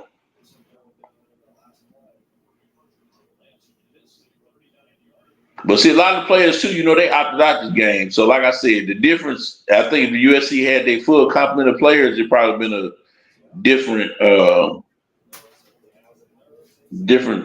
thing. So, but you gotta give these kids credit that actually stayed, man, and didn't go in the transfer portal, before this game. Right.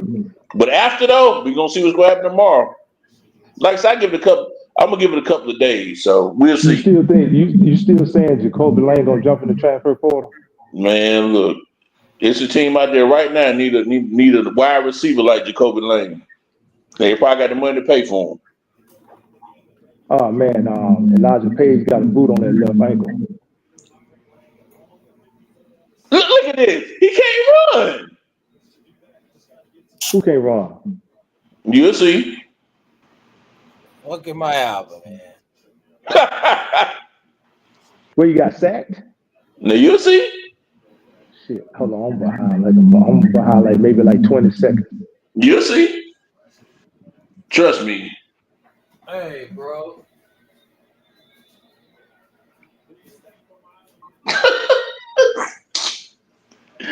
Oh. What the hell? Oh, time out. Oh, snap. That wasn't even designed. XFL. What the ball hit the helmet or what happened? No, the ball got batted down again, and he caught it. So basically, he threw the ball, it got batted down, but he came back in his hands. And what he should have did was just ran straight, instead of trying to make a play. I think he was trying to get out of bounds. Or he should have just let it hit the ground.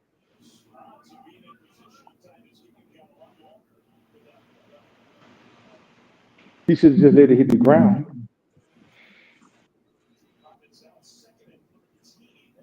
Lord, yeah, I think my album was it incomplete? Yeah, I ain't gonna say too much, but I'm just gonna say my album. Was it incomplete? Yeah. Well, it was bad incomplete, not just incomplete, badly incomplete.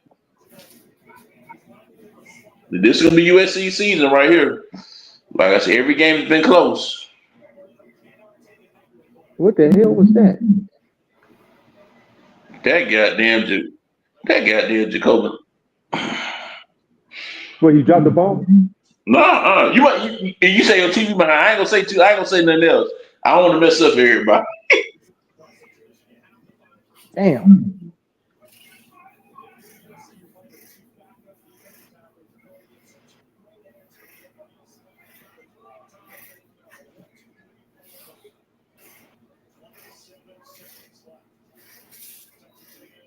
Did y'all see the play?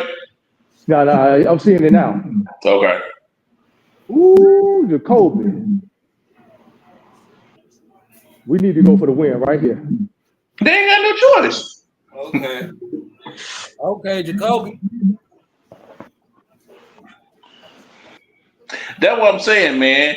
My album is not these wide limit and Jacoby Lane is making USC for their passing game, making all these plays. They supposed to though, fam. That's their job. I know that's their job. And Jacoby staying. Yeah, he's staying. Of course he's staying. Okay. Because you know why? USC, even if he wasn't staying before, USC gonna up the bag if he want a higher bag. We're single-handedly keeping us in this game. Where's the vibes is gonna say that? Like, hey, see my boy did, don't you? Up the bag. Yeah. And they're gonna do it. Because we can't lose all our receivers, bro. Right. We already lost 2 of them. We ain't letting that dude go. But I've always liked Jacoby Lane though. I liked him when he was. I've always liked him though, because like I said, he has that basketball background as well. I keep telling him that he got a 40-inch vertical, and he's 6'5". Yeah, like I said, he reminds me of what's his name? Who? What's his name? Drake London. He's just not as big as Drake London. Oh man, he almost got in there. Let's run it right here. Let's run it with Jackson right here. Let's let Jackson win it. Man, what's going on? Mm-hmm. What happened?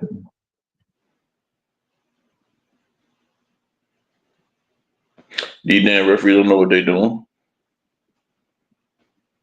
Let's run it right here. About the Vegas stats, look, man, we gotta keep it low now. Vegas got, Come on, man, get out the way. How's that delay a game? Oh my Lord. They doing. He just standing right there. Yep, that Las Vegas.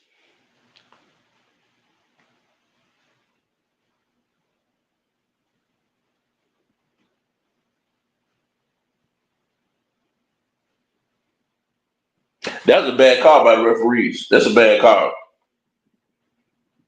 They call delay a game? Yep. That's bullshit, man. That's bullshit. They called that a penalty? Ooh, yeah, they call it.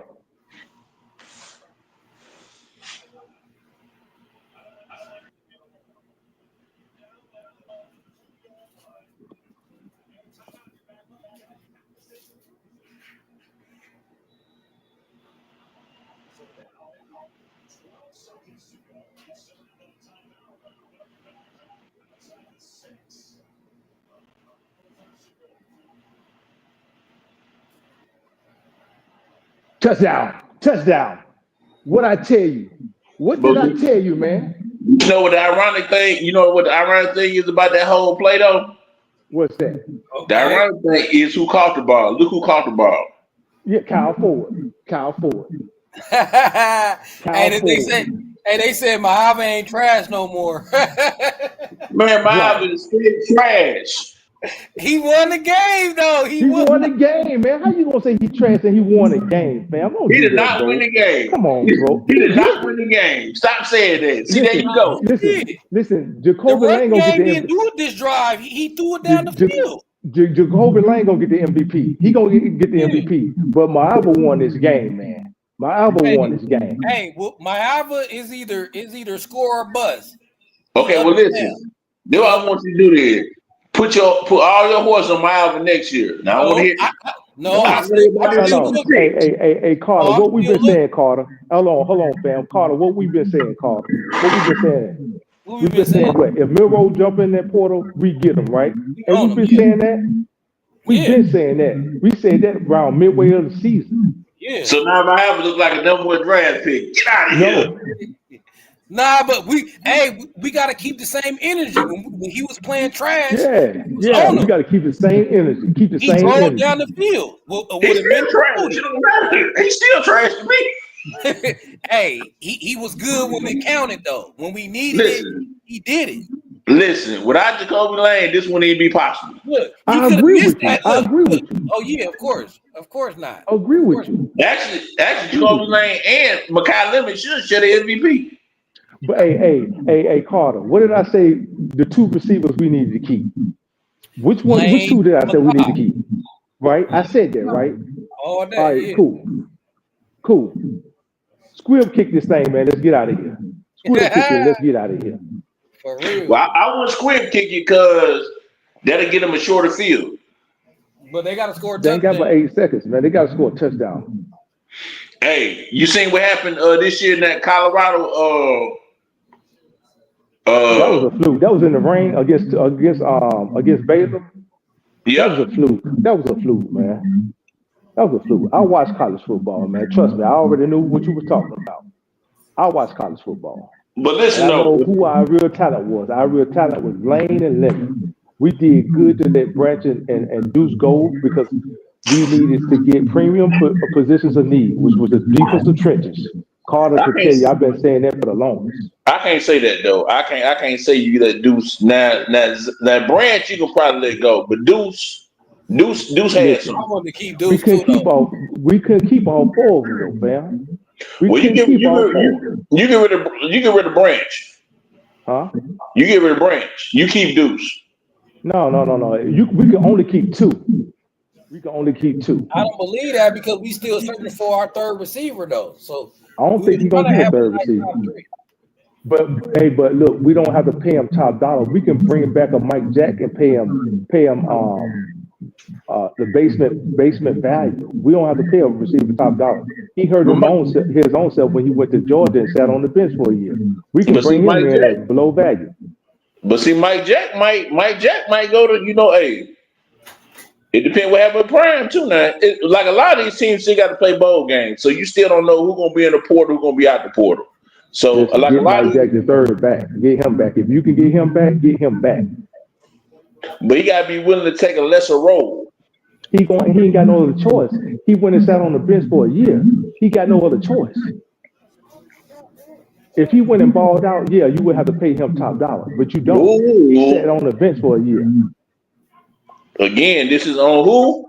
This is on D'Anton Lynn against defense. You always fall on Lynn. What happened? Oh, they broke up the pass. Okay. It's a wrap though. So USC beat, but it's gonna be the big thing tomorrow. Everybody will talk about Mayava is the savior, which he's not. But I just want everybody to remember he did throw 3 interceptions tonight. I want people to remember that now. He threw 3 interceptions. He threw some picks, but when it came down to it, man, he won the game, man. Come on now, give him his credit. He did it though. That last drive, hey, they passed the ball down the field. You was dogging him when he looked like trash and we were down. You were dogging. Now give him his props though, fam. Come on now. I'm gonna give him his props because he had to play quarterback for USC because they ain't had nobody else. You gonna put Jake Jansen in there? I tell you who won. Hey, I would have tell you who would not have won this game. Miller Moss. Oh no, Miller Moss. No, this game would have been over with a little while ago. Miller Moss is in the game. That's a forward pass. That's illegal. Look at Lincoln Riley. Lincoln Riley, I'm happy you are 6-6, 6-7-6. Look at him. Look at 7-6. Look how exciting he beat 2 SEC teams though, fam. He beat 2 SEC teams.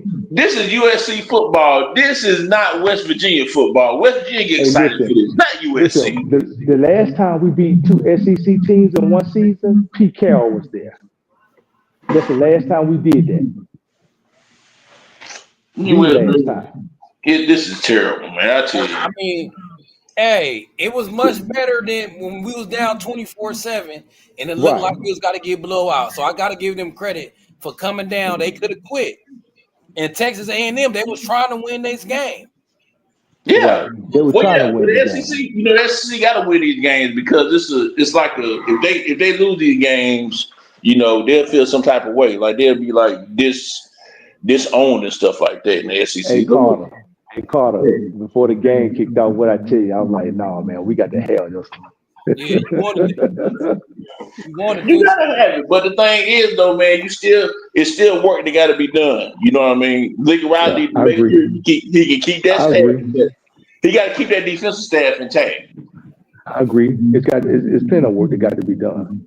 Yeah, it got to be done. They still need. I think they still need maybe 1 to 2 wide receivers, maybe some less wide receivers. They need some wide receivers. We don't need no more wide receivers, man. You got to have somebody get hurt. Jacoby Lang and Kyle Limmer can't play the whole season. Not unless you bring back a possession receiver like Mike Jackson III. You got to remember we got Xavier Jordan that's pretty good. We got Corey Sims coming in next season. No, focus on the offensive line right now. Focus on the offensive line, and maybe an edge rusher like Carter been saying. Wait, when the offensive line played tonight, you know how much work you got to do. Yeah. Even with that though, we need a center. We need a right tackle. We need a left tackle now that Elijah Page kind of shaky. We need a left tackle because of his injury, and we need some linebacker. Right. Kobe Lane, baby. Well, I agree with the linebacker. But again, like I said, Lincoln Riley made a gamble on D'Anton Lynn. Hey, that kid ain't going nowhere. Bro, that kid ain't going nowhere. Okay. Lane ain't going nowhere, man. Okay. He ain't going nowhere. 7 receptions for $127 and 3 touchdowns. You better give him a house in Bel Air here. No, I said, this game right here put him on the map. Yeah, it did. You gonna know how many players, how many people gonna want to get at him? But look, check it out. As a USC fan, y'all got to think how ugly this could have been if it went the other way. He finished with 3 or 4 interceptions, and we get blew out. Right. I agree. That gonna take that. That would have been hella a bad look optics wise. Then the call from the Moss would have happened. We need Moss. Moss gone. He already decided Louisville. People got to get Moss out their head. He the Louisville quarterback. He's the Louisville quarterback now. Like I said, Moss is gonna be in the Heisman hunt. Man, Heisman, man, you don't get out here. He's gonna be sided up. He's gonna be sided up. Louisville ain't even gonna be good enough for that. Louisville ain't even good enough for that, in my opinion. Hey fam, hey brothers, man, I enjoyed y'all, man. I appreciate you having me on, Carter. Thanks a lot, man. I'm about to get on out of here, man. It's late. All right, I appreciate you, bro, for coming on through. All right, man. All right, man. Y'all take it easy. Fight on, man. Fight on. Fight on. Talking about Miles, the number 1 quarterback in the country. Yeah, right. Nah, I feel like he got the arm. He got some of the tool set, but his mind, it seemed like he too turnover prone. It's too hit or miss. Now, if he can find some consistency in his game, because when he looked good, That last drive, it looked like where was that the whole game, right? Yeah. So is he the type of player to where this is his ceiling, or he's just getting over the hump of that consistency? He had a point to his game where he could ball, but not all 4 quarters yet. Yeah, well, I think also too though the running game helped out a whole lot today too. So, you know, knowing these running backs that actually run a ball that didn't get any burn this year, you know, in Jackson and also in Peterson, you know, that's kind of a sign of hope for USC's running game. Exactly. So it's just a matter of, just like I said, getting in and, you know, getting the right pieces to fit. The defensive side of the ball, outstanding. Like I said, the offensive line is going to be really good too. So I think next year. So it's just a matter of just getting Miles, if he's going to be the starting quarterback, getting him to understand that he needs to cut down the turnovers. Exactly. That's what I'm saying. It's like if he don't make the mistakes he make, it seemed like he could move the offense. It seemed like the offense could move. Like them 3 interceptions. If he didn't throw them interceptions, we was driving. Like a lot of our drive, it ended on his interceptions. So it's like if he could be coached up, like you were saying, if Lincoln Riley would be that quarterback guru, he should be able to coach him out of some of the mistakes he was making. We seen 2 plays where he missed players wide open on the field, right? Yes, he was throwing the ball. If you look at the game and break down the game again, just look at it, you can tell that he was overthrowing the ball, not putting the ball on target.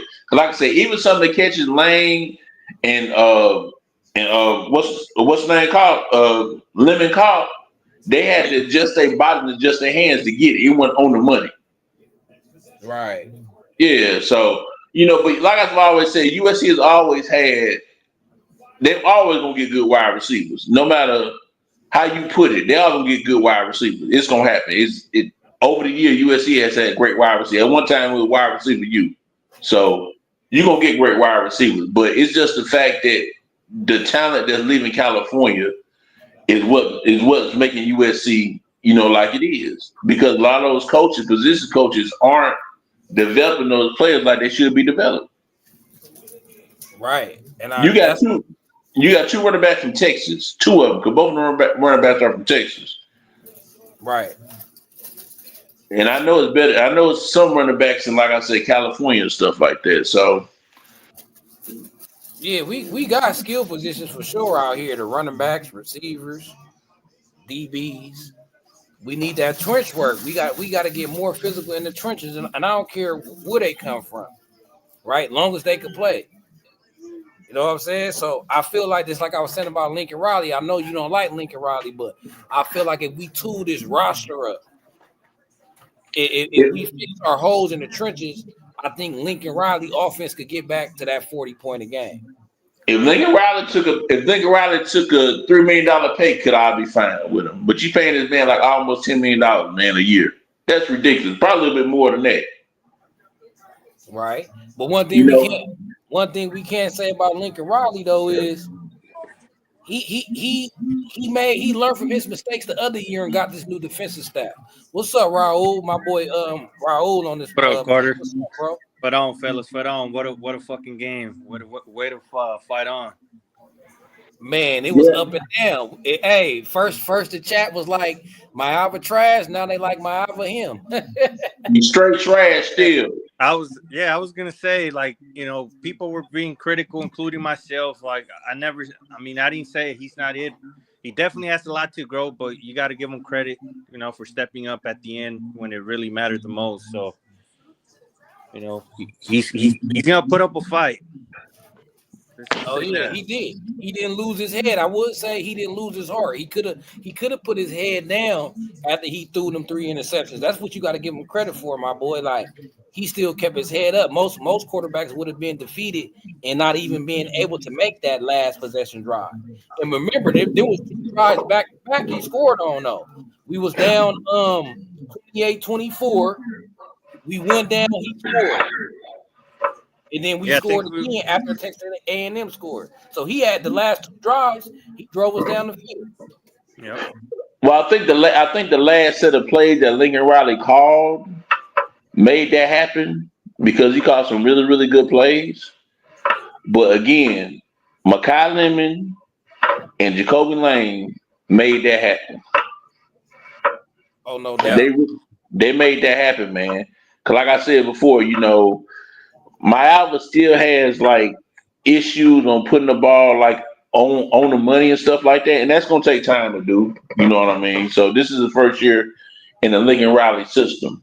Yeah, but you bring up a good point, and to add to that, he's got all this offseason to work on that. Well, but see the thing is though, he got a dog coming in, right behind him. Yeah, and that should be good for him though. He needs some competition because he got to get better. So I'm happy that we got a dog behind him that gonna push him. Right? Yeah, but I still think Lincoln Riley needs to still go out there and get maybe a veteran quarterback. Not really a starter, but somebody that can kind of sort of, because like I said, now college football is like the NFL format, man. You got to have veteran players around these kids They kind of keep them motivated and dedicated to try to get the job done. Because again, like I've been saying before, I've been saying all night, man, USC is a legacy program. This is not Baylor. This is not Arkansas. This is not Minnesota. This is a Power 5 legacy program. It should be nothing but greatness coming out of USC. Every time they lace them up, it should be fear.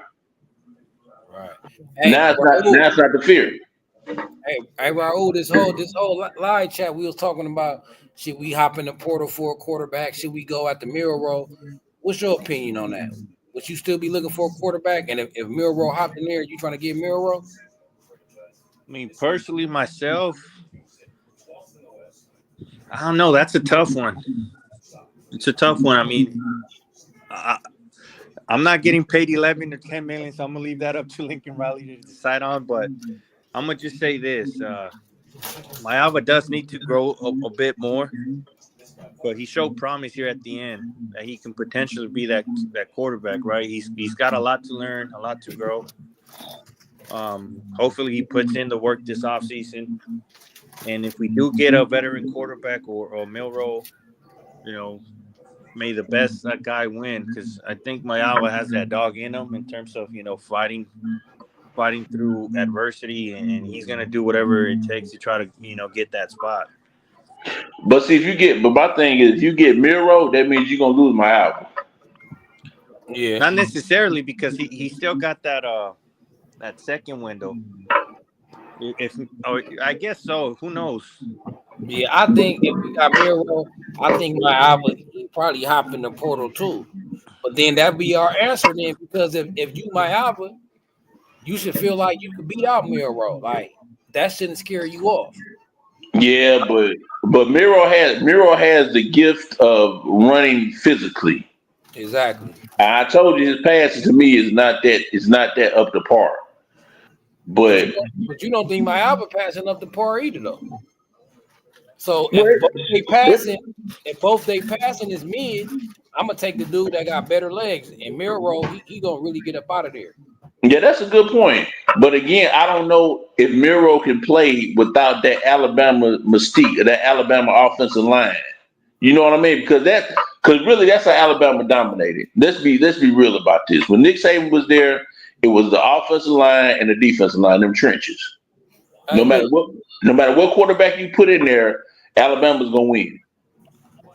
Look, all this is irrelevant no matter what quarterback we got if our offensive line is still struggling again. But the offensive line played real well tonight. It did. What you thought about the offensive line, Raul? No, I've been saying it. Throughout the second half of the season, the O-line got a lot better, and the two freshman tackles stepped up.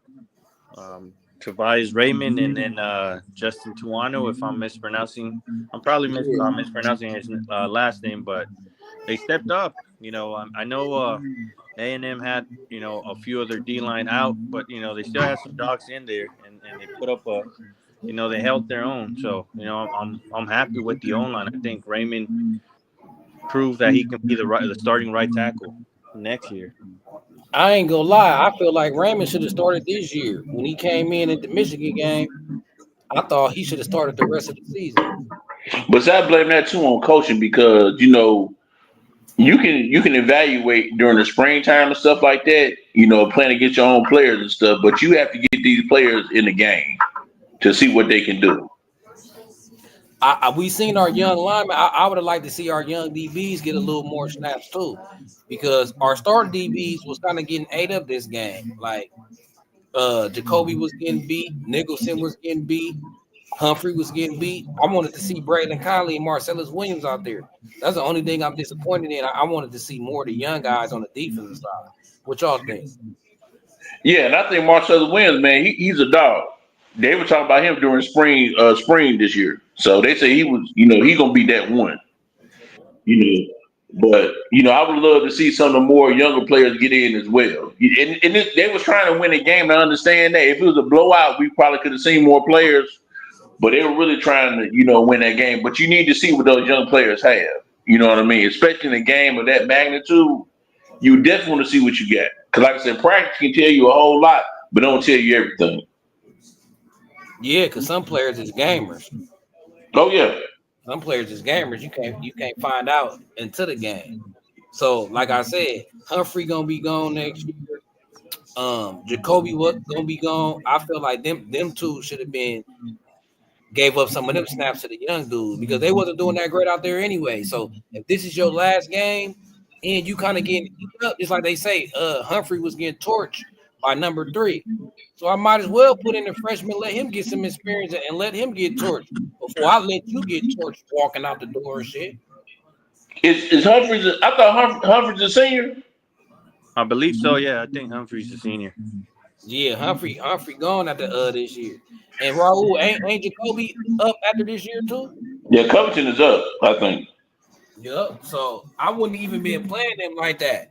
Like you might as well. Jalen Smith already didn't play this game. Our best DB already didn't play this game. I would have went to the young route because I believe in it. Like you talking about Marcellus Williams, but Doug Belk, I heard that they hire on Braylon Conley. Like Braylon Conley, the one that they really think gonna be special in the game.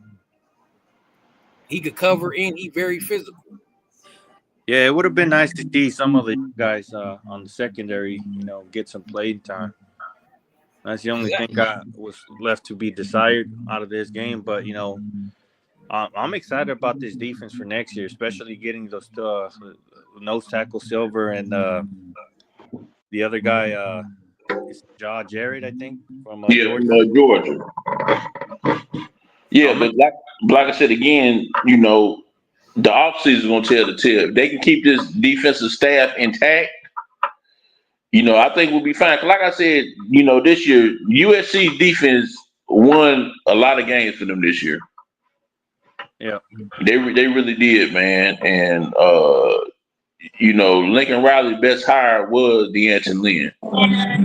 And to get him from a rival is really, really crazy.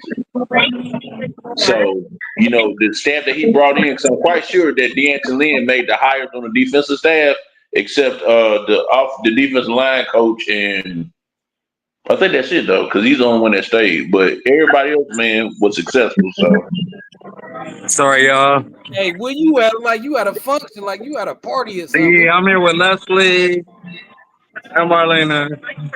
Uh-oh. SC game. You already know how I go. No? Not SC? Okay, we got a UCLA fan in here, but it's all good. Oh, yeah. She gotta get but also too, the linebacker. We look good. Hey, we was looking bad for a moment, J.A. Like, we pulled it out, though. How you was fucking, man? Hold on 1 second. So this is... Oh, yeah, he partying. Jeff brings up a good point with Mayava. I want Mayava to be a little bit more decisive when it comes to running the ball, because for him to be a mobile, he takes a lot of losses when he runs the ball. So I feel like he needs to, make up his mind quickly and then tuck and run it and run forward instead of side to side. I think we need to get some designs run for him. Get him running north and south. He's not that great running east and west. He got that straight line type of speed. So I want to see some design runs for him when he running downfield, just to keep the defense off balance, just to have that threat. Like, you don't feel that pressure or threat of him running the ball watching these games. As a defense, they ain't really worried about him running too much. And he don't try to run. He try to be pass first. So I will make him legs. I will call design runs for him. But I think Lincoln Riley should install those this year during the season. That's another thing too, that he should have had Mayava in the game at least for like a specific package for him. Yeah, we always feel like he should have had a package for Mayava. Even when Miller Moss was starting, like he should have had a goal line package, so our run pass threat, our RPO would be more deadly. You feel me? But it's like Lincoln Riley don't even since Mayava been starting, it seemed like he don't try to get that going with the kid. What y'all think? Like, I think Lincoln Riley is using Mayava the wrong way. Yeah, I mean, he should definitely just run some more plays for him, to run the ball, more design running plays for him. Because He I didn't agree. run. I said it during that Michigan game. I was telling Guns that it would have been a perfect time to use Mayava for some, quarterback runs in that game, especially because our O-line was, struggling a bit. I think, putting him for a package or two would have made a huge difference in that game. Well, yeah, but even now, what we seen with Jackson and stuff like that, you wish Jackson had got some burn in short yard situations. The cold game about everything that we seen today. I'm just gonna be 300 with you. He ran that. He only run it 2 times since you don't have my option. He ran it 1 time. What's that first game Mayava started in? When they got the yards on it? He haven't ran it. He only ran it 1 time since. And it's like, okay, that gives you a whole nother package to the game.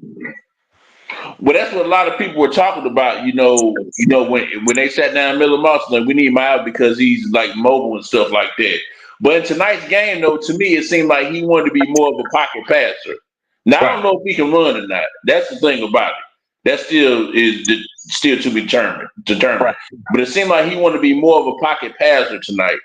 And I'm thinking Riley should have kind of sort of, told him, hey, it's cool not to stay in the pocket. You can get out and things like that. Yeah. But yeah, man, like I said, again, shout out to Jacoby Lane and like I said, Malachi Lemon, because they're some animals. Now, them 2 dudes are different. Yeah, they're some animals. They did, yeah. You could definitely tell. You could see the difference. It's like, I feel like they probably got their bag. That's probably why either Deuce or what's his name, Branch, probably shook out, because it's just different. You can see the difference. Well, no, it's not knocking the kid for them to go on and live their best life, because we all got to remember. I mean, somebody like they young men. I'm like, nah, really, to me, they kids. But that's just how I look at it. But really, like, you want them to go live their best life, but it's one day at a time. Yeah, I think it's safe to say, y'all giving Jacoby Lane for the game ball on offense, and for the defense. Kamari. Yeah. Well, actually, you know what? Actually, the game ball probably go to DeAnton Lynn. Oh, that's a good one too. Yeah. Yeah, because like I said, he put the players in the right position again. It came down to DeAnton Lynn stopping Texas A&M. The cool thing about DeAnton Lynn, bro, is he's working with less and doing more. Exactly. Right. There's nobody in the whole country that's working with less and doing more. You imagine what he gonna have next year with them space heaters up front? Oh, I feel sorry for the country. Well, it's still though, we still have to worry about the defense. But the defensive end should be fine. But I'm concerned about. I want to see what the linebackers will be. You want to see that? You worry about the linebackers? I worry about the linebackers, coach. I want to see who that's going to be. Well, Gentry, Gentry coming back. No, I said the linebackers coach, the coach. Oh yeah, yeah. Who coaching the Bucs? I get it. Hey, look, I'm gonna continue the theme. I'm gonna look for another NFL coach. Right? You already got Coach Lynn got that NFL pedigree, NFL type coach. Right? So I'm gonna continue with NFL coaching, because that's a recruiting advantage. Right. When you do recruiting, you could be like, oh, you know what I'm saying, your position coach in the NFL. That's recruiting advantage. So if I'm running a college program and I'm a coach, I'm always going after the NFL coaches if I can get them. Man, I apologize to y'all. I was hanging out over here at this little SC party. Nah, do your thing. Shit, I should have been there. Yeah, it's all good. Right here with Redondo Beach, man. It's like you're supposed to party SC country down here. Like, it's like, what? You supposed to party after a win like that, because again, Lincoln Riley could have choked again, but he did. I'm about to jump off soon. I'm going up to Retro Styles. Right now. Next year's schedule should be a whole lot better though. So next year's schedule gonna be a lot easier than this year's schedule. Hey, all y'all come out to the games, and then man, after the game, we gonna go party at Rancho Spouse Verdes and celebrate the win. Yeah, we should start with the next year's schedule. We should start off at 4-0 for sure. At 4-0. It should be no, Carter 5, 6. I'm thinking 5 or 6 at least. Like next year, there should not be the only loss I can see if we really do everything right is the Oregon loss, but that's dependent upon what they do too. I don't see nobody else on the schedule that's going to be like substantial. Even this year, after we beat LSU, I thought it was going to be like, okay, we level up. But it's all going to predicate. Everything's going to predicate on our running game. And them two. Hey, I'm cool with Brian Jackson and Marion Peterson. I know we're bringing that other guy in, but I'm cool with them. But see, again, like I said, I think Lincoln Riley's gonna jack that up again because he's gonna try to go find the shiny car. Which, like I said again, like I said, Woody Marks, and actually even last year with Marshawn Lynch. Is that what name? Marshawn Lloyd. I'm sorry, Marshawn Lloyd. He hit gold on those two running backs. Yeah. But he has talent. He's had talent inside his room for a long time on the offensive side of the ball. I think for him, though, to be real, bro, I think he's trying to please everybody as opposed to just winning. See, when you win, everybody happy. Everybody, I mean, it's different in the NIL area, but imagine if we in the playoffs right now. I bet people wouldn't be complaining about that. If you're running the ball, you can come out and play action, and then them kids, even the ones who left, they get big passes because the DB's got to come up. And could you imagine Deuce? When the DB got to come up on him, he ain't got to play 5, 6, 7, 10 yards back on him. That's a whole different game. But that's when Lincoln Riley. That's my problem with Lincoln Riley. When they was playing off on Deuce like that, that's when they should have been going in flats. Let him use his side. What's up, Ben Mac? You think about the game, man? This was a roller coaster, bro. What up, bro? What's up with it? Man, this dude ain't QB1, bro. I don't care about the victory. This dude ain't QB1. I love the victory for the young Patriots, man. But like, I was listening to USC them, man, and I was tripping off because of what he said. He said this dude's 6'5", man. He's throwing like he's 5'11", man. Right. That's what I thought. He's 6'5". You throwing like you 5'11". Why you throwing the ball down, bro? You got dudes wide open. You gotta. This dude is not. Listen, I pray that Longstreet come in and just grind this out giddy, because I don't have no confidence in the quarterback that I'm seeing going into next year. You know why he was throwing the ball so low? Because he thought he was in the Mountain West. Come on, man. Come on. Then you thought he had 5'11" linemen. That's what he thought. Yeah. No, this big boy school, man. Come on, you playing the SEC, man. Yeah, you playing against the SEC. Come on now, like it's ball out, go hard to go home. And he got to go home to me. Listen, the Most High blessed that boy tonight, man. Because he listen, we should have been out of that them 3 picks, bro. Right. I kept out because I was like, dude. I told my brothers they die hard Notre Dame fans. Two of my brothers die hard Notre Dame fans. Right. And I'm from LA, and I'm like, dude, listen, this boy right here, man. It just don't make no sense. It don't make no sense, man. And this shit don't make no sense while I'm looking at it. I'm like, man. So y'all saying this comeback win, this game winning drive, that ain't fooling y'all? No. Hell no. It ain't fooling Stevie Wonder. Straight trash, homie. Tell him on Facebook and dang on Twitter. He's trash. Man, Lincoln Riley need to quit playing scary, man. Listen, but the thing about it, I understand why you playing like you playing. I understand why you because your quarterback is not Caleb Williams. You know what I'm saying? I don't understand it though, fam. When your running back getting 5 yards a pop. 5 yards. 5 yards. So you just keep running. No, not just 1, 2. Man, the line. I praise the old line, man, for hanging in there and doing what they got to do. And then you see they start pinning them. They start pinning the ends back and start coming after him when we stop running the ball again. It's just like the Minnesota coach said. I already know him. I Like know it's his MO. yeah, exactly. It's easy work for him. If he can't pass, he ain't really finna lean on the run. Nope.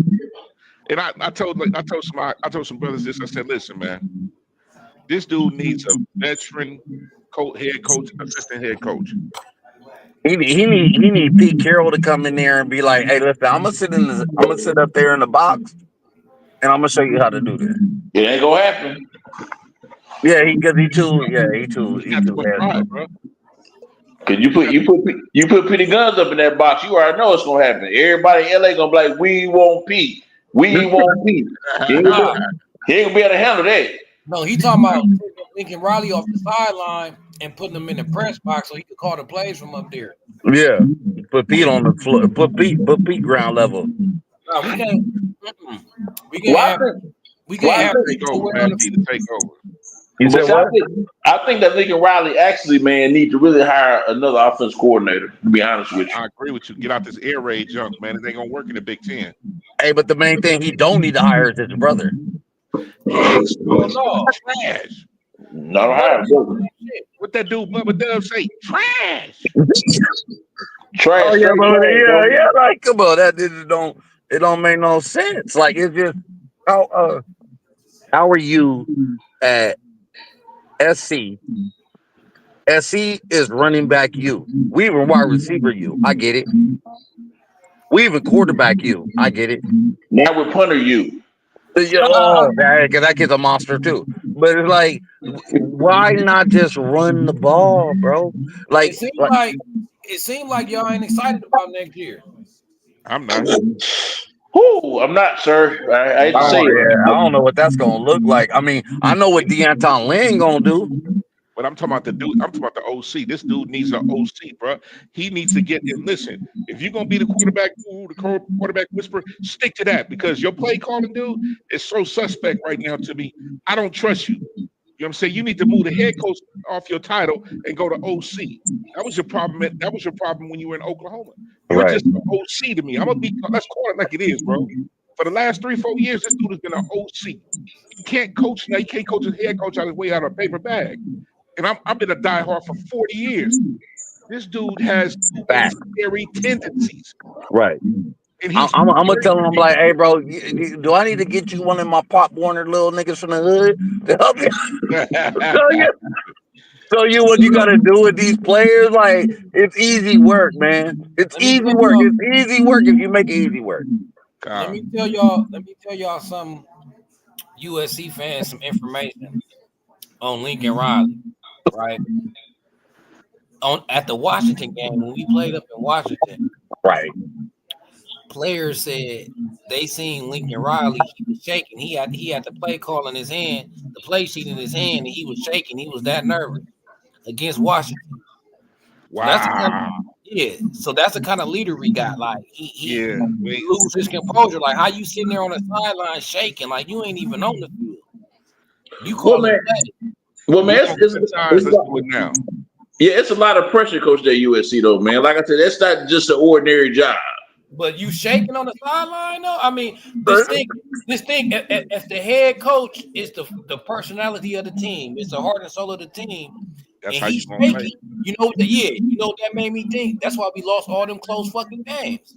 Our coach was scared as fuck, and our players was too. I tell you like this, man.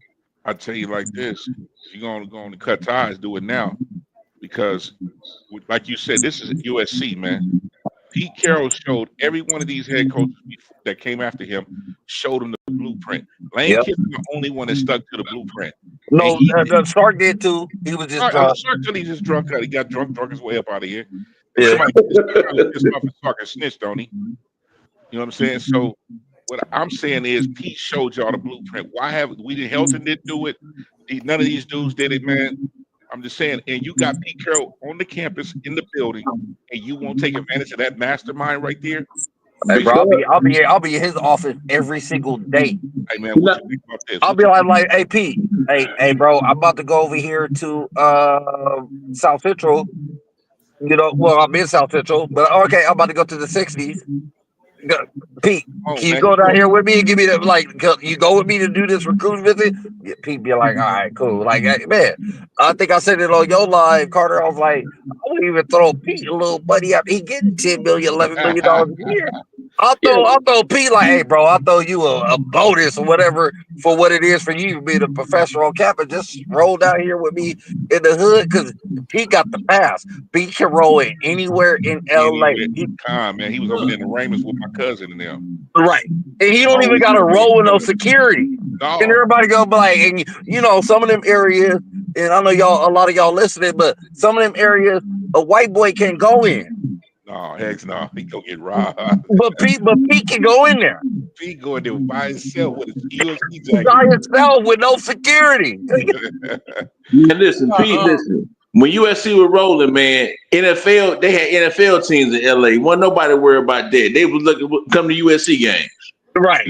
He had the stars on the sidelines. P had it going on. And that's the way this dude is scared to embrace you.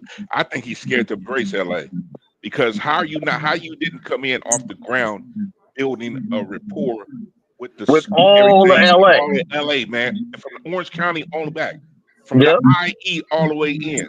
So he probably willing to go to Orange County. You know, they cool over there. But the real players is in the hood though. Like all the real ones, they in the hood. Welcome somebody else to the stage. We got USC OC Elite. What you gotta say, man? What you think about the game, USC? You gotta take your mic off mute. Yeah, a big fan of the show. Love all you brothers on the panel. Thanks for having me. Yeah, USC OC Elite. That's a brother. That's a company that me and my twin brother run. It's a 707. We've been in the game for about 10 years. Kyle Ford came out of our program. Damani Jackson, Achille Arnold, Macarenas Arnold. So you know about? I think we played against y'all one time down there. My cousin folks Pro Way.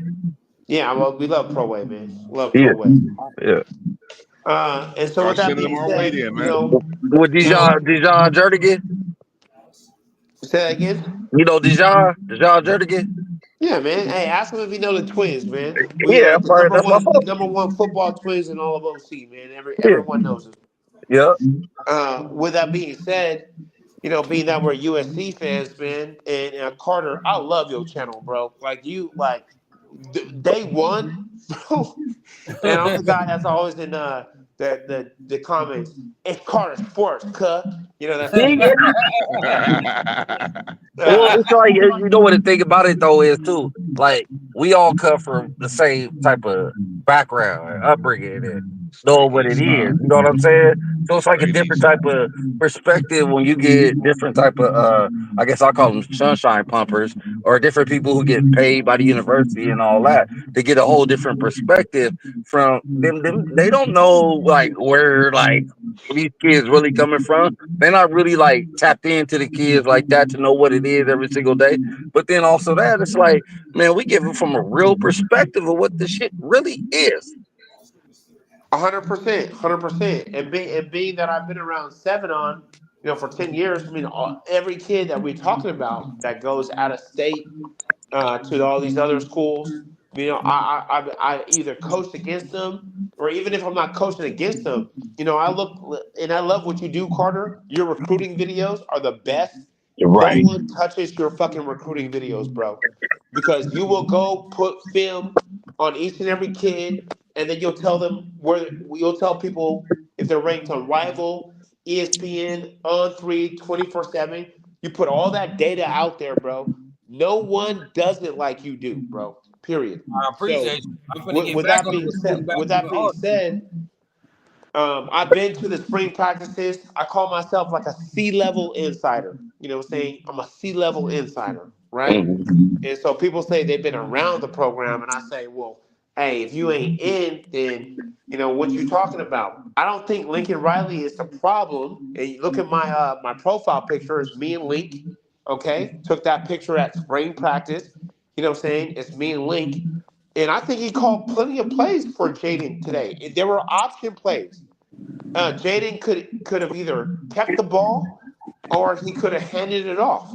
So we're sitting here saying that Link didn't call plays for Jaden to run. Yeah, he did. I counted at least 10 plus option plays that we gave to Jaden. Jaden played a great game. Made some questionable throws. Yeah, D'Anthony came through because D'Anthony Lynn is a genius, bro. Like straight up. You know what I'm saying? But I don't think Link's the problem, man. I truly do not think he is. Lincoln's a problem. Straight trash. I can't help it. He the problem, man. Lincoln Riley's a problem because how you gonna go from, like I said, 2 years ago, 41 points a game the first year, 41 the second game, going down to 21 this year. And we can't say it's a Caleb Williams situation because he is still the offense coordinator / head coach. So he can't create plays to allow his players to be successful. Well, great question, OG. And if I may respond to that, yeah. So the offense struggled. By the way, Shalom. But the offense struggled this year. But I mean, let's kind of look at the facts, man. Let's look at the facts. We know that the offensive line definitely could have been better. Number one. Number two, just look at the stats. We had drops. I'm at every game. I'm sure you guys are at every game. I'm at every fucking game, right? Every game. Bruh, the 6 losses that we have, there's no game besides Notre Dame, which we all know, and I'm pretty sure most of us was there. I mean, you already know we were about to win that game. Jaden drew in a pick 6. Bro, Kyron Hudson, was that not a PI? Okay? Yeah, obviously it was a PI. Every other game, right then and right there, we were fucking in, excuse the language, sorry. We were in the game, dog. We were in the game, man. So what's the common denominator though? Why we lost most of them games though? I don't know. Why you think we lost? Link. It's Link. But there's only so much, and you guys know, and Carter, but look, bro, there's only so much Link can do when he's bringing in these high-profile players, and he's beholden to them, which means they're gonna get his touches. I ain't gonna say too much because I don't want to, I ain't gonna dry stitch. But when you do an NIL deal with players, let me tell you what's a part of it. It's not just the money; it's the touches too, bro. Yep. Right. So you come in, you're like, so you come in, you commit here, you're gonna get this many touches, right? Which means the quarterback obviously got to throw certain people the fucking ball. I mean, I feel where you coming from, bro. But I feel like this year was easy work for him. I feel like because you got to just look at the. I mean, most of the games we lost was close games. And I feel like everybody could have got touches if you run the ball. You come out play action. You could do so many multiple things. I mean, I get what you're saying in regards to okay, he trying to please everybody, but everybody ain't on you. Hey, now you got to separate the elite from the elite. You're right, and you're 100% right about that. Hey, two things can be right at the same time. So you're right about that, but you talk about play option, play action. You fake the handoff to the running back, and then normally the quarterback rolls out, right? So that requires a mobile motherfucking quarterback. Excuse my language. Requires a mobile quarterback to really get people to bite on play action. With Miller, who I've known since he was in high school, right? So I never wanted to publicly talk down about him because we're real close, and I don't want to put the program. Yeah, no, and his mama work on campus. I get it.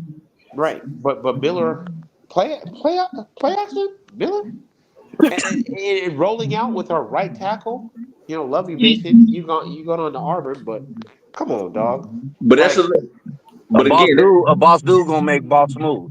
You supposed to be the not only quarterback guru, you supposed to be the offensive guru, and you gotta always play into what your strengths are.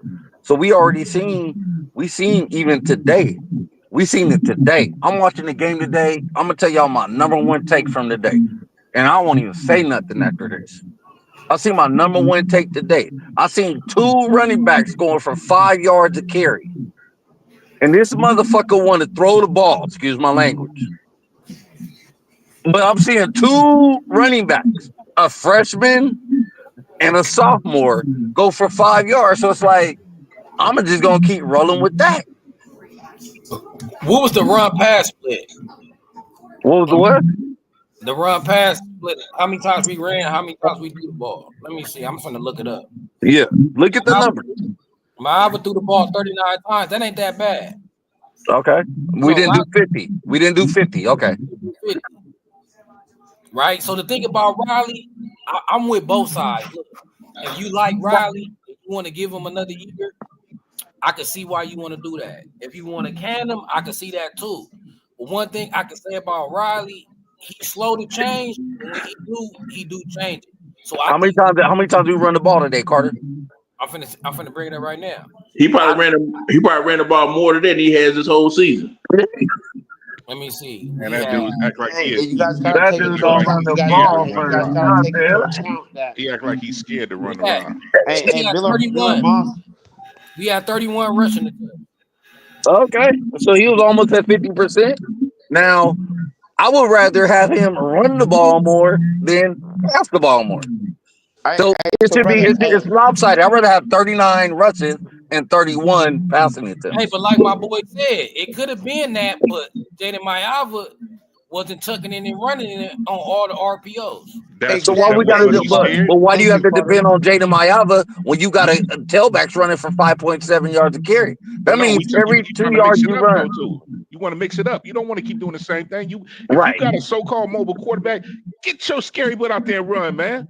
As many times I've seen it open and he still let it go to the running back. Knowing he's seen the side over there packed over there waiting on you because they saying you predictable. Hey, but is that Lincoln's fault or is that the quarterback's fault?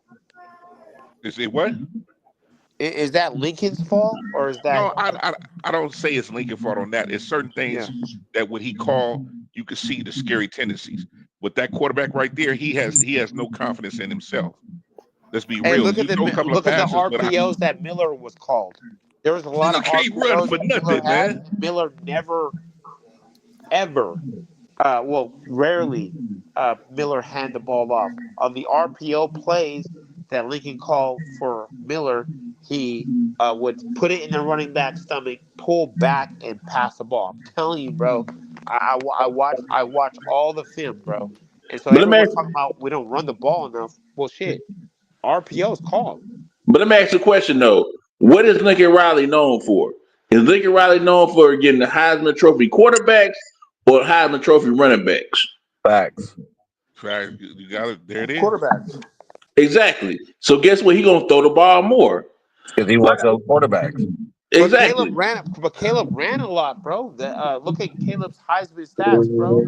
But Caleb Williams. But see, this is the thing about Caleb Williams. Though Caleb Williams was his own man. If Lincoln Riley called a pass play, Caleb Williams gonna do what he want to do because he can see the field.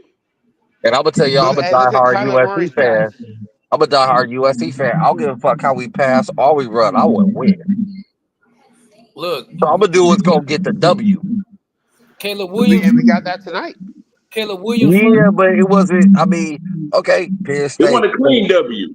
No, yeah. No, like that should have been just like we could have been eating on there. We did 5.7 yards with Brian Jackson in the first half. Turnovers, bro. We got the dub, bro. Like we got to be happy at some point. I mean, I'm not trying to. I'm playing devil's advocate too, but it's like I can't be happy because, like I said, Lincoln Riley lost us at least 3 games I can think of, so I can't be happy.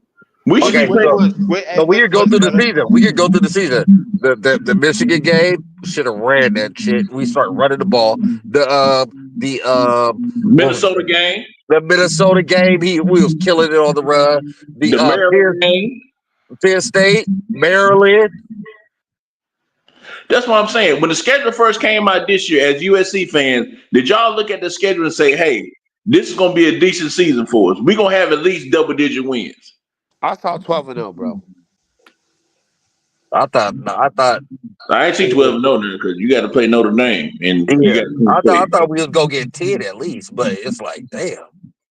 Yeah, I thought this was it's not like we losing these games by like getting blown out or nothing. It's just like if you ran the ball on first down as opposed to passing it, he went away from it in the third quarter tonight. He started passing it, but once he got back, start back to running the ball, the whole game changed. Hey, I heard Well, you. we were down. We were down. Hold We on. were down. What 10, 14 points in the third. Like, yeah, you gotta pass the ball. You're And not really if down you by look at that much Michigan, though.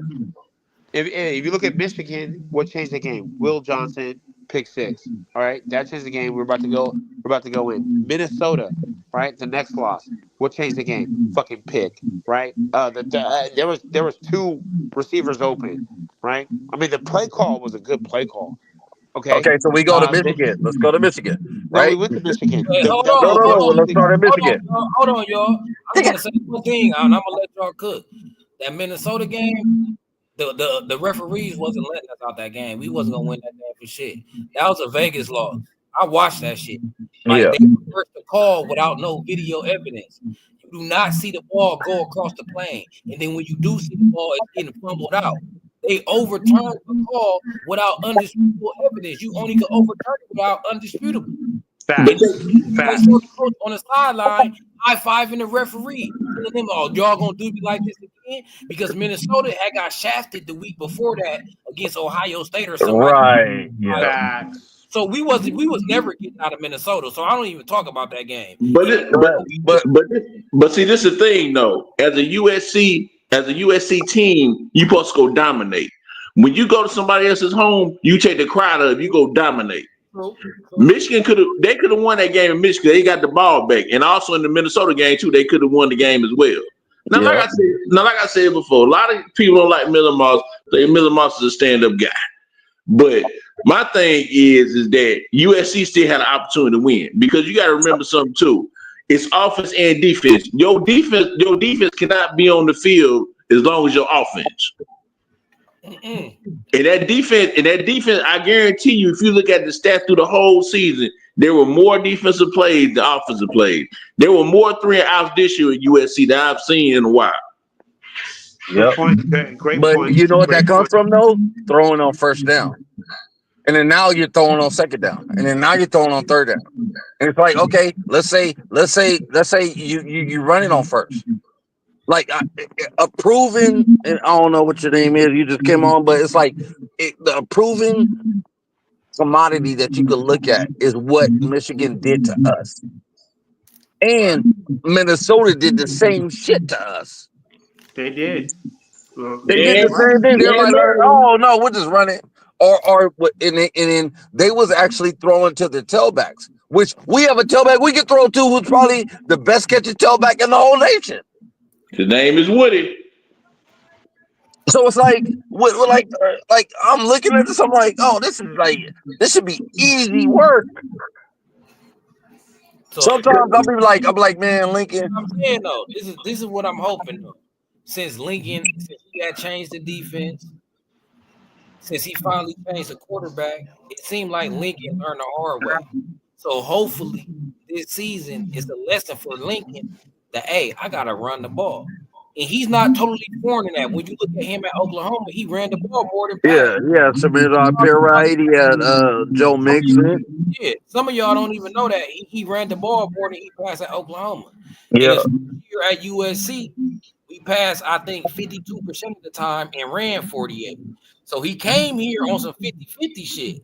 I don't know what happened. You know what I think what happened, Carter?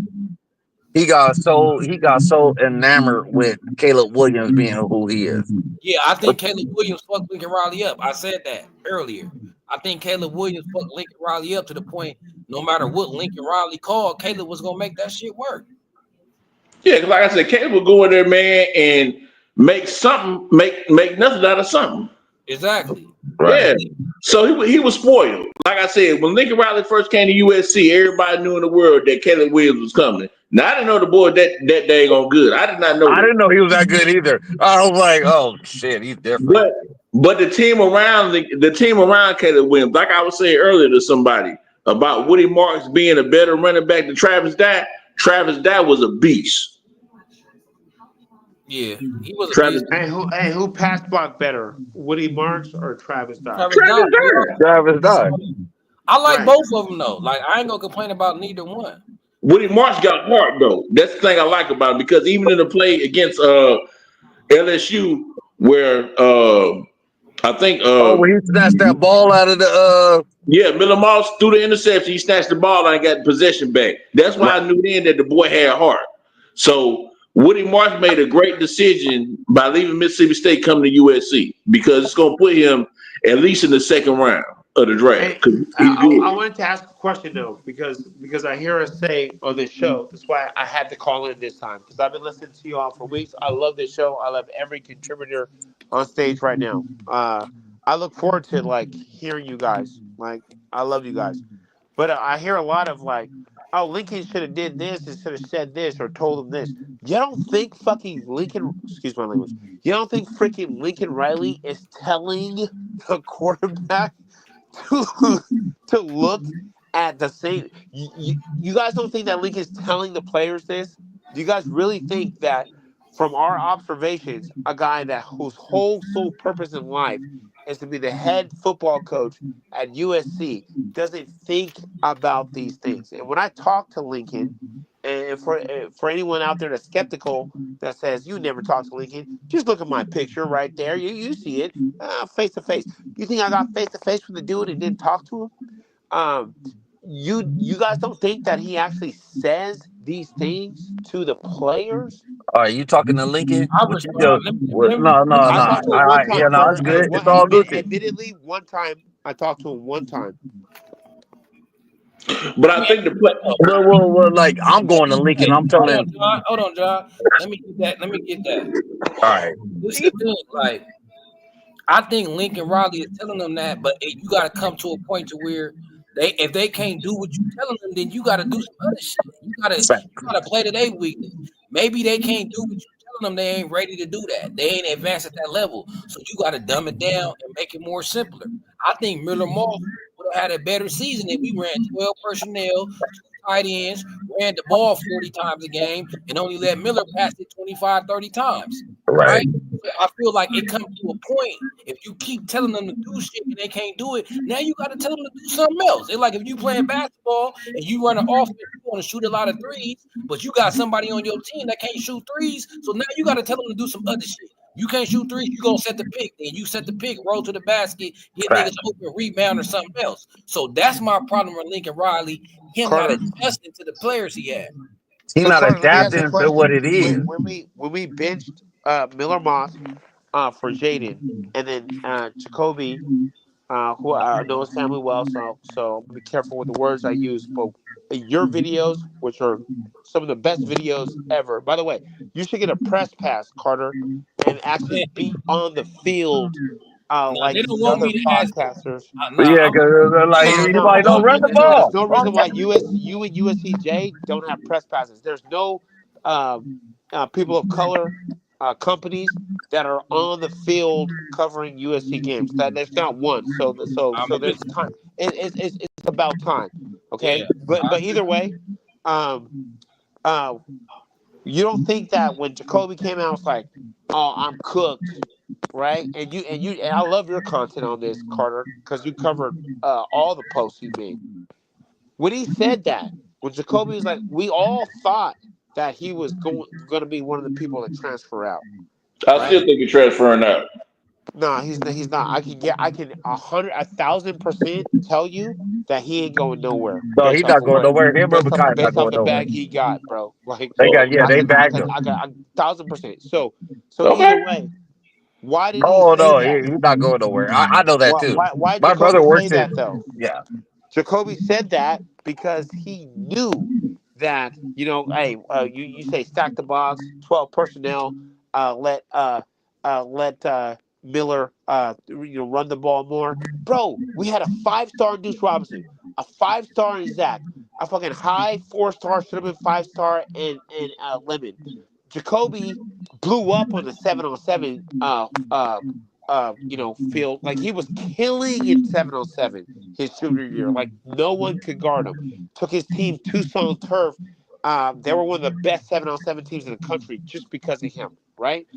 So you got basically four big time receivers. Hold You on. don't. Music make me high. I can hear your TV in the background. I can hear your TV.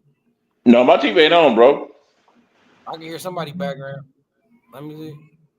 All right, now I can't hear it. All right, go ahead, USC Elite. I had heard some. Go ahead.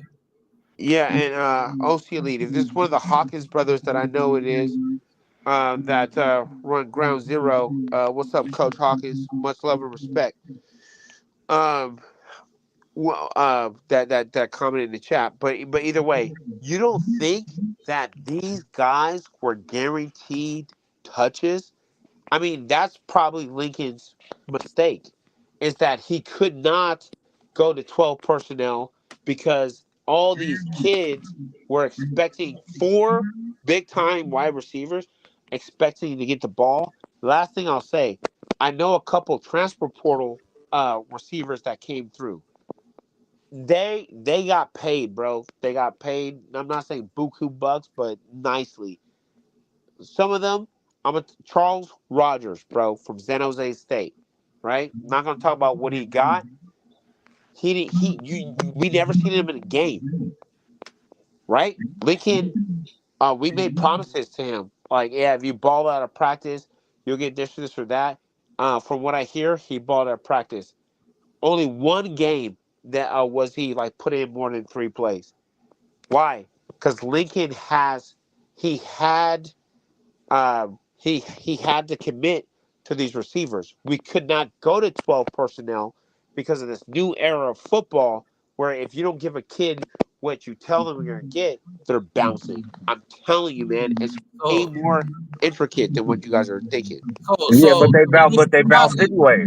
hold on. So Lincoln Riley sacrificed winning to satisfy individual players. See, that's the damn problem right there. The team comes first. I ain't promising nobody no goddamn catches. If you get open and the quarterback finds you, your ass gonna get the catch. But I feel you. That's why Lincoln Riley was rotating all them goddamn receivers. Cause he's such an offensive mind. He promising catches. Only thing I'm promising is the chance to compete. Only thing I'm promising is the best players gonna get on the field. So we shouldn't be making no deals and we promising a certain amount of catches. So I hear what you're saying, but what you're saying is the problem in that. Damn, I can't run the ball because I gotta make Deuce and Zachariah happy and shit. But I really want to run it, but the receivers gonna jump ship. Now look, 2 of them jump ship anyway. That's why you never sacrifice winning for a player, because if they high maintenance and they a problem, they probably go jump ship any goddamn way.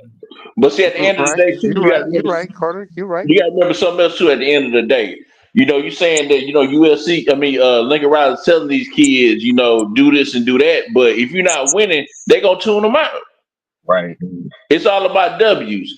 People always say when I listen to some of these lies about the NIL at USC. I don't even live in California, but I do know that USC got more money than a little bit. So when people holler about USC ain't got this, USC ain't got that, they really don't know.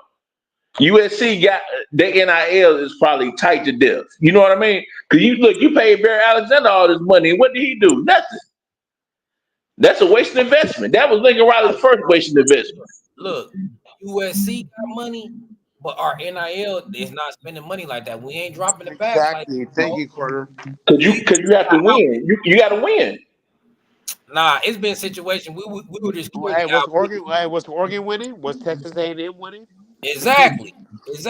We lost out like Texas A&M. Was They draw Oregon winning now, good? right? Texas A&M, they ain't no better than us. You see, we just beat them. They in the same situation as us. So I agree with you. If these same players that we was missing out on was going to championship teams, they going to teams like Texas A&M and Ole Miss and Auburn. Texas A&M, Ole Miss, and Auburn is the ones that been killing it in recruiting in the transfer portal this year, and they all was mid as fuck. Auburn went 5-7. Check this out. Ole Miss is a lawyer/doctor school, so they care about football. Ain't nothing else going. Ain't no Juju Watkins at Ole Miss. So football is they bread and butter. That's what I'm telling you though. Hold on. Let me say. Hold on. Also, too, Texas A&M. Again, I said this earlier. That's an oil money school, so they gonna have money. In Oregon, like I said, enough said. Oregon got Mr. Knight up there, so they got money. And you forgetting Ohio State. So look at all these teams you name it. That's the competition. So if we ain't got money on their level, then we ain't really got no money. Because that's the first tier. So that means when we going against Oregon for players, we're going to get outbid. When we go against Ohio State, we're going to get outbid. When we go against Texas A&M, we're going to be outbid. So we don't have the money. We ain't investing the money like these other schools is. Right? And I agree, we got the money, but we ain't willing to spend it. It's like we still acting like we scared of the NCAA type shit, like they got some power. I tell everybody, every live I do talk about this, the federal court is never going to rule for the NCAA against none of these schools. They already came out and said it, that the NCAA run their business like a mafia, and if the NCAA was any other corporate business in America, they'll be in jail for pandering and racket, all this other shit. They'll be in prison. That's what the federal court. You're right. I mean that's what they ruled. They said that the NCAA was violating antitrust laws for the last 60 years. That's why NIL came to fruition. But look, like the brother said, he said like Texas A&M, an oil money school. Okay, don't you know that the people that are in the oil business know how to hide their money? Hold on. Another one said a lawyer in doctor schools. Well, hey, oh shit. You ever heard of a tax attorney?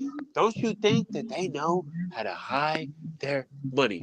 Okay, Facts, and they're gonna teach the kids how to hide it too. So they're specialized in this shit. But at the same time, when you give a young kid so much fucking money, where does the will to grind your ass off to be the best? You don't think something happens to that? It does, because listen, where they start giving the money at. They sneaking this money to these kids in high school. They coming down to 707s. No disrespect to what you doing, but we know the money touches all type of hands, man. Let's be 100. The money touch all type of hands. Whether we say so or not, we know that this is right here is straight money. These kids have no heart no more. They're playing for the bag. They ain't playing for the sport no more. They just want to get money because what? A lot of the parents are struggling. A lot of the kids are going through. They see other kids that got talent. They see them benefited off the NIL. So it's like, oh, now what I'm going to do? I'm playing for the NIL. I'm playing for the biggest bag. I'm praying for my brand now. My brand means more than what team. So if I go to this school, like if I go to Colorado, I know I can build my brand because they're going to market me. They're going to do this for me. They're going to do that for me. If I go to Ohio State, I know I can make money because every kid is going to want to be with me because I'm a football player and they're going to help me market myself. I'm going to get certain things. So it's not about the money. It's not about the sport no more. It's about the straight money. Because if they took that NIL away and he did what Lincoln Riley did what Pete did, it would be about the game. It would be strictly about the game. Bring that competition Tuesday, man. I'm not trying to put myself all the way out there, but I'm gonna get a 300 with y'all. I own a kitchen cabinet business, right? I get hella money out of this. From the people who flipping houses, who they doing real estate. I be flipping real estate. You know what I'm saying? It's not a game over here. We don't fuck around. And I got funded for all things real estate, bro. And no, I got a donor that came in today. $80,000 kitchen. That ain't a small kitchen. And what That's like when people paying $80,000 for a kitchen, just for the cabinets and the countertops, no flooring, no paint, no walls knocked out, nothing. That's just what you want for your cabinets. That's big money, right? And what they tell you about Lincoln Riley? Huh? What they tell you about Lincoln Riley? I'm not fucking with Lincoln Riley. Bingo. Well, I asked him straight up. I was like, "Here, you come in here and you gonna drop me a check today. Like here go a check. Here go a $50,000 check. Like, okay, when you want your cabinets, not till March. Okay, cool, great. We're gonna come out there. We do the measurements and all that. So I'm talking to him. Him and I, we stopped even talking about cabinets. He came in at 3:00 today. We talking 2 hours. Carter, remember you hit me? You like, hey, what's up? And I'm like, I'm talking to him. Now, why they don't like him? He's like, man. First of all, he full of shit. He don't run the ball. He don't got nothing. He don't know nothing about the culture of SC. There you go. And he ain't trying to learn either. Yeah. So and this is a donor. Like, I'm a season ticket holder. I was like, oh, you are? I was like, yeah. I was like, okay. All my family is too. And he was like, where y'all sit at? I'm telling him where we sit at. He telling me the section he sit at. He know I'm legit. All that, right? Now this dude he flipped houses and shit. He flipped apartment buildings. He done came to me multiple times, bought shit. And so we just sitting there chopping it up. I have my SC sweater on. I got it on right now, my sweatshirt, and we just talk about SC. And I was like, what do you really think about Lincoln Riley? He was like, man, I'm not fooling with him. I was like, no. He's like, no.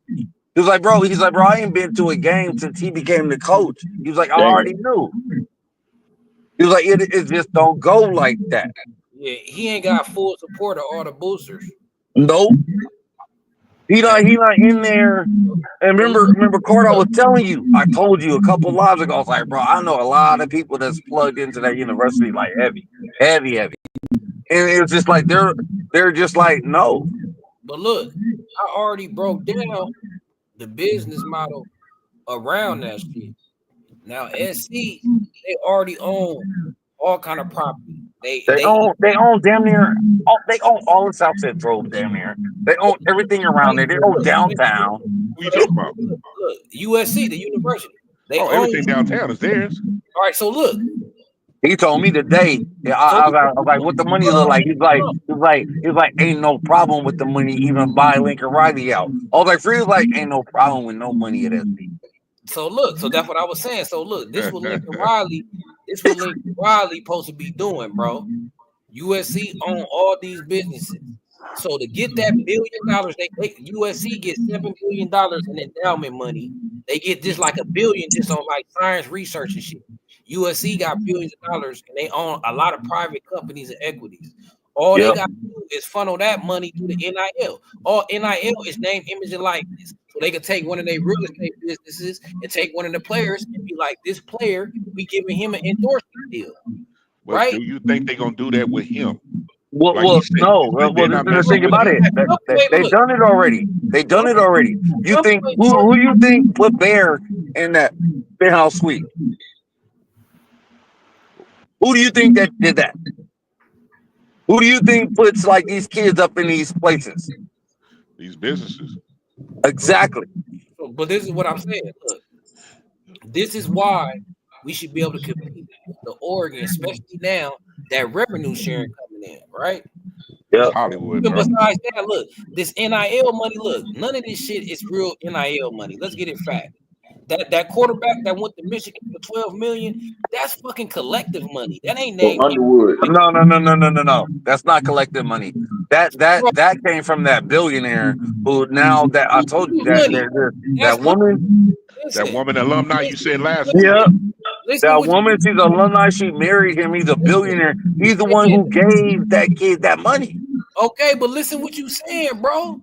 That's not NIL. That's a collective. He gave some money. The university collect NIL is you making money off your name, image, and likeness. Endorsement deal. That's NIL money. The Branch brothers signing with Jordan. That's NIL money. It's a difference between NIL money and collective money. Right. So, but they mask under NIL. So Michigan will tell you Bryce Underwood, that's his NIL deal, when it really just collects money. So USC can do the same thing. Use their money from the university, funnel it through their business. They already own business. And they got to go and buy a business. They own real estate business. They own apartments. They can sign any player from USC they want and say this player is endorsing whatever company this is. So our NIL should have access to that $7 billion. So we should be able to spend 40, 50 a year on the roster. All we got to do is funnel that money through our business and say, this is our NIL money. So it got to be something wrong, though, Carter, because it's like, if they not dropping. We don't care about football. The USC administration. Nah, I think they gonna fuck with Lincoln Riley. Like, he's not charismatic. Look, to me, that's still bullshit. Because one man shouldn't be bigger than the program. Since you don't like Lincoln Riley, now you gonna fuck over the whole program by not donating. If he the one who run the program. They just fuck that. I'm gonna keep it real. If I'm a donor and I got bread, I'm coming to Lincoln Riley and be like, look, check this out, bro. Tell me what player you want, and I'm gonna get him money. That's it. Because if I really don't like Lincoln Riley, the best way to get him out is say, look, we got your ass this elite roster. We got you. Every fucking recruit wanted, and you still lost. So now you out of here. If Lincoln Riley gets fired, he still can say, well, shit, I couldn't get the players I needed at USC. The NIL sucked. Every player I want, I outbid it for. Lincoln Riley being the excuse. We USC Trojans before or after Lincoln Riley. So Lincoln Riley shouldn't stop you from donating to the program, especially when we don't have the roster we need. I can see if Hey, Lincoln's Carter, not. you're right. You're 100% right, bro. And let Hey, me ask look, you Well, this. one of who's the in charge things of though, our Carter, though, NIL? they're holding them hostage because of that contract they gave him. Hey, They but who's in fucking charge? Who's in charge of the NIL that does? I know the name, but do you guys Dave know Emory. who cuts it? There we go. All Dave right, Emory. so you guys understand this, bro. This is Cali. This is SoCal, actually, right? correct. Yeah. And do you guys actually think that in other these other programs that all these donors have as many options to make bread outside of their industry that is local to them? And No. at SC, bro, you have all kinds of shit, bro. You can donate. You can put money in real estate development. You can put money here. You can put money there. What, Texas, what, Georgia or Oregon? Where you go, bro? Well, just to prove your point too, you got somebody, Dr. Dre, never went to the school, dropped millions of dollars in the school to get a whole name after him at SC. He Hey, never so went but to SC. watch this though. Here's the bigger play though. All What right. I've been telling all my black coaches about this NIL shit. I feel like NIL, which was created because of a black man, Ed O'Bannon, who went to Oh UCLA, yeah, who remember saw that? his name, image, and likeness not in a video game. Do you Where guys him and his know? brother Charles won that ship. That's right. Do you guys know that what's happening to our young African? You talk about real estate development, right? This is a chance for us to flip the social economic scale for our people because now our kids can get this money which is due to them. But who do you guys think is controlling the money and taking percentage of the deals? You guys think it's us? You guys think that we're the ones that are behind the scenes managing, taking 10 to 15% when NFL agents only take 3 to 5? Or do you think it's other people? Well, this is the thing too, though. College football is a big revenue driving force. The NFL is number one, of course, but after that, it's college football. And like I said, these kids should be getting paid something because these schools make money off these kids. Right, but let's go back to the point though. Who do you think is making the money? Because there's money being made, bro. I know the answer to this question. I'm gonna go ahead and say it, bro. Right now, our kids are being played by outside forces who are coming in. They help to write the NIL laws, and then now they create the management companies to take a part of the money. Let's say athlete A at USC has $1 million deal. There's someone in the mix that's getting 10 to 15, no, fuck it, 10 to 25% from what I Yep. know. And hey, it's none of us.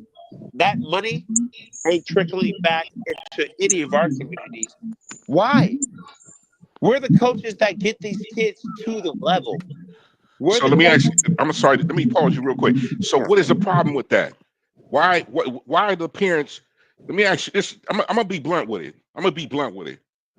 And I'm gonna be real. I'm not a racist dude by no means. I got people from all the spectrums. But why do we always run from us when we come to talking money? Hey, you know who the one who was doing it that didn't run from us? Who was that? Pete Carroll. Pete Carroll. Exactly. Pete Carroll knew what got him there. And he knew what the game was when he came into it. But Because he what I'm came from the saying NFL now, to college and he understood the whole gamut of what it was. is that our parents that have these kids sign these lucrative deals, and they're looking at the money, but we're not teaching our people generational wealth. We're Yeah. not teaching our people nepotism. See, every other race talks nepotism when you're talking these sports and everything. That's why most of these dudes hook up with white chicks, man. You know what I'm saying? Because the white chicks is teaching them economics, the parents are teaching economics to them, but our people are lacking intelligence on economics. Not We teaching don't the know what kid how to be able to have a corporation. exactly. We don't know Not what teaching we the don't know kid about how it, to have good credit. and then we don't teach nepotism, bruh. We Yeah. scared as a people. We're scared of nepotism. You know what I'm saying? If I can answer that question, you said why. That's a great question. And yes, maybe in the past you would say that nepotism. By the way, is like when you keep something, you know, Black information. Wall Street was built on nepotism. Do your history. I'm Well, deep in the well, finances, and I know my history. we as a people, My great we as a uncle was people don't AJ. teach it, bro. My great uncle was AJ Smitherman, one of 4 black men indicted by the federal government in the Tulsa, Oklahoma race riots, Black Wall Street. So I know all about it. But either way, Was it nepotism? with that being said, Oh yeah, that happened with nepotism in Tulsa. with that being with My that being Come on, grandmother's man. from that same era. My grandmother's from that same. with that Like, being said, gentlemen, yes, they may have information as to how the game works that you have to go to school for or get a degree for. But nowadays with AI, what? Huh? All that information anyone can ascertain. You're absolutely right. We you need know what happens? more. We need It gets more watered black-owned down. It gets collectives. watered down through the generations. Till it gets to us. When we Yeah. talk about us, listen, man. Let me help you real talk. Let me help you real talk. When you get a chance, go read Deuteronomy 28, man. You will know more than what you think you know. And I'll tell you that Deuteronomy 28 to tell you the plight of us as a people. Since we came here in 1491, 400 years since we came, and we have not been economically sound since we got off the boat. We have Yep. been fighting we're generations behind when we talk about wealth. So why are we doing? We're done. We hate each other. For one, we compete with each other instead of building with each other. You know what I'm saying? Like we got USCJ. Why is he not on here with us now and we over there? And that's no fault to him. But see, the way we move with each other is our fault. It's our downfall. We don't Yeah. move as a collective. Hey, Every other brother. race, man, you look at the Mexicans. Listen, man, I'm from LA. I'm from Watts. And I know I've seen it. When you look at everybody else and how they move, and the other nations move, and how they move together, they don't like each other and still build together so they can get that wealth. You know what I'm Bro, saying? Look at the I Mexicans, live how in they South move. Central, and it's amazing how Exactly. you think of. I'm Yeah, from 104th and San Pedro. bro, Straight from Watts. I'm on 90th and Broadway, and I get it. Like Done. I see, you can see how these in where I live. I thought when I first moved over there, I thought it was Mexicans. No, it's El Salvadorians. Man, come on, it's a little bit of everything, and they They don't want all to live move in there in together. the same house, getting their money, Come owning on. the apartment buildings, all that shit. I'm like, damn, We okay. can't work together, bro. And it's no style. I got Mexican partners that are real cool from here to Texas. So what I'm saying is, as a people, when we look at our young brothers are swayed by more what they see on the other side. They don't see no togetherness. But when they go with the white folks, when they go with the other people, you know what I'm saying? They see the camaraderie, they see the togetherness, and we over here, we fighting amongst each other. Why the black 707s can't take over? You know what I'm saying? Why the black camps can't Fact. take over? Why we got to go and patronize anybody else when we run this whole sports business? The college football wouldn't move if it wasn't for black people. NFL would move Hey, if it wasn't for blacks. Could you imagine if all the blacks said tomorrow, we're not playing football no more? Come on, man. And then they target to kill whoever decided to run this. But we as a people have been defeated since we came off that boat in 1491. We have never thought about each other. We've always been pit against each other. We're rivals to each other. Look how we look at each other when we in the street. And these young people see this, they see the division. But when they go over there and they see everybody together, they see all these folks over here doing this together. They're like, man, I'm going that route, man. They talking to money, man, because they Hey, see all the negativity with can us. I comment, please? Oh, for sure. I was Hey, almost done. Go ahead, bro. I never meant to cut you off No, it's good, bro. You good. yeah, because I look at you as the older brother, and what you're saying is valuable. One thing I did want to say is like when you say like we don't love each other, we don't help each other. That's not true. Now maybe most of us don't, but it's not a monolithic statement that we don't have each other's back whatsoever. That is not true by any means. Because you said why isn't USCJ here? Well, he probably sleep. But Carter is on USCJ's show a lot. USCJ has Carter on a lot, and he loves Carter. Listen, what I'm saying, bro. You So, misinterpreted hold what I on. mean Well, by give me that. 15 seconds, As brother. a collective, we should have our own Yes. platforms. We should have our own networks. This is what I'm talking about. I'm not disrespecting JJ, my brother. I know his brother. You know what I'm saying? So what I'm Yeah, saying I have is you're missing the point. You're missing the point. What I'm saying, man. What I'm talking about is as a camaraderie, as a togetherness, as a oneness. Our network, we go and build other people's platform. We need to start focusing on us. But when we talk like this, now we thinking we as a people we see like, oh, you're racist, you're this. No, but other nations can do the same thing with each other, and we don't say nothing. But we won't get let in anywhere else. And when I say it, I'm not making a blanket statement over all of us. I'm with you. I'm with you I'm 100%. gonna step in between both of you guys. I'm gonna give an example, and I'm not racist, but I'm gonna give it 300. You don't see it. None of us on Mark Oken page. I'm always on Mark Coken's page. You know, Well, you are. I'm not. yeah. But I mean, like I'm a you're like USC fan, but that's no, exactly and why I I say know they pay attention because one time, Carter and I did a live, and I ain't never heard Mark Hogan say Oh stuff that yeah. he said You take my lingo. when yeah. You know what I mean? Like he said, I never heard this dude talk about sunshine pumping fans. Like, oh, okay, so you are paying attention. You ain't and never said that that's why I said ever. earlier. That's why I said earlier. Carter or USCJ needs a press pass because there's no black content creators on the field, right? Because I sit right there, and I say hello to. Breaking up. Hey, listen up, guys. Hey, man, I'm telling y'all some insightful brothers, man. Y'all got a lot of wisdom, knowledge, and y'all got it, man. And on that and on the football field. But I'm finna get off though. But I just wanted to make two comments before I leave, man. This is an awesome experience. 'Cause I never get on this thing and talk live. I'm always in the box saying shit. Right. But if we can actually look at this night, man, and like I said, USC they did a good job tonight, man. I was doubting them because that Lincoln Riley, but he pulled it out.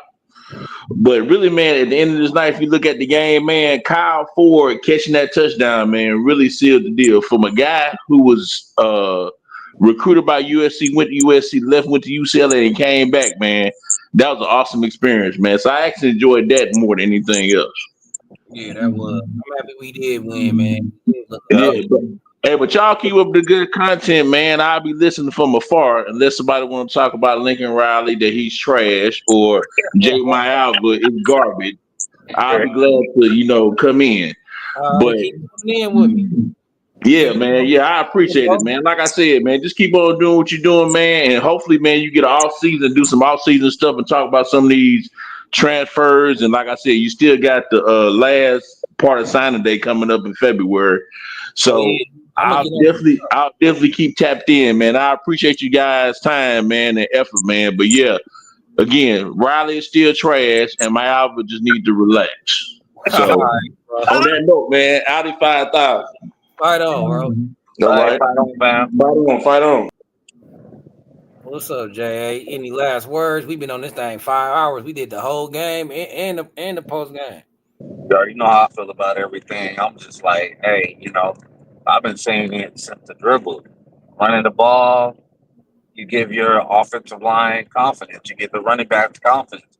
You build the offense. You keep on moving forward. But like we have freshmen in there playing tonight. You know what I mean? On the old line. You once you let them run and go forward and hit somebody, they feel a whole lot different. You even seen I don't know if y'all seen it. I hope y'all did. But Brian Jackson in that first half, after he popped that little 12-yard run or whatever it was, you could already tell his confidence, like, give me the ball. He felt like Keyshawn Jackson. Give me the damn ball. I'll run through all these motherfuckers. And in the offensive line, you could tell they felt the same way. When you pushing up on somebody and you hitting them and you grinding, and you seeing your tailback up there getting 5 yards, 6 yards, 12 yards of carry, man, that changed the whole dynamic of the whole game. It's a whole different game. Yeah. It's a whole different game. Like it's like Like it's a whole different game. What? Oh, y'all want to play this? Okay, that's what we gonna do. And then the thing about it is, we know we in the Big Ten. Shit, I said this on the live we did, bro. Remember the first live I ever jumped on is when we was talking about Penn State. And the first thing I said, I'm like, man, I'm just gonna hit. I'm just gonna hit. I'm just gonna keep running my tailbacks. I'm gonna keep on running my my offense to how it should be, but I'm not gonna be throwing the ball. I don't care if I get 1 yard or 0 yards on first down because I'm gonna run it back on your ass on second down or run it back on your ass on third down, and then I'm gonna wear you down. By the time we get to the fourth quarter, it's game over for your ass. Because that's exactly what Michigan did to us. Right. OC, how you feeling? How we gonna close out this night? What's your last little feelings? We've been on this thing 5 hours. You got something you want to say? Yeah. Last thing. First and foremost, much love to all the brothers here. Yeah. Uh, Second thing is, we need to build something. If we're obviously being denied, the just two in many areas, just not with press passes, but 707, man. I feel like 707 has been co-opted, bro. You got Trillion Boys, you got California Power, right? It used to You be got the boy. PT. You got the boys coming from Central Cali or Pro Way off the dribble. Well, Pro Way is black owned though, bro. Yeah, I know. Come on So, now. so Pro Way works, but like I'm Pro Way is black owned. Fig had premium. All of premium Oh, okay. Fig, I got you. yeah, I know. I know a lot of the yeah, cats. I got you. yeah, Like yeah. even with even like Armand's folks over there in the IE. Like you know Yeah, what I'm saying? our mom was ground zero. Yeah, I know. Yeah, but bro, I'm really in this, right? And so what I'm saying is like there's a huge opportunity for us because NIL was created for us, bro. I'm telling you right now, dog.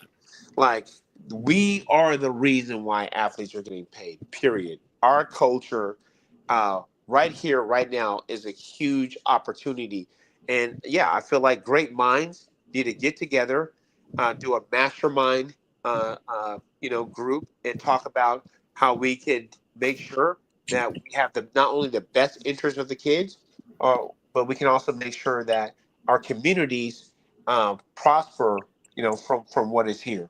And so, we'll have that conversation offline, but I love y'all, brothers. I appreciate all the info. Carter, much love. It's Carter Sports. Make sure you hop on the next live, bro. Don't be a stranger. Hey, and make sure you get. Hey, Carter, you got his number. Tell him shoot it. Shoot Yeah, him my shit. You shoot already your. know. I'm all about Yeah, getting I'll these. hit you Like, guys on. I'll hit you on X, Carter, but you guys can go to Instagram, OC Elite Football. The only black 707 in Orange County. I mean, period. It just is what it is, man. All right, hit me on X, bro. Everybody that came through, man, I appreciate y'all that stuck through. Y'all stuck through the 5 hour live. Good win for the Trojans, man. We had to end the season off with a dub. It's better than the L, right? So we gonna look forward to next season. I'm finna come with y'all with another live. The transfer portal about to heat back up. Players finna be hopping in. Probably some on our team. Probably some more on A&M. So you college football 12 months a year, it don't stop. Y'all probably see me tomorrow or whenever. You know what I'm saying? off the dribble. Off the Carter, dribble. make sure you tap in with me after this. And All check right. into Carter Sports TV because we dropping some real shit on other Man, things. y'all rock with Carter. Like this the dude right here for sure. Fight on. Good looking up. Hit me on the back end though. All right, so. Gone.